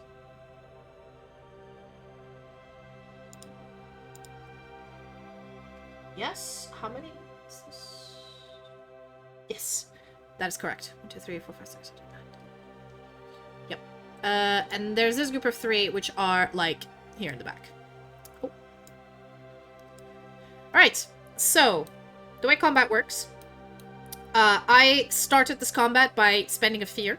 And also, well, you managed to cast Prestidigitation, which, you know, none of you have been casting spells in particular. Divine magic is different. So divine help is a different business, but none of you have been casting spells here as of yet, except for this first one. And this apparently made the forest, I don't know, angry? Something. It made it something. And you can see all of these creatures starting to move and flex. Now, I go first, unfortunately, until I decide I'm done, because this is kind of an ambush round. But then when I'm done, all of you can go. And if you roll with hope, you continue going until you roll with fear, and then it comes back to me. So what I'm going to do... Every turn. Yeah. Yes. Go back. Okay. So, I haven't done anything, I was just placing. So, I'm going to, they're all within close range of you guys. Yes, they are. Okay, perfect. Very close. Yes, well, you were taking your sweet time getting out of this pit, and then you can see how many mushrooms there are and trees there are around here. They basically all of these little mushroomy thingies are mushrooms that animated around you. So basically we can be fussy and put them exactly where the mushrooms are, or we can just be like, this is a general, like, okay, fine, we can be pedantic. We can put them exactly where the mushrooms are. But these are basically animated mushrooms. These are like bushes, like that animated vines. Oh, there's some more mushrooms in here. Yes.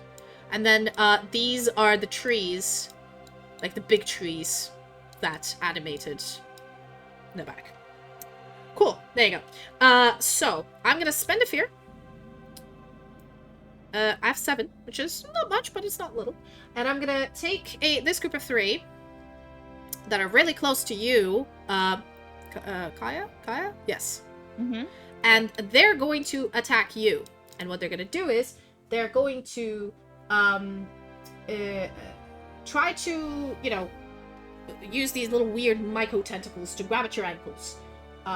So I make 1 shared attack roll. That is a 17 to hit your evasion. They succeed, because your evasion's 10.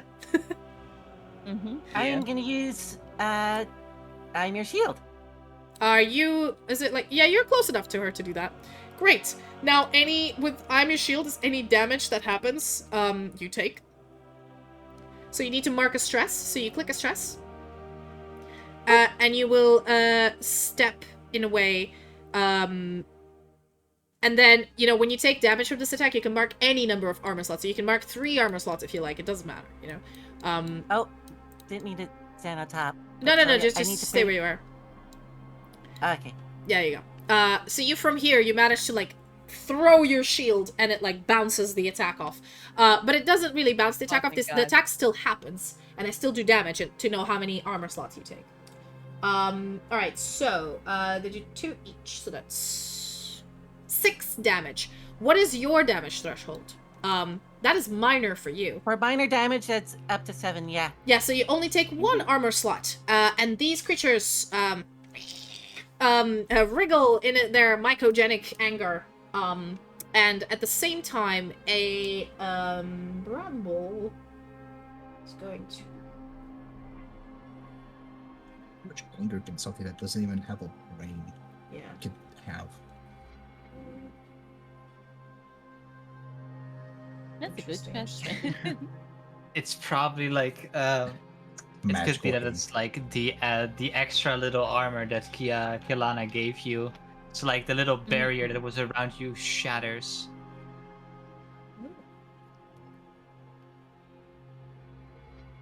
In place of where you would normally be hit from the protection. Oh.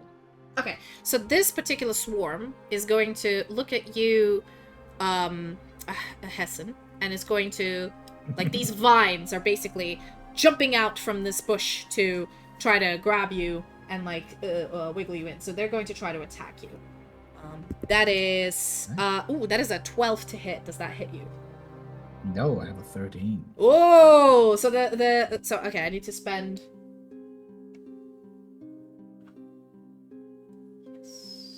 Yes, I needed to spend this to spotlight. I forgot to spend a fear for this. It misses. Oh wow. Okay, great. All right, I'm going to use. Are these within close range? Yes. This group of mushrooms are going to like move up close to you, Gavin, and they're going to try to attack you. Okay. Ooh, no. Does an 8 hit you? It does not. Nope. And they fail once again. God damn it. Okay, I'm going to try. Ooh, okay. So are we...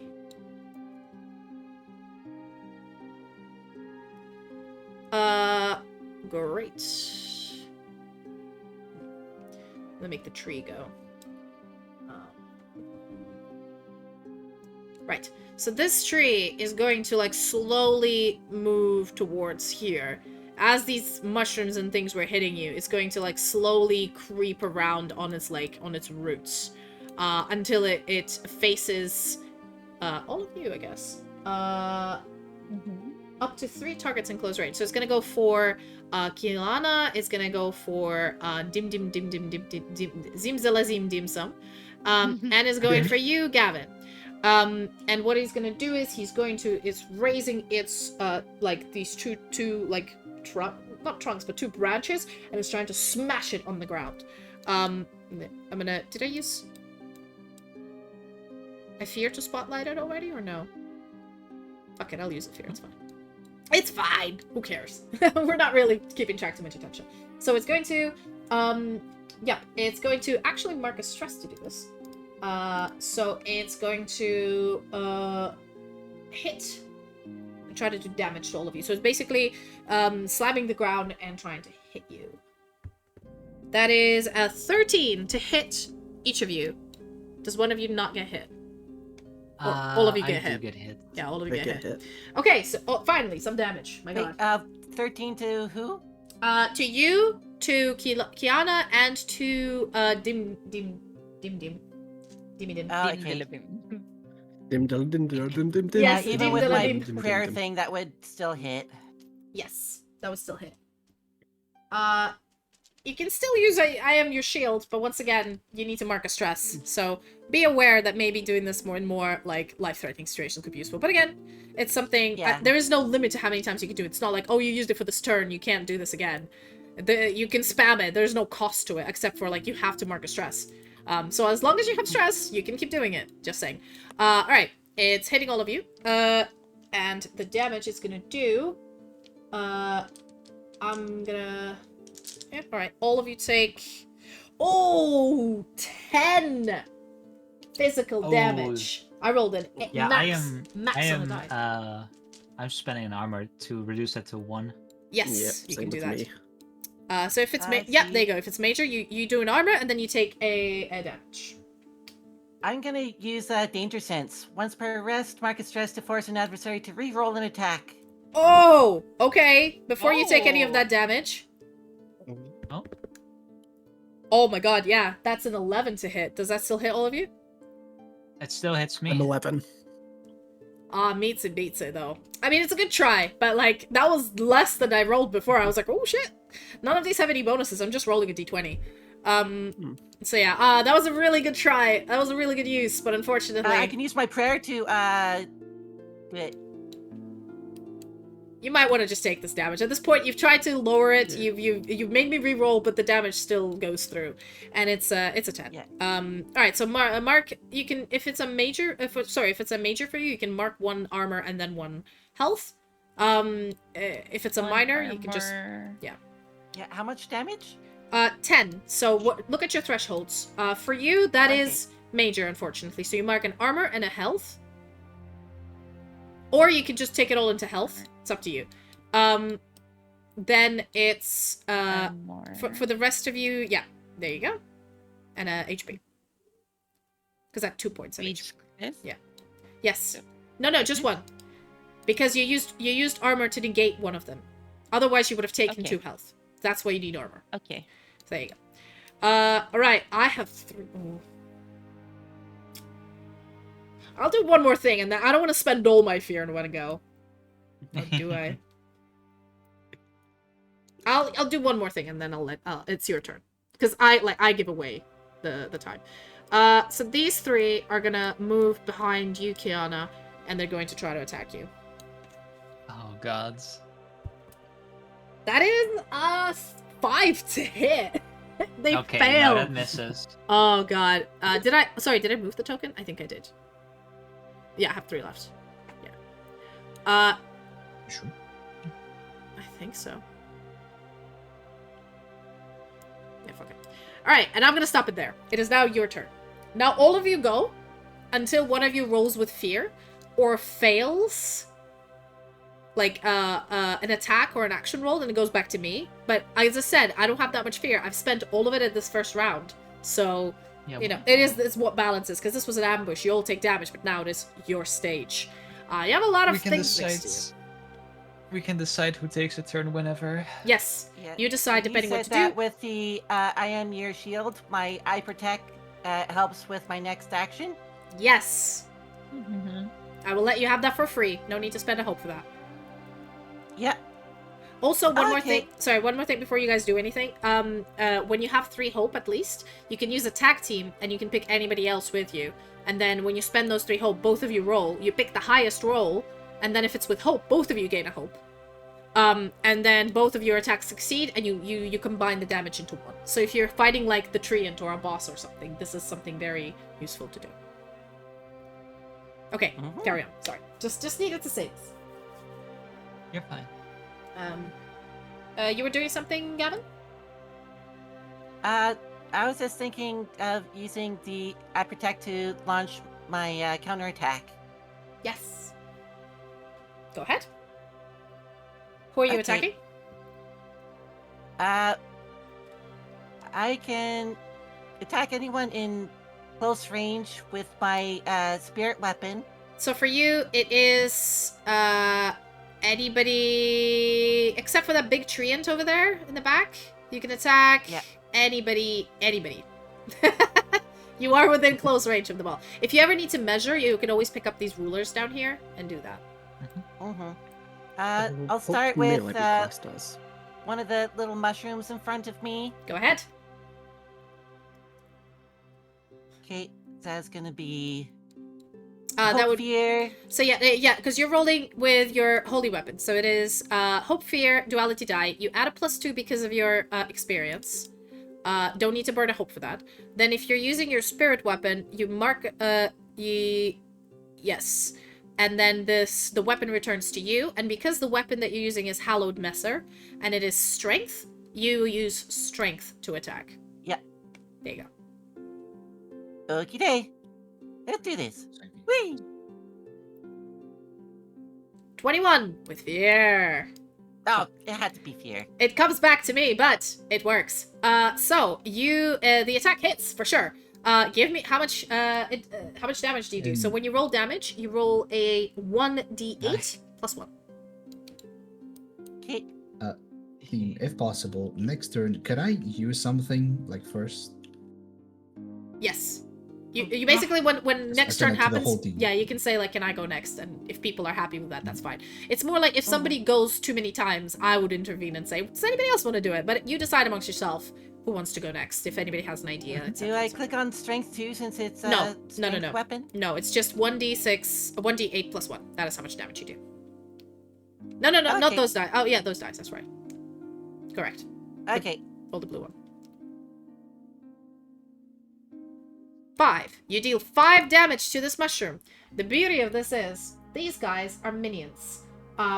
If they take any damage, they're defeated. For every 4 damage you deal to a bramble, I defeat an additional minion within the range the attack would succeed against. So, because you hit this one with a 5, it is dead. But also... in that case, can I use the prayer to cut down an additional 2? Yes! So, this one... So, wait, this one is dead. This one is dead, and you want to cut additional 2. Pick Yes. this one, and pick another minion, another mushroom, somewhere. I'll do this one. Great! So, please describe to me how with one strike of your hallowed mace, you basically kill 4 mushrooms in one go. I throw it out and kind of like, what's his name? Yandu? From Guardians of the Galaxy? The Yeah! sword just fights around. Swip, swip, whoosh. That's cool. Yes. Amazing. You see with expert grace, Gavin takes down opponents in front of him. He is used to battle. He seems to be a quite reliable paladin. And his god seems to be on his side. However, as he does this, you notice that this swarm over here is going to make its way towards you, Kaya, and is going to try to not flip its... Oh my god. It's going to try to attack you. Fucking It's minis. getting a man. little quirky. They're minis, man. It's going to try to attack you. It's going to roll a die, and it's going to do things. There's gotta be a way to stop this grid. That is... Ooh, yeah, that is 17 to hit. That does hit. Oh. You take... No, I'm actually... yeah, I need to use my fear to spotlight that. And it's going to... Yes. You take 6 physical damage. And there's something you need to know. I'm going to grab... Can I grab your tokens because they're green? Basically, you get a thing called a bramble token. I mean, I have tokens here. I can just do that. There you go, miscellaneous magical effect. You get a bramble token. What that does is I'll explain later. But what happens is basically, or actually, I just put them on your character sheet. Okay. So as these vines attack you, they sort of bite into your ankles, and you feel like some sort of thing pulse through your body as these vines sort of use their thorns to inject something. Mhm. There you go. Exactly. All right. You don't know what these things are, but they're currently attached to your feet, these particular vines. And that is my turn. I pass it on to you. I don't want to use up any more of my fear. Okay. DM, I would like help. Yes. Do I need anything particular to cast the Rain of Blades? You need to spend a hope and do a spellcasting roll. Okay. So it still needs to hit. You spend a hope, and then you can do all targets within very close range. We do it like it's a cone, so you don't do it in a circle around yourself. And I'd say you're finesse enough to like not to hit your allies, so that's fine. And then using your proficiency, it would be 1d8 plus 2 magic damage. So I'm still doing a duality, or do I do? Yes, a you still D12? you spend a hope to do that. You still do a duality, and then your spellcasting is finesse, I think. Oh, it should say on here. Yeah, spellcast trait finesse. Okay, good. So it's finesse. Yep. And that's it. That's it. Just a spellcast roll. It's more as like a multi-attack to multiple people. Just duality plus finesse. No. Sorry, give me a second. I'm looking through my stuff, making sure. Yeah, go ahead. So I'm not cloaked or anything. I can just think of that. Yeah. So I'm just gonna roll it. Yes. 13 with fear. Okay. But now, Could I? give me a second. If I may. Yes. What was it? It's something with band. Oh, wait. Blind instinct. When you make an agility roll, you can spend 2 hope to re-roll your hope die. That wasn't Anytime agility, that was finesse. However, Okay. if you mark who you want to hit, I don't know if maybe 13 hits. You don't know. You're not trying to attack these things yet. Do we have a cone, or do I just go like? Yeah, just do a cone. Like, look, so you can do this one. You can do all of the mushrooms in front of you. And I'd say, depending on where you're facing, let's make it like a, that's a cone. If you want, I'll let you even hit this particular bramble over here. So let's make it a 180-degree cone. So if you're facing in this direction, it can be like this, you know. Oh, well then, yeah, I'm gonna do that. Okay, I'll let you because that would make sense to me. You just can't do it behind you.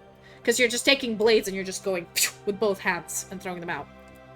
And because I'm nice, why not? So because 13 is actually, it beats the difficulty of all of these things. You're able to hit all of them. Now you need to roll for damage. Also remember, because your target is in melee with one of them, you gain a plus 1d6 damage because you're level 1 for sneak attack. Okay, so you I'm get doing the so you look magical down here, damage, it does which a is- 1d8 plus 2. So d8 plus 2 8. Then we plus a got d6 plus 2. because does of your that go sneak for attack. all of them, or just? Yes, for all one? of them. That is equal, same Oh. damage you for all of them. Which is why it costs a hope, and you still need to hit, but when it does, it's great. Okay, And now roll your so- damage. You do. Oh shit, 16 damage. 16. Well, you overkill. Beauty is, let's take, 16, it's severe. So it takes, 2 of these brambles take 3, health slots. Like, it's crazy. These just outright disintegrate. You destroy them. You're gonna tell me in detail how you destroy them in a minute, but these 3 are completely gone. And also, was it within close range? Oh no, that's fine. That is only for single attacks. Yeah, you basically clear the field, but tell me how you do it with your cool daggers. Is there any cool thing that comes out in color? Are they, you know, give me flavor. I would like to jump. I would like to pretty much run up, jump from one of the brambles onto maybe a tree that's not moving, and then as I go backwards, I sort of guide my hands, make out the ethereal daggers, and shoot them out in a cone as I'm in the air. Oh, okay, so everything the Zaya League of Legends Yeah. ultimate. Okay, gotcha. That's cool. Gotcha, that's very cool. As you do so, the daggers drop into these vines, they screech and back away. The mushrooms are just popped immediately. You're still, like, held on to this one, so the vines are still there, but they're visibly injured and they look much, much smaller. Because you've rolled with fear, it is my turn again. I'm going to move the strand into, I guess, a close range. It's going to spend all of its turn moving towards you guys. And then I'm going to spend one more fear to spotlight it again. Actually, no, I can't do that. I'm going to spotlight something else. I forgot. Only bosses can be spotlighted twice. These 3 brambles are going to try to attack you, Kiana, again. Oh god. That's a 1. No. Okay, yeah, that misses. I need better dice. Okay, it's your turn again. All right. Should I take my turn? I have an idea. Sure. Yes, go ahead. Yeah, go ahead. I would like. I am gonna use Bolt Beacon, targeting the big tree Because, well, a big tree is scary. Oh wait, it's not foundry. I don't have to target him. No. It says make a spellcasting roll against a target within far range. On a success, spend a hope to send a bolt of shimmering light towards him, dealing a d8 plus 2 magic damage using your proficiency. And then the target becomes temporarily vulnerable and glows brightly until this condition is cleared. Ooh, So let's the rogue see does if- some stuff with vulnerable, so that's quite good. Exactly. Where, But yeah. first, let's see if I succeed. Yes.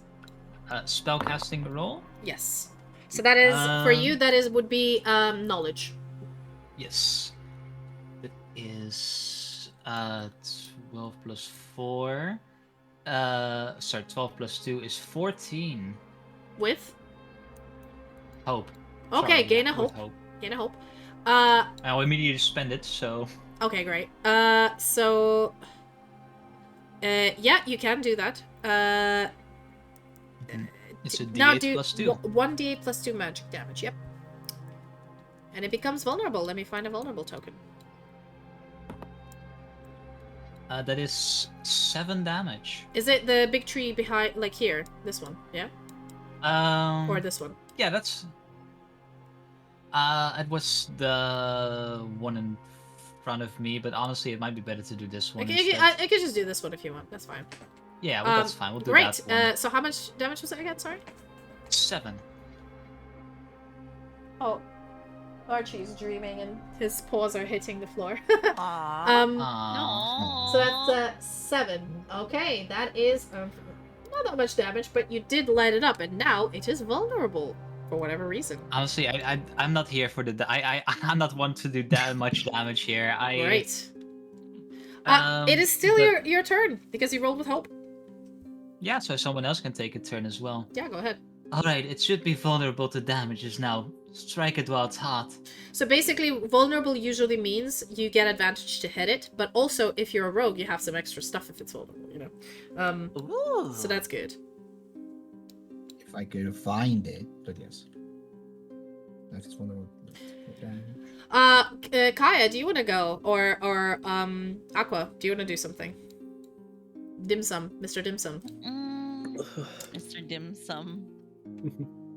I mean, everybody else had to go, that's why I'm just like, how about you two do something? Okay, I would put my dinner down quickly. Oh, yeah, sure. You can even do a tag team if you want, Cap. I just want to show you how a tag team works.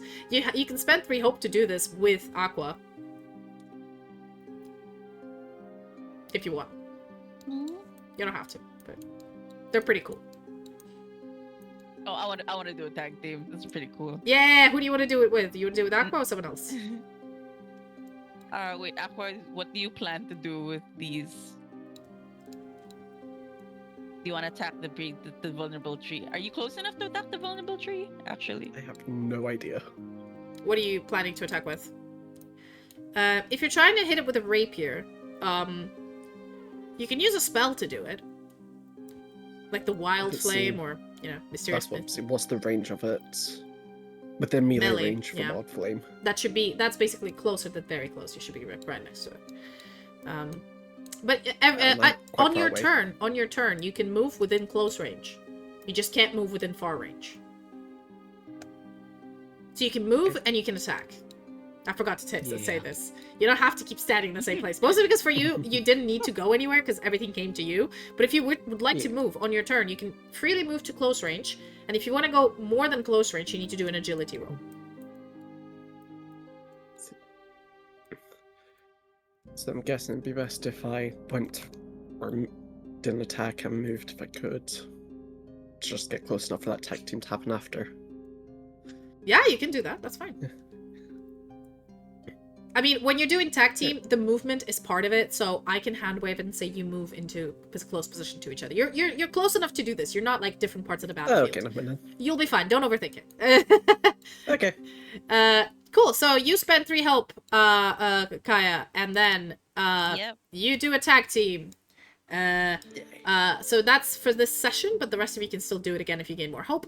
And how does this work? So you say what you want to do. If you want to move close within melee and set it on fire, that if you're doing a wild flame, what were you Yep. planning to do, Kaya? What is your attack? Oh, what I wanted to do, I wanted to kick myself off the. There's the fun has the kick one, so I Mhm. can knock back either myself or the Great. target Sounds close range, fantastic. and then torch it. Yeah. Yeah. Okay, so these are the two things you're doing. Now, both of you give me the roll that you would need to do this. So for you, it would be your presence roll. And for you, it would be your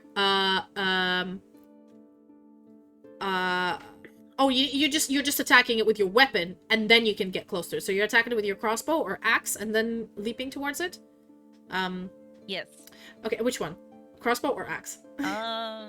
Axe. Okay, so you do a strength melee roll, or you can do a crossbow, which is finesse far. It doesn't matter. Finesse bar. Yeah, Okay. so you attack with your crossbow, so you do your finesse, your duality die, and Duality die, yeah, and your finesse, and which is then yeah. finesse. And both of you give me rolls at the same time. So wait, what is it? It's my presence. Anything else for the No, wild just flame? presence, I think. Because it says your spellcast roll. That's just your presence.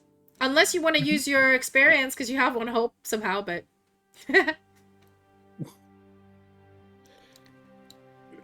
Nah, screw it. Just Okay, go normal. sure. And duality. Make Wait, sure why to is add... it 2? I doubt. Get rid of that, because for some reason it shows W. Oh. Just do this. And do this. Hold on. Let's do it. There you go. Thank you. Alright. You also need the And hope fear. duality dice. Yeah. Thank There you you. go. Roll! Yeah, ready? Let's go. Yeah. Alright, so that's a 12 with hope and 11 with fear. Now what happens is, you pick which one you want. Do you want to pick 12, which is slightly higher with hope? Or pick a lower one with fear? Because sometimes it happens like you'd roll a 12 with hope and then a 25 with fear. And you're like, well, we're definitely hit with 25, but we, the turn goes away from us. Or, this time I think 12 with hope is the best choice you do. I think we should just go with the flower worse Yeah, option so here. what happens here is both of you gain a hope. Hey. So this is what tag team Oh, does. yay. Like, both of you gain a hope. At 12, you're trying to attack the tree. Unfortunately, I hate to be this person. Wait. Do you still have the rally die? No, I used mine. Do you still have your To get rally out of die? the Dim Yes. Dim Elysium. I You know still what? have my one. Because it's a tag team, I will let you add this die to your tag team. Perfect. And it gets it up to 13, which is its difficulty level, so meets it, beats it. It's just, it was... Yeah. Oh, are you attacking this tree that's vulnerable, or the one that's next to you?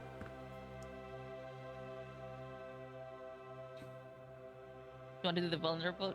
Because if Yeah, you do the keep it vulnerable, vulnerable. you get a d6 advantage anyway. So, it's fine. You hit it. Whatever. You hit it. You hit it. It's fine. Okay, so now what happens is, you succeed. There's a hope as well. So what you do is, you both calculate the damage you would have done for your attacks singularly, and then you add them together. Okay. So my one would be what's on the card of 2d6. Yes. Okay. And D6 plus and one remember, physical for it me. marks a stress. So that is Yep. important. Yeah, and I mark a stress. You mark a 2d6. stress to kick yourself off of them. So then you do the Yeah. damage of the weapon, which is 1d6 plus 1, and you add 2d6. So you do 3d6 plus 1. 3D. How do you do that? So you just put 1, 2, 3. There you go. And And then do I just keep my plus 2d6? one, yeah. Or Yeah, just roll them. That's fine. alright. My 2d6. That's a 9. 9. Ooh, that's a 13. 9 plus 13. That is a 22. 22. 22. So you do 22. That is severe. You Ooh. describe to me how the two of you combined together to set this tree on fire while Kaya is shooting a crossbow and leaping off of it. Like, what sort of crazy ass acrobatics are the two of you doing to do this combo attack? Yes. So how you want me to lift you up? How does your wild flame do it? My wall of flame is just magic base. I'm just going to assume it's either going to be touch, so while Kia's distracting it, doing her acrobatics of somehow nature, I'm just there like, poke, poke, poke. You're just there grabbing it by its roots and like, ah! Setting it on fire. Just screaming. Love that. Amazing. And then, Kaya, you're just hopping and leaping. So you shoot your crossbow, it hits, and then you land. And did you say you wanted to push the treant or push yourself off the treant? I want to push myself off of the tree end. Nice. And as you push yourself off of the treant, with an acrobatic flip, land wherever you like around it. Away from this one. Yeah, as you sort of rip yourself away from the vines, you still have the sort of venomous thing in your leg, but you're no longer, like, attached to this vine. Yeah, it's still poison, but... Yeah, Am I going to go? I want to go here. okay. Next to Kalana. Poison. Wait. Poison. Well, you're not poisoned, you're just, you have a bramble on you. You don't know what it does. You just see, You don't know like, what it the does, size it's just nasty. differences. Right? What you can do is, because you rolled with hope, it's still your guys' turn. You can roll a knowledge roll to see if you know how to get rid of them. Or what it is. Because I have a bramble stuck to me. Yeah, I have a bramble stuck to me. Yeah, go ahead. Give me a knowledge roll if you want to figure out how to get rid of it. If that knowledge roll is with fear, do we still lose the turn? Yes. Yes. So anytime anybody rolls with fear, it is my turn. You can keep the bramble in and see what happens, or any else. Other people can go. It's your choice. I'm not here to tell you what to do. I'm here to give you options, my friends. I feel like it will probably be better to use as many turns to kill That these makes perfect things, and sense. then we can That's figure why I out, said it. because- So I can get more fear. So I can do things. I'm just talking to theology. I feel like it will be better for us to kill them, because then we can take our time removing the bramble, and we also won't have to remove like 20 of them if we keep failing our turns. Does anyone have anything that can like deal wide area damage, or? I don't have any AoEs, sadly. Neither do I. Chaos! I don't know how the Unleash Chaos work. That's like looking at it. I can push. I can attempt to push back Ooh, one of the enemies. Also, with Unleashing Chaos, remember at the beginning of the session, you put number of tokens equals to your spellcasting. So your spellcasting is +2, because you're spellcast with what is it? With with instinct. So you only have +1. Instinct. Yeah, that's +1. So basically, this is when if you want to unleash it, you do like this many tokens of d10s. Ooh, That's how it works. So sorry, I've just noticed. nice. Thank you. Yeah. So who's doing what? What's happening? I can push away at one of the enemies if you guys want. I have power push. All right, guys. I need to quickly run to the I loop. mean, So you guys decide what you want to do, and then tell me once I'm back. It'll be 3 minutes. Let's see. Very well. Take your time. Discuss. It's gonna like I can push if I go into melee range with one of them and succeed. I can push them back in far range or very far range even. So basically, just blow them off the like. It'll take them some If time you do to that, get. maybe one of the trees, because I think they do the most damage. Yeah, they do. You do. I mean, this tree is hurt. This tree's like totally fine, so we could push maybe this one away. Yeah, that wouldn't be a bad idea. It needs to spend like at least a turn getting back. And like I am. Oh yeah. Within Because she did close say range of it. she did say she'd spend all of the tree's turns trying to get it towards us. Exactly. Yeah, And yeah. because they'll be at very far range, that means they have to make an agility roll as well, I believe. Mm-mm. The tree Don't cannot be quote me on high, that. so- I don't think that can actually. I don't know, but like, yeah, the pushing it away too very far would be very funny. It would be hilarious. I mean, I feel Also, like my that. character, I was very tempted to be like, how many of us have torches? How many sort of commit arson? This is a Suddenly very we all flammable just die. forest. I feel like Or the best idea. yeah. Yeah. Best idea would probably be push this tree away so that it would then Mhm. take like a whole fear token to bring close. Then if someone else can take their turn, going like somewhere around here, so that then whenever we get another turn, I can move around and I can attack this tree and I'll have advantage and deal extra damage. Yeah. So yeah, so long as there's like an ally close and within melee range of the tree. I mean, even now, but I don't exactly know how melee works. Melee is I think you have to be basically just like right adjacent. Very close. yeah, because like It has to Back? be like even within very close. Hello, everybody. yeah, less than very. All right. Have you decided on your so- Very course of close. action? Yeah, I'm planning to move in melee range with this tree Okay. right over there, Yep. and then I'm gonna use my ability to far push to try to make a spellcasting roll, and if I succeed, I deal a D10 plus 2 magic damage, and and they're knocked back to far range. Ooh. All right. Go ahead. Damn. Can I spend the hope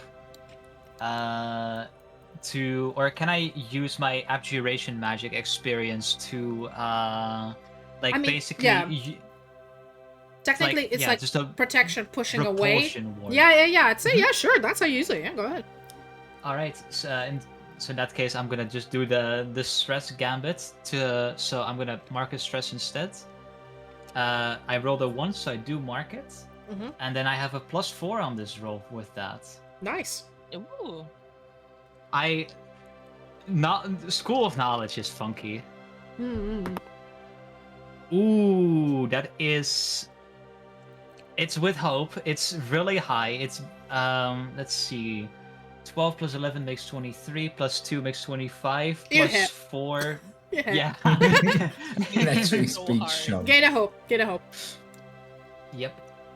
It's on a 3. It is pushed so far. Yeah. And it takes 10.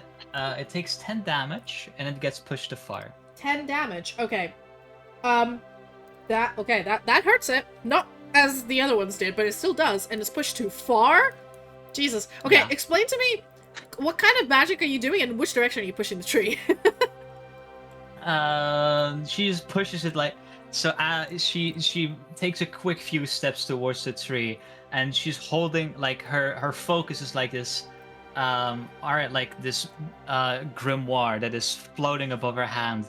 As it starts flipping pages, she holds out her other hand, which forms this magical circle, out of which a repulsive barrier forms and strikes into the tree and absolutely blasts this thing far away. So you're basically doing the Doctor Strange hand movements, and then it just goes. It goes blah. All right. Well, it gets yeeted like here, because that was so good. It gets yeeted far away. And You know that's what? how rocketry was invented, folks. Yeah, exactly. And it's like it's prone. I mean, it's prone. I can't make it prone, but it's prone. Great turn. Anybody else wants to go? Because you guys are going with hope, man. Has everyone had an action already? Yes. I think so. Yeah. Aqua and I have had one. Yeah. Yep. And so has, well, Petal has. Well, Bell. Yeah, I think it's Belle and Yeah, you that haven't had a second action. So. Yeah. Okay, and Rogue needs someone adjacent to the tree to get sneak attacks in? Yes. Okay, well, I could do that and do a melee attack. Go ahead. Mhm. Okay. Okay, hope, fear, strength. Yep. Wait, was that in? it. Did I do get any? Are you just attacking with Hallowed Messer? Yeah. Yeah, I think you're fine, because most of your stuff is like healing. Except for I am your shield and the spirit weapon, which means after you hit, you can mark a stress to hit an additional. Yeah. Okay, let's do it. Hey, 12 with hope! Get a hope! Oh, Get a hope! right. You're just rolling so high! What is this? Yeah, I'm definitely going to mark a stress to target an additional one. You can target the bramble or one of that's the mushrooms. Yeah. So, Or you also had advantage to Attack- attack it. I keep forgetting. yeah. Oh, I don't get advantage. I don't have anything that gives me No, because advantage. it's with that. vulnerable, so everybody gets advantage to attack it. Oh, everyone gets advantage. Okay. But you so- already hit it. It's fine. Don't overkill. You're fine. And that tree. The Oh, lumber. okay. Oh, so not for the damage. So long as anything is vulnerable, it gets a 1d6, which Yeah. is the advantage to Basically. hit. Yeah, so don't worry. Okay, You've two hits. you've hit it. What else do you wanna? What do you want it to ricochet to? What do you want your weapon to ricochet to? I would like to have it ricochet to the rest of the minions. Well, you can hit one minion, but if you do enough damage, it will destroy some of them around it. Right. Okay. Yeah. Hmm. Okay. your damage let's then, do that then. which Let's is, do the damage. Yeah, that is 7. 7. So, the treant takes 7. Okay, good. And then, 7 damage definitely kills one of these, and it also kills another one. Good job. Pew. Pew pew. Awesome. You rolled with hope. It is now your turn, Belle. I feel like I went ages ago. I only have 1 fear, though, so I can't really do much. I need 1 more fear. Yeah, go ahead. Yeah, right. Come See, around, you- and I'm going to attack the vulnerable tree Go. with more than just my words. Hey, your Um, trunk is thick. That's duality, d6, and I have no idea how proficiency works. It's just 1d8. Oh. But you're currently just attacking, so duality plus d6 plus, what are you attacking with? Rapier? My dagger. Your dagger, so that's finesse, I think, right? That's why you should put it up there in the Really? trait. I remember it is finesse. Let me take a It probably is finesse, but just double check. It's just faster when you leave it on the weapon that you're using, because you're like, oh yeah, that's finesse. Okay. So then I also have my finesse. Yep. And There you that's go. it. Roll. Hit it, baby. That is a Ooh, 12 with hope. 12 Come with on, bro. The treant, yeah? Yeah. Unfortunately, Shit, you I gain a need hope, some. but the treant is not, like, you miss it. It's DC's 13. You need to hit the DC. Agility. So you're basically trying to stab this treant, but the treant manages to sort of. It was sort of wiggling already, but you've miscalculated the direction it was going, and it kind of just like wiggled out of the way. You just scratched its bark. Okay. No consequences though. However, because you failed, it goes back to me.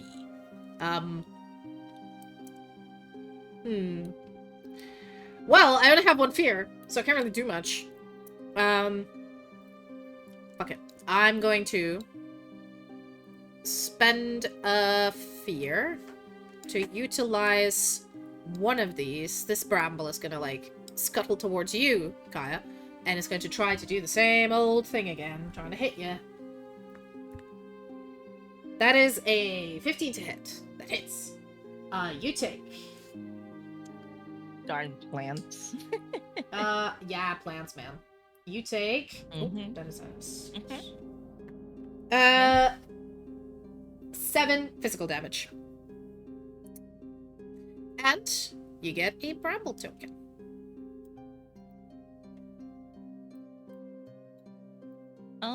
So I mark one HP. Okay. Oh, I'm sorry. Not 7. Not 7. I've it has less than half of it. Oh, wait. Nope, it's a different one. Yeah, no, we're fine.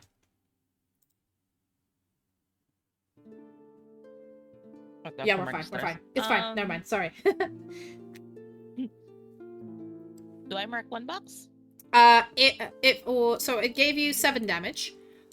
You look at your Okay. threshold, it's 7. I'd say it's now going into major damage, so as I said, meets it, beats it. So you take 1 armor and then 1 health.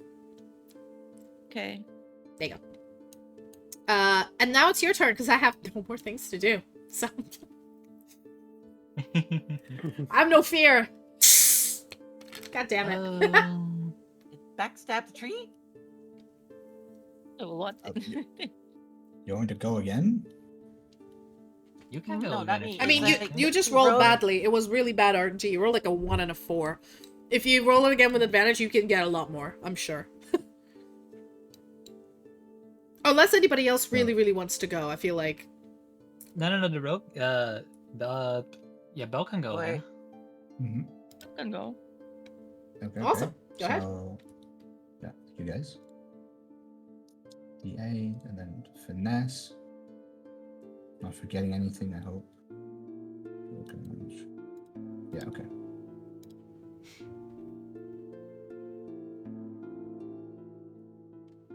Okay, 19 with fear. 19, I mean, fear I take, but 19 does hit.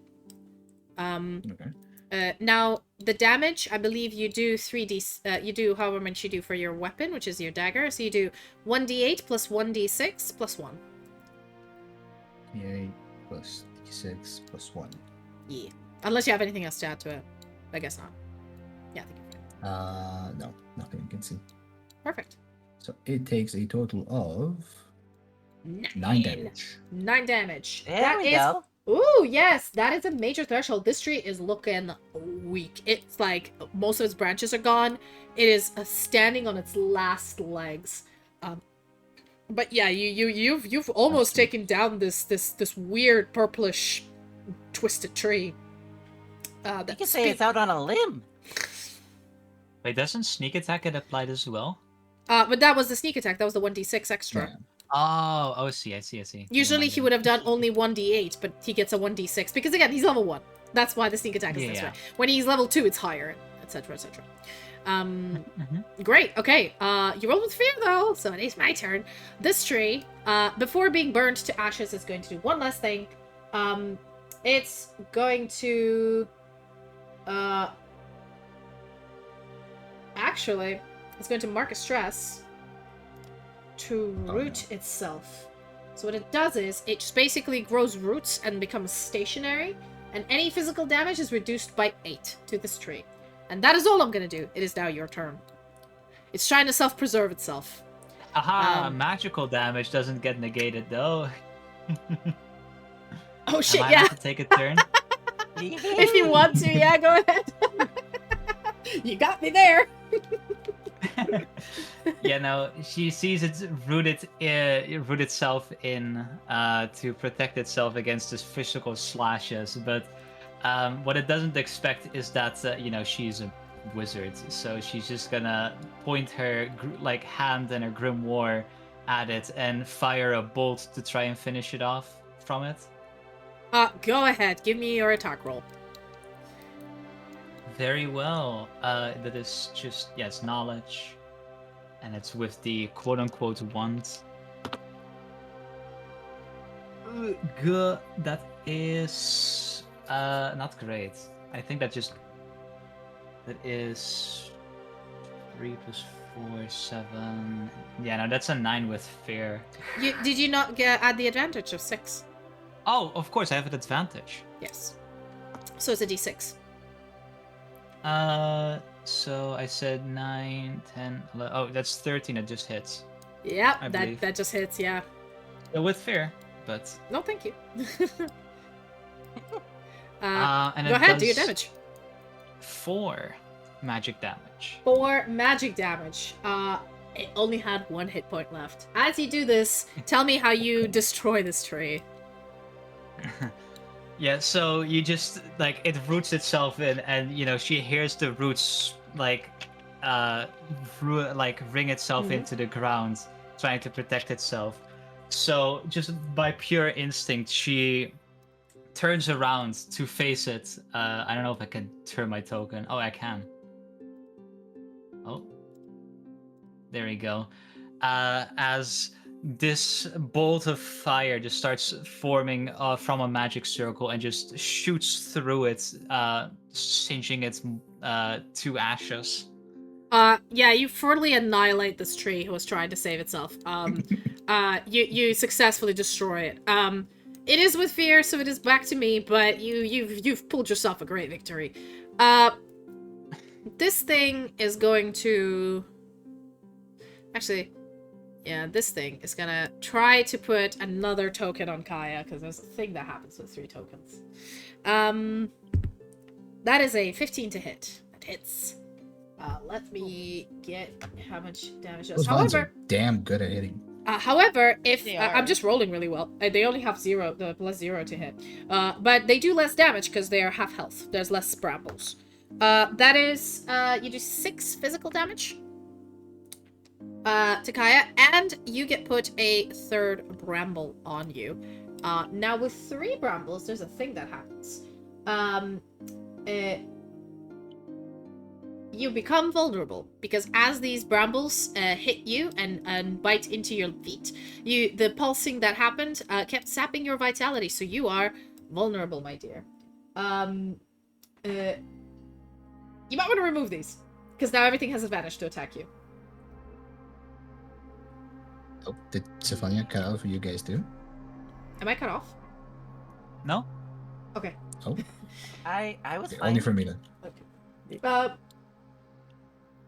Great. Yeah, so you're now vulnerable and you take that damage. How much? I think it was, what did I say? It was 6? Yeah.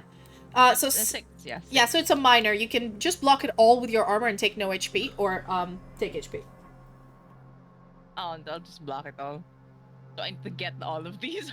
Great. Yeah, that's what armor is there for. Amazing. But now you're vulnerable, girl. But that's my turn. That is my Oh, yeah, sorry, I need to mark a stress for this.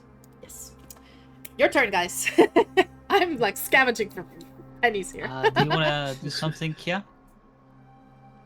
Or Kaya? Or Aqua. Or you, Gavin. see.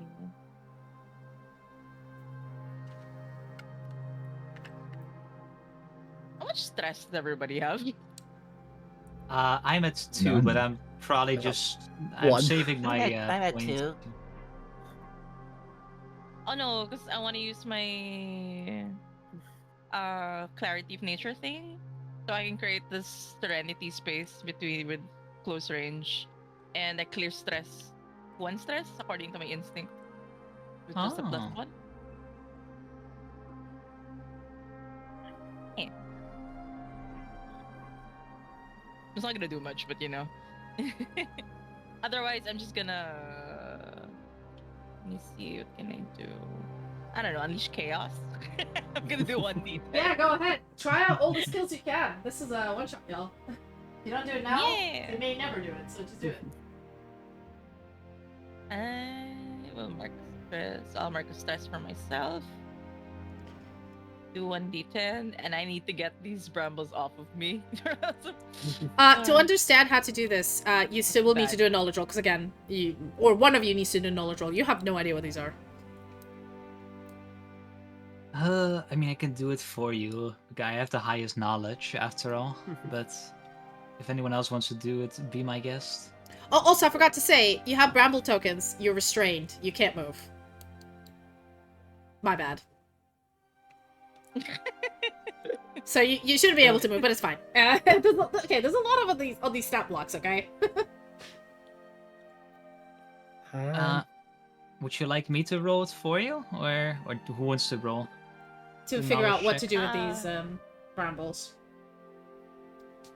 I have no plus to knowledge. So please, I would appreciate if you'd roll. Alrighty. I mean, I'm close to you anyway, so. Okay. Well, I'm not. It is a 22, so it is a success, but it is with fear. Okay. Knowledge, yeah? Yeah, knowledge. You're figuring out that these brambles that you're with, which you shouldn't be able to move because that made more sense, they made you vulnerable because you're basically being tangled up in vines, and you reckon that a finesse roll of 12 plus the number of tokens, so in your case that would be 15 and or more, will clear you of all of them. Or if you deal major or severe damage to the swarm in one go, will free you of these tokens. You don't. You also with the 20 know that these tokens or like these brambles might spawn something else, but it's not gonna be like it's better to remove them. These things can do a lot more damage automatically to you if they go next turn. As you say that, you shout it out, the litany of words.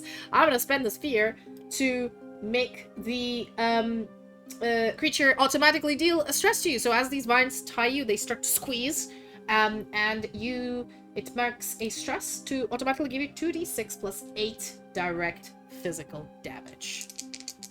Aye. That is 16 direct physical damage. So it doesn't need to roll to hit. You're basically trapped between itself. So that's severe for you. That's 3 health points. Because you have no more armor. And that just goes through. I can't go and block that. Yeah, that just goes through. That's not an attack roll. Ugh. Oh, girl, you're in danger. But I can do nothing else.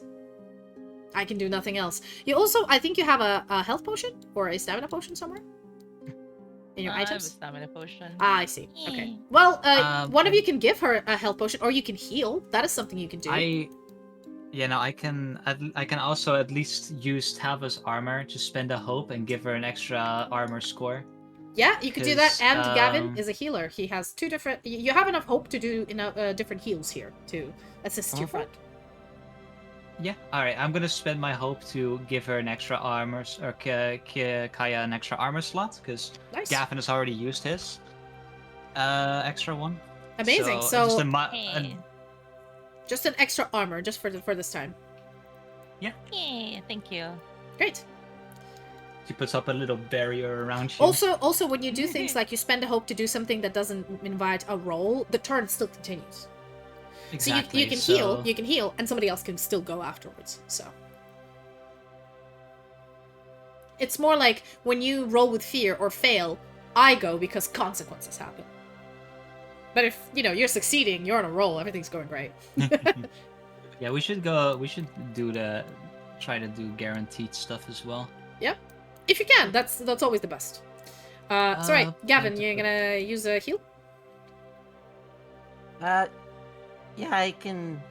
So you have I can two. do that? Yeah, you have 2 choices. You have once per long rest, touch a creature and clear 2 hit points, or you can spend 3 hope to clear a hit point, or you can use mending touch. Like there's many. Mending You have touch 3. says it takes a few minutes. Yeah, you might as well use divine wielder because again, once per long rest, just do it. Just give her 2 hit points. Yep. Sparing touch. Great. I need to. No, you don't Yeah. do anything. She just regains 2 hit points because. It doesn't have to be in adjacent. Well, you're all within close enough to each other that if it's your turn, you can move close enough and do it. Yeah. You can like poke your little hammer through the vines towards her and like make contact with her body, and then that like pumps a little healing into her. As she's being wrapped like a cocoon. We need to either damage the bramble or you need to escape it somehow. So if you roll up. Oh yes, sure. What is it? It was the inspirational words ability. Uh-huh. It was like after a long rest, you place a number of counters onto it. Was I meant Yes. to put counters on before we came into the forest? Yes, that's We had, similar like, a to the table. thing. So you can just put them on now. So. Okay. Where's the counter? Thank you. So yeah, it's your 2 + 2 is presence. All right. So anybody else wants to go? You've now been healed. It is your turn. By 2.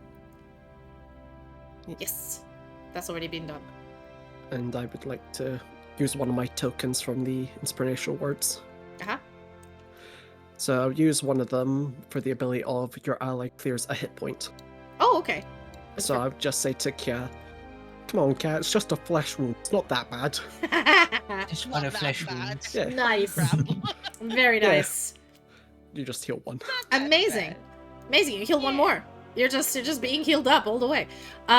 This is fantastic. Now, one thing you need to do. So the finesse roll needs to be done by you, because you need to, like, wiggle yourself out of it, or by someone else to try to, like, untwirl these vines and pull you out of it.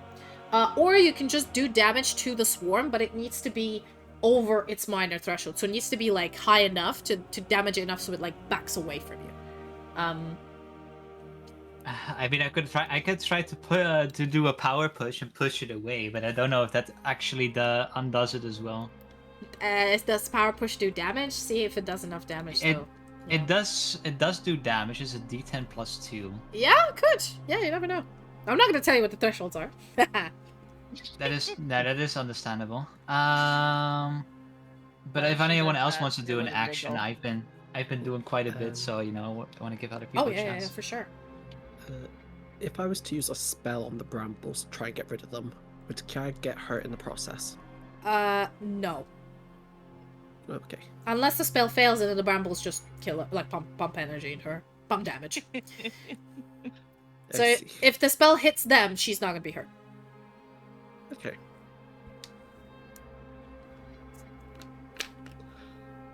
I am not confident in my rolls. Does anyone else want to volunteer anything? Everybody's scared to roll. You'll be fine. Okay. Just do it. Screw it. I'm gonna do the far push. Okay. I'm gonna position. Oh, like close enough. Yeah. Oh. We know. Yeah. All right. So it's a spell casting roll, which means I really want this to succeed, so I think what I'm gonna do is I'm gonna use my experience again. So I'm gonna mark a stress and see if I can prevent it. I can. I rolled a 6. Wow. So I don't Awesome. mark a stress, Nice. and I get so that's a +4 +2, so to a +6 modifier, and I roll.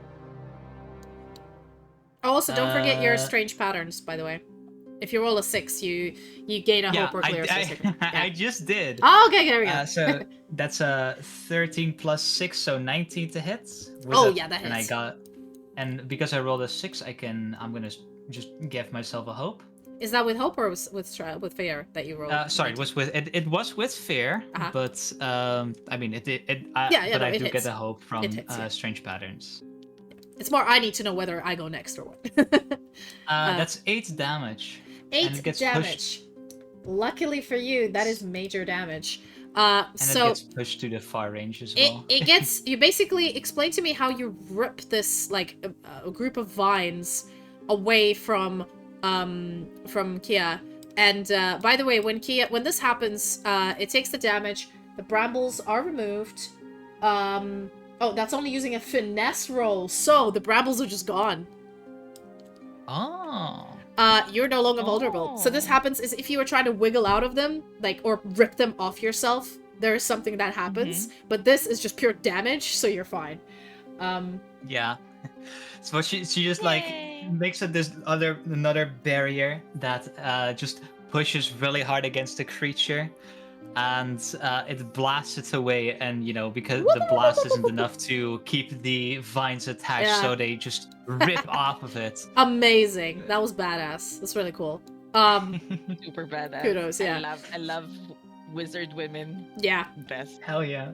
Well, it is my turn, so I'm gonna use my only fear token. The only thing I can do is, and I'm gonna use these 3 boys are gonna try to attack you, Hessen, whatever. Your name, your character. It's Hessen. But, yeah. Hessen. Oh, that is a crit. That is a Ooh, natural that's a- 20 for me, because I roll a d20 die. Ooh. So in my case, I can roll really low, like 1. But you guys, like your low isn't as low, and there's a more of an average attack to do. So, All sorry, right. yeah, somebody was saying something before I do stuff. I'm gonna spend 3 hope to activate not this time and force a reroll on that attack roll. Ah! Oh my Oh, god. holy shit, Not on a crit. Okay, fine, that's fair. You can do that. You have enough Oh hope. my god. That's a 7. Thank you. They don't I'm do shit. willing to say that's not gonna hit. No. So like right as they were like about to hit the vitals, you just see a barrier come right in front of you, blocking the attack. just making them bounce And- off. It's crazy. Not Yes. this time. It is your turn. Oh my god, that feature. Rogues are broken. Oh, My wizard is popping off. I know. You're carrying everybody. She I think because you really min-maxed. You min-maxed like hard. It's not a bad thing. It's great. Hell yeah. Oh god, you're the mom. You're like, god damn, I am stay the- away from my kids. No. I honestly, I always found the mother of the party role, so Team mom. All right, to everybody else, it is your turn. Team Mom has just noped me. So you know what? It is getting a little bit late, so I feel like we've used quite a lot of our options here, and I think you've significantly dominated the field. Like you've killed one treant, another treant probably is at this point thinking like, why am I doing this with my life? Most of the mushrooms are gone, so just to wrap up because we've been playing for a while.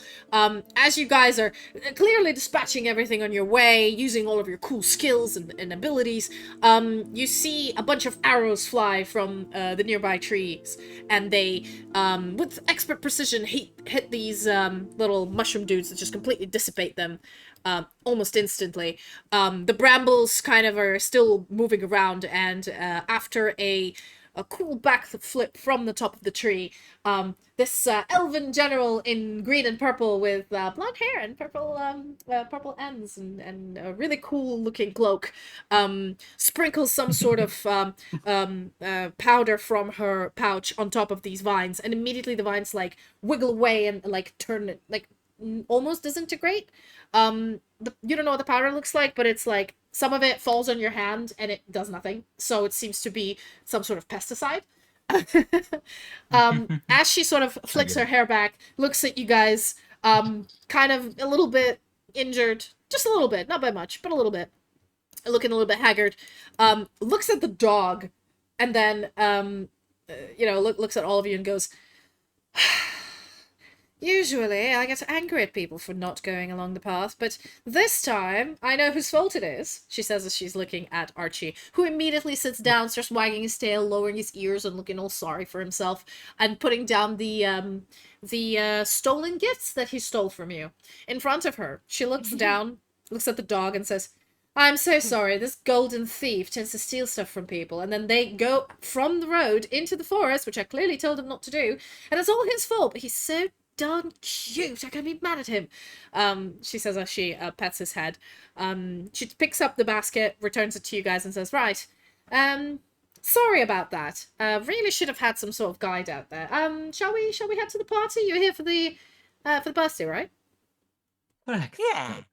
All right, Yes, I'm we're so sorry. She invited. says as she's patting your clothes and like making sure you're not dusty. And you do notice this as she walks. It's the way she walks around. Like she almost instinctively knows where the mushrooms are. She just steps around them.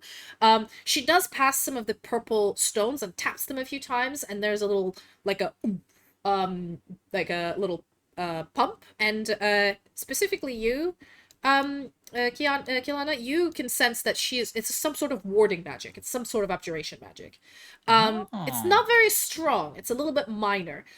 There is a little bit of also like, I wouldn't say like an alert spell. So in a way, like if something happens in this area, she would get a ping somewhere possibly. Like it's not very like high level magic, but it's good enough for certain areas. You reckon that she might have probably saw a ping that something was going on, and it just took her a while to get here, but she was planning to come and rescue at any point. You guys make it to a beautiful tree house made of the same trees that this forest is, but now instead of attacking you, they're all like wound and bound into beautiful curved shapes, similar to like an Art Deco room. Sorry, it's not. It's Art Nouveau. Sorry, Art Nouveau is the floral shapes. Art Deco is Yeah. more of like a strong one. Art Deco's more dwarves. Yeah. So Art Nouveau, very flowy shapes, flowery, very elven. And as you head into the main room, there's a bunch of nice couches. There's a skull on the wall with a little label that just says Jeff or Jeff's Resurrection Fund. It's like a skull coin collector. There's a bunch of arrows, fruits and flowers in a box, a bunch of feathers to make arrows. And there's a bar. There's a huge bar with a ton of drink behind it. So Sylfania, clearly, as you probably figured out, puts down her bow, goes behind the bar, and just goes, right then, I reckon all of you need a stiff drink, or non-alcoholic if you like, but still cold and icy, so any takers? I Oh, appreciate I it. would gladly partake. Alright. We don't really have a menu, but just tell me what you like and I'll make it. I probably have it. She turns around and looks at the wall. The food is hard to come by, but the alcohol is aplenty. I made sure of that before I moved here. So, take a pick. I'll have some dihydrogen monoxide. Lovely. She pulls out a Yeah, nice spring water, puts in front of you. Woo. Yeah, I have another question, if Yes. possible. Yes. On the travels, as we were like going towards it took some time, correct, before Well, we arrived at the treehouse. Oh, definitely, but it was, she took you to the path almost instantly without triggering anything, and as you were No. walking with her, like, it became super quick, and the dog was behaving afterwards and all of that, just... In that time, Mhm. could I have checked the basket to see if there are any extra gifts? Something that we might not have brought. Alright, give me an, I guess it's an instinct, because you're looking, right? You're trying to perceive. Trying to Yeah. sense. So just instinct and duality, correct? I guess so. You don't really have any other bonuses to, like, snoop around. Yeah, okay. Very fair. Oh god, that is the worst. That's 3 with fear. As you're Whoa. leaning over, like, as you're leaning over into the basket, at this point, Archie's still carrying the basket, all proud of himself. He gives you, like, the bombastic side-eye of, like, what are you doing, bro? Like, I can see you. And then he Mud. immediately, like, bamfs into the ethereal space and then reappears right next to Sylfania, in front of the group. I'm sorry, man. That was literally, I think, because 1 and 1 is a crit and it still works. 1 and 2 is the lowest roll you can roll. Yeah. So, That's great. so yeah, I forgot to say, nobody ever rolled crits here, but the way crits work, if you roll a 1 and a 1, or a 2 and a 2, so basically if you roll doubles, that's a crit, regardless of how low or how high. And what happens when you Yeah. roll a crit, you gain a hope and you clear a stress. Oh. Unfortunately, we didn't have any crits, but this is usually what happens. So it is actually a high chance to crit in this game. But anyway, what drinks would you like, gentlemen and ladies? I would- uh, Go on. I would like to peruse for anything that's exotic or like a very Eastern, like sake or. Oh, like tea sure. or She something. has a sort of different, like, warm and sake that's served warm and that's served cold. She has specific peach flavored liquor from Korea. She has like different flavors of soju.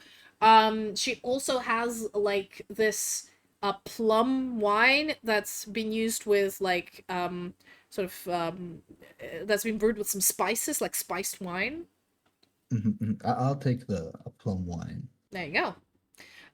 She pours you a nice glass with it. It's like very rich and it smells very spicy. Like, well, not spicy, but of spices.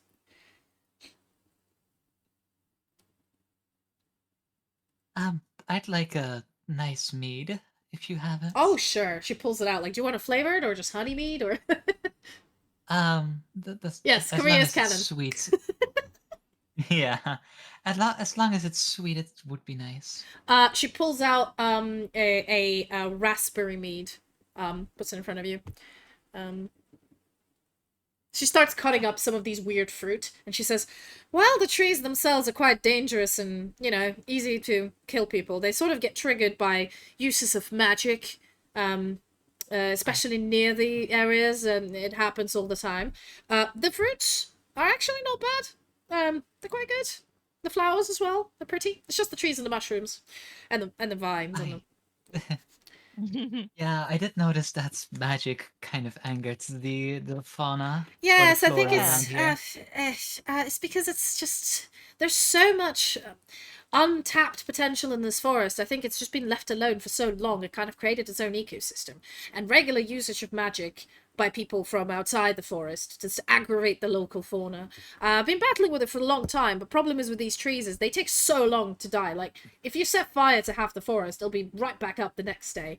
The regeneration is mad, so I need to constantly patrol, constantly rescue people. It's like it's a full-time job, but it pays well, she says as she points to a wall of liquor. I Really can well. imagine. Yeah, And no, here I thought the mushrooms were going to be real fun guys. Mm. You hear a slice as like the fruit is sliced and like her finger was right next to it and she's just like her hand is wavering and she goes, yeah, I know, I get that. Yeah, that's funny. Keeps cutting again. All right, well, I'm surprised. yeah. Just to wrap things up, because I know it's been a while. You guys are given drinks aplenty, and the party basically starts. There's a few other guests, you don't recognize them. There's one elf lady that looks very much like Sylfania that sort of sits on her own in the corner. And then you two, the people who with Highborn, would definitely recognize her as one of like high elven nobles. She kind of looks like Sylfania, so it seems like, you know, she's her sister, potentially? She looks young enough to be a sister, not old enough to be a mom, but, you know, it's elves. You can't tell. Apart from her, yeah, there was just a bunch of other people here. They're all kind of mingling on their own. By the end of it, you have the opportunity to present your gifts to Sylfania after having a lot of good food, good drink, fun company. If any of you kept any of your gift secret, if you're just curious what it was or want to share with the party, feel free. Yes, K-pop Team yeah. Hunters is real. Anyway, I have brought, well, I already saw you had a cloak, but I prepared my another cloak with elven designs that I found that, well, I thought would quite fit well, and I had a matching brooch with it. I kind of bought the brooch first, but then I was like, well, if you don't have a cloak, it's going to be a little awkward. So I bought both. Oh, that's so nice of you. She looks at the cloak and like the material is very like beautiful. She's like, I feel with the amount of like brambles out there, I feel bad wearing it outside. But definitely when I'm in the house, I can snuggle into it. Or if I go outside of this forest. Thank you. That's really lovely. You're welcome.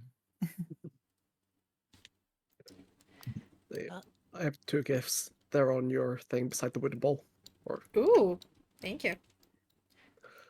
Let me flip it. I've got to make sure I've actually set this up.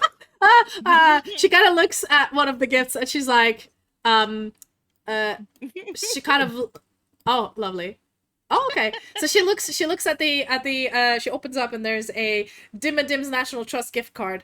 And she kind of looks at it and goes, you know, oh, really? Like, I did hear about your father's company and I knew that, like, you know, you had this whole story about being the richest. You didn't have to. This is lovely. Actually, I could use this. Thank you. She puts a gift card away.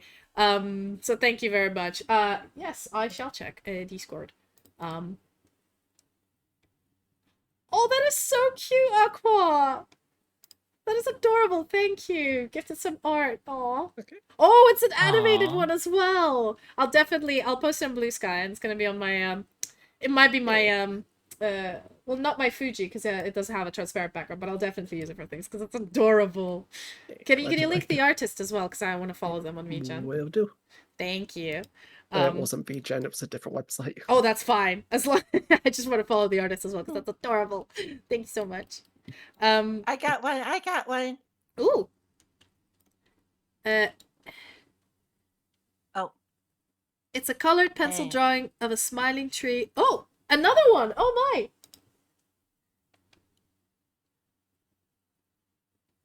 I put it in the Daggerheart one. Ah, I see. Well, I'll Aqua, if you want to share the one you did as well in the Daggerheart one, that'd be swell. Oh. Oh, where is it? Aw. I'm so many Discord servers. But yeah. Why is it not working? Oh, did you do? Oh, you did it in the text chat. Oh, that's adorable! I love that. That is so cute. That's also going on my my art round because that's adorable. Did you do this one? Or... Bad, because No, I cheated. But it's cute. I love Aw. it. Oh, that's Where the are people cheap. getting all these cards? That is adorable. Yeah, you can pull up like a random item card, write it down, and flip it, so you don't know what it's on it. That is so cute. Yeah. Thank you. Um, What is wait. Where are Right. those? those are right Uh, here. top Generic left. genetic item cards. Yeah, Listed beside the playlists. weapon and armor. Yeah. Thank you. Well, I know you've gifted the fancy ring. Sylfania, like after she looks at the elven ring, she kind of looks at it and says, "Wow, this is the escaping social encounters one is perfect. It's a one use, I know, but that the smoke bomb and you fuck off is great. Thank you. I will really treasure it." She puts it on immediately and goes like, the ranger stuff for it is quite good, you know, the forest traversal and stuff. But that feature is a good backup. And she looks at her Cool sister, scores. who immediately shakes her head while drinking some Ponzi wine, like disapprovingly, and Sylfania just smirks and winks at her. But yeah, thank you guys so Yeah. much for coming to this Daggerheart session. I know it's been a long time. It's been almost 6 hours, y'all. I'm so sorry. I hope you guys enjoyed Thank you making for your inviting us. characters. Yeah, I Thank hope you. you. I've Yeah, tried thank to have in Thank you this. for inviting us. Yeah, I tried to have in this one shot like everything you can do in Daggerheart, like all of the options as your character can go through. Um, combat for I found in Daggerheart can be like it can go either really quickly, or really slowly, Mhm. depending on what's happening. And I'm still learning how to properly balance things.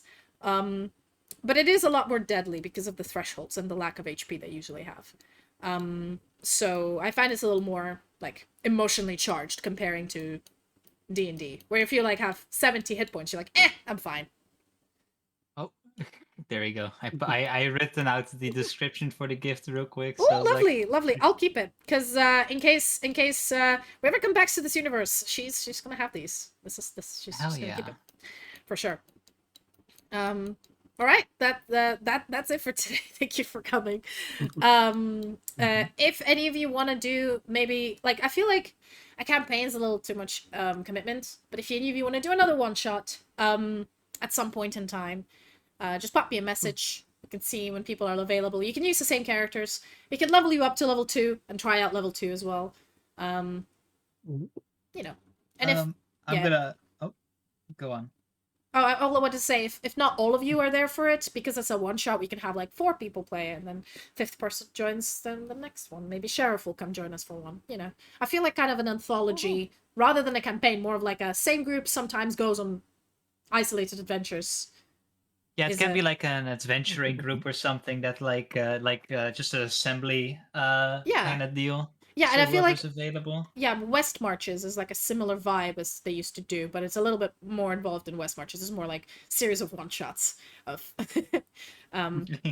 yeah, I don't know. And if any of you specifically now that you have backstories, I have one shots to play with. So we can do one that relates to your characters a lot more. And obviously we're not going to spend the first 3 hours making them. We're just going to level us up, which is very quick. It's like 15 minutes to level up a character. And then off you go into the game. So yeah, sorry, you wanted to say something, one of you? Or no? Not me. I'm good. Oh, okay, great. I'd be delighted to Thank you play for again. having us, and I would Yeah, love let's to continue this. Now that we're used to tabletop as well, I can make more maps. I can get more minis. I can maybe find minis that suit you guys a little better now that I know your characters. And then yeah, definitely for sure next time, once I schedule something and we're all available. You're now on the Discord server, so just feel free to pop like a suggestion in there whenever. So yeah. I'm gonna keep streaming because I'm on a streamathon, but I'm gonna take a break for like 20 minutes. Understandable. That's fair. Yeah. But yes, I'm so glad to spend this birthday with you guys. I was very excited to do this again and to share the love of Glad. Daggerheart. Yeah. Yay. Okay. Thank I you again have for a Awesome. having us. royalty-free birthday song that I made. Really? Yeah. Oh, okay. I made it myself. That's Happy, amazing. happy birthday. It happens once a year. So eat a ton of pizza and guzzle the root beer. Yay! Yay! Love that. Cute. Thanks. Thank you so much. All right, I'll send my community over to you. Oh, Happy lovely, lovely. birthday, and if we're I mean, we can do some after talk, but otherwise it's like, I whatever. mean, I need a coffee after this. I think Understandable. I'm going for That's about fair. like a 20-minute Very fair. like a 20-minute break. So if your community Uh-huh. wants to join and also take a 20-minute break, that's fine. If they want to join, follow and then go, that's fine. Or just, you know, raid and dash, that's Yeah, also we'll fine. see. Whatever you guys feel, but yeah. Okay. Alright. Bye everybody. Have a good evening. Bye-bye. Take Bye-bye. care. Bye. Rest of the stream. Yeah. Have a and, good uh, I will evening. see you later.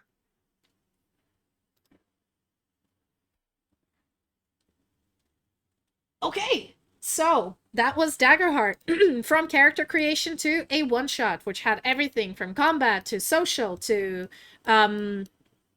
skill checks to timers to reaction rolls to tag team.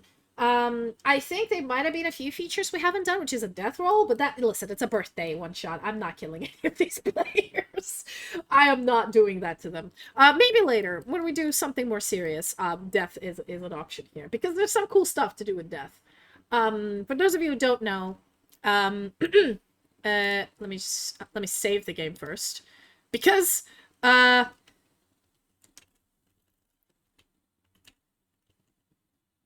hold on. Save. If you forget to save, that is a nightmare. Okay, there we go. Deck one, save one. But basically, when you let me leave. Yes. When you die, there's 3 things you can do. You can either I believe. Oh, wrong one. Whoops, sorry. Oh! Hey! Thanks for the raid! Yeah, boy! Thank you for the raid! That's amazing. That is stunning. Thank you. Everybody please follow Pethel if you're not yet following her. She's amazing. But yeah, oh, Archie's a little bit... Yeah, there we go. So yeah, there's 3 things in death you can do. You can either... yes, I've escaped womb. 30 years ago, 300 years ago, I've escaped wound. To be fair, there's a funny story to my birth. Which I can tell you guys if you want. But it's a little gruesome. But apart from that, it's really funny. Let me finish with the death in Daggerheart, and then we can go. So when you run out of health points, you immediately go unconscious. And there's 3 things you can do. You can choose to go unconscious, and then you're just unconscious and you're stabilized. But the problem is when you get up, you need to roll a hope and fear die, and if your fear is higher, you permanently lose a hope slot, and you get a scar. Right? If you lose all your hope, you just quit adventuring because you're just so depressed. But this is like the easy way out. Now, another way out is Blaze of Glory. Is you insta-die. However, whatever you want to do before you die succeeds. So if you're fighting a last final boss dragon, right, and you're about to die, you can literally say, can I take and super crit on my smite? I'll be like, yes. It auto hits, you super crit, but then you're dead. And the third one is the most risky one, which is you roll for it. So you take your just duality die and you roll. If your fear is higher than your hope, you just die. It's just death, nothing else happens. If your hope is higher than your fear, you gain that many hit points and stress as your hope, which is like, if you roll really high on hope, you can basically go back up from complete 0 and just keep fighting. But if you roll higher on fear, you're just dead. I've seen this happen to Laura Bailey on Age of Umbra, where she rolled an 11 on a hope die, and everybody went crazy, and then she rolled a 12 on a fear and died, and everybody was like, this is insane. And obviously, if you crit, you clear up all your hit points, all your stress, and you're back up, and you're Gucci. you're just boss. If you crit on your roll, it's just everything is amazing. I've never seen anyone do that, but yes. So yeah, funny story about birth. My mom wanted me to be born on the 2nd of September, so like my dad's birthday, but I refused because I was like, okay, lady, listen, it's my birthday. I will come out on my day. And so for a week, I just refused to come out. And then when it was time to come out, the surgeon and the doctor, the gynecologist, wasn't in. Like, he was still at home because it was like 7 a.m. or something. And so my mom started having contractions. She's like, oh, baby's coming. and the doctor on call was just not there. And he's like, I'm on my way, 20 minutes. By the time he arrived, I was out. I was like, okay, I'm a woman on a mission. I'm escaping the womb. And so the doctor literally like scrubbed in, came in, and I was like, we're done. Like, she's out. Just check on the baby, I guess. So she and the nurses basically just gave birth on her own. It was hilarious. But yeah. Fun birth story. But anyway, I've enjoyed myself so much. I really love the Daggerheart setting. I don't get to play it enough. And play it with awesome people who know how to do like creative stuff. That's amazing. That's just a privilege. And an honor. Alright. Thank you. I love running it. It's just you don't micromanage shit. You're like, yeah, you do it. You players, right? Your character is so OP. She's so OP. I love her. I mean, for sure, like, this is good because you made them. You now have so much time to sit and cook the background as much as you like. Your characters could also have, like, background adventures. So, like, when we go into our next one-shot, you can guys be like, oh, by the way, me and Gavin went out to do this thing, and now we have this bond between us. And I'm like, okay. Alright. Sure, as long as you both agree and are happy with it. But yeah. So I'm just gonna I'm gonna go take that break now. Yeah, for sure. Well, we have the channel on Discord, so feel free to like, if you guys know you're gonna be free for a bit and I can put up some dates, then you can all vote for one. Yeah, as I said, the regular thing of like recurring characters with different one-shot situations, or maybe like if a story, like, I don't know, one of the stories for sure I might do is like hunting down the uncle of Hessen, because that he just gave me a backstory to go with. I'm like, yeah, all right. That might take like 2 sessions or 3, like a mini story, depending on how I plan it, you know. So I don't know, stuff like that. But let's take it casual, like, you know, no big commitments, because I know we're all VTubers. We're all busy people. We all have a lot of responsibilities and things we're doing. But definitely, this is sort of the collab that I would like to schedule. Like, I don't really like playing collab games, except if it's like Overcooked, because that one is funny. I prefer like RPGs as a term of a collab. It does require a lot more commitment, but, you know. And also it justifies, for those of you who had to buy Tabletop Simulator, to use it again. For something, you know. Alright. Yes, or Angry Banana Shoe Mayor, you gave me so much stuff. I've saved all of it, right? All of your notes are saved. Yeah, for sure, 100%. And then if I think of a cool one-shot, or a series of like different scenarios, I can put them up on a poll, and if you guys want to do one, we can do that one first, and then, but I will need more time to cook, you know, to percolate them ideas. All right then.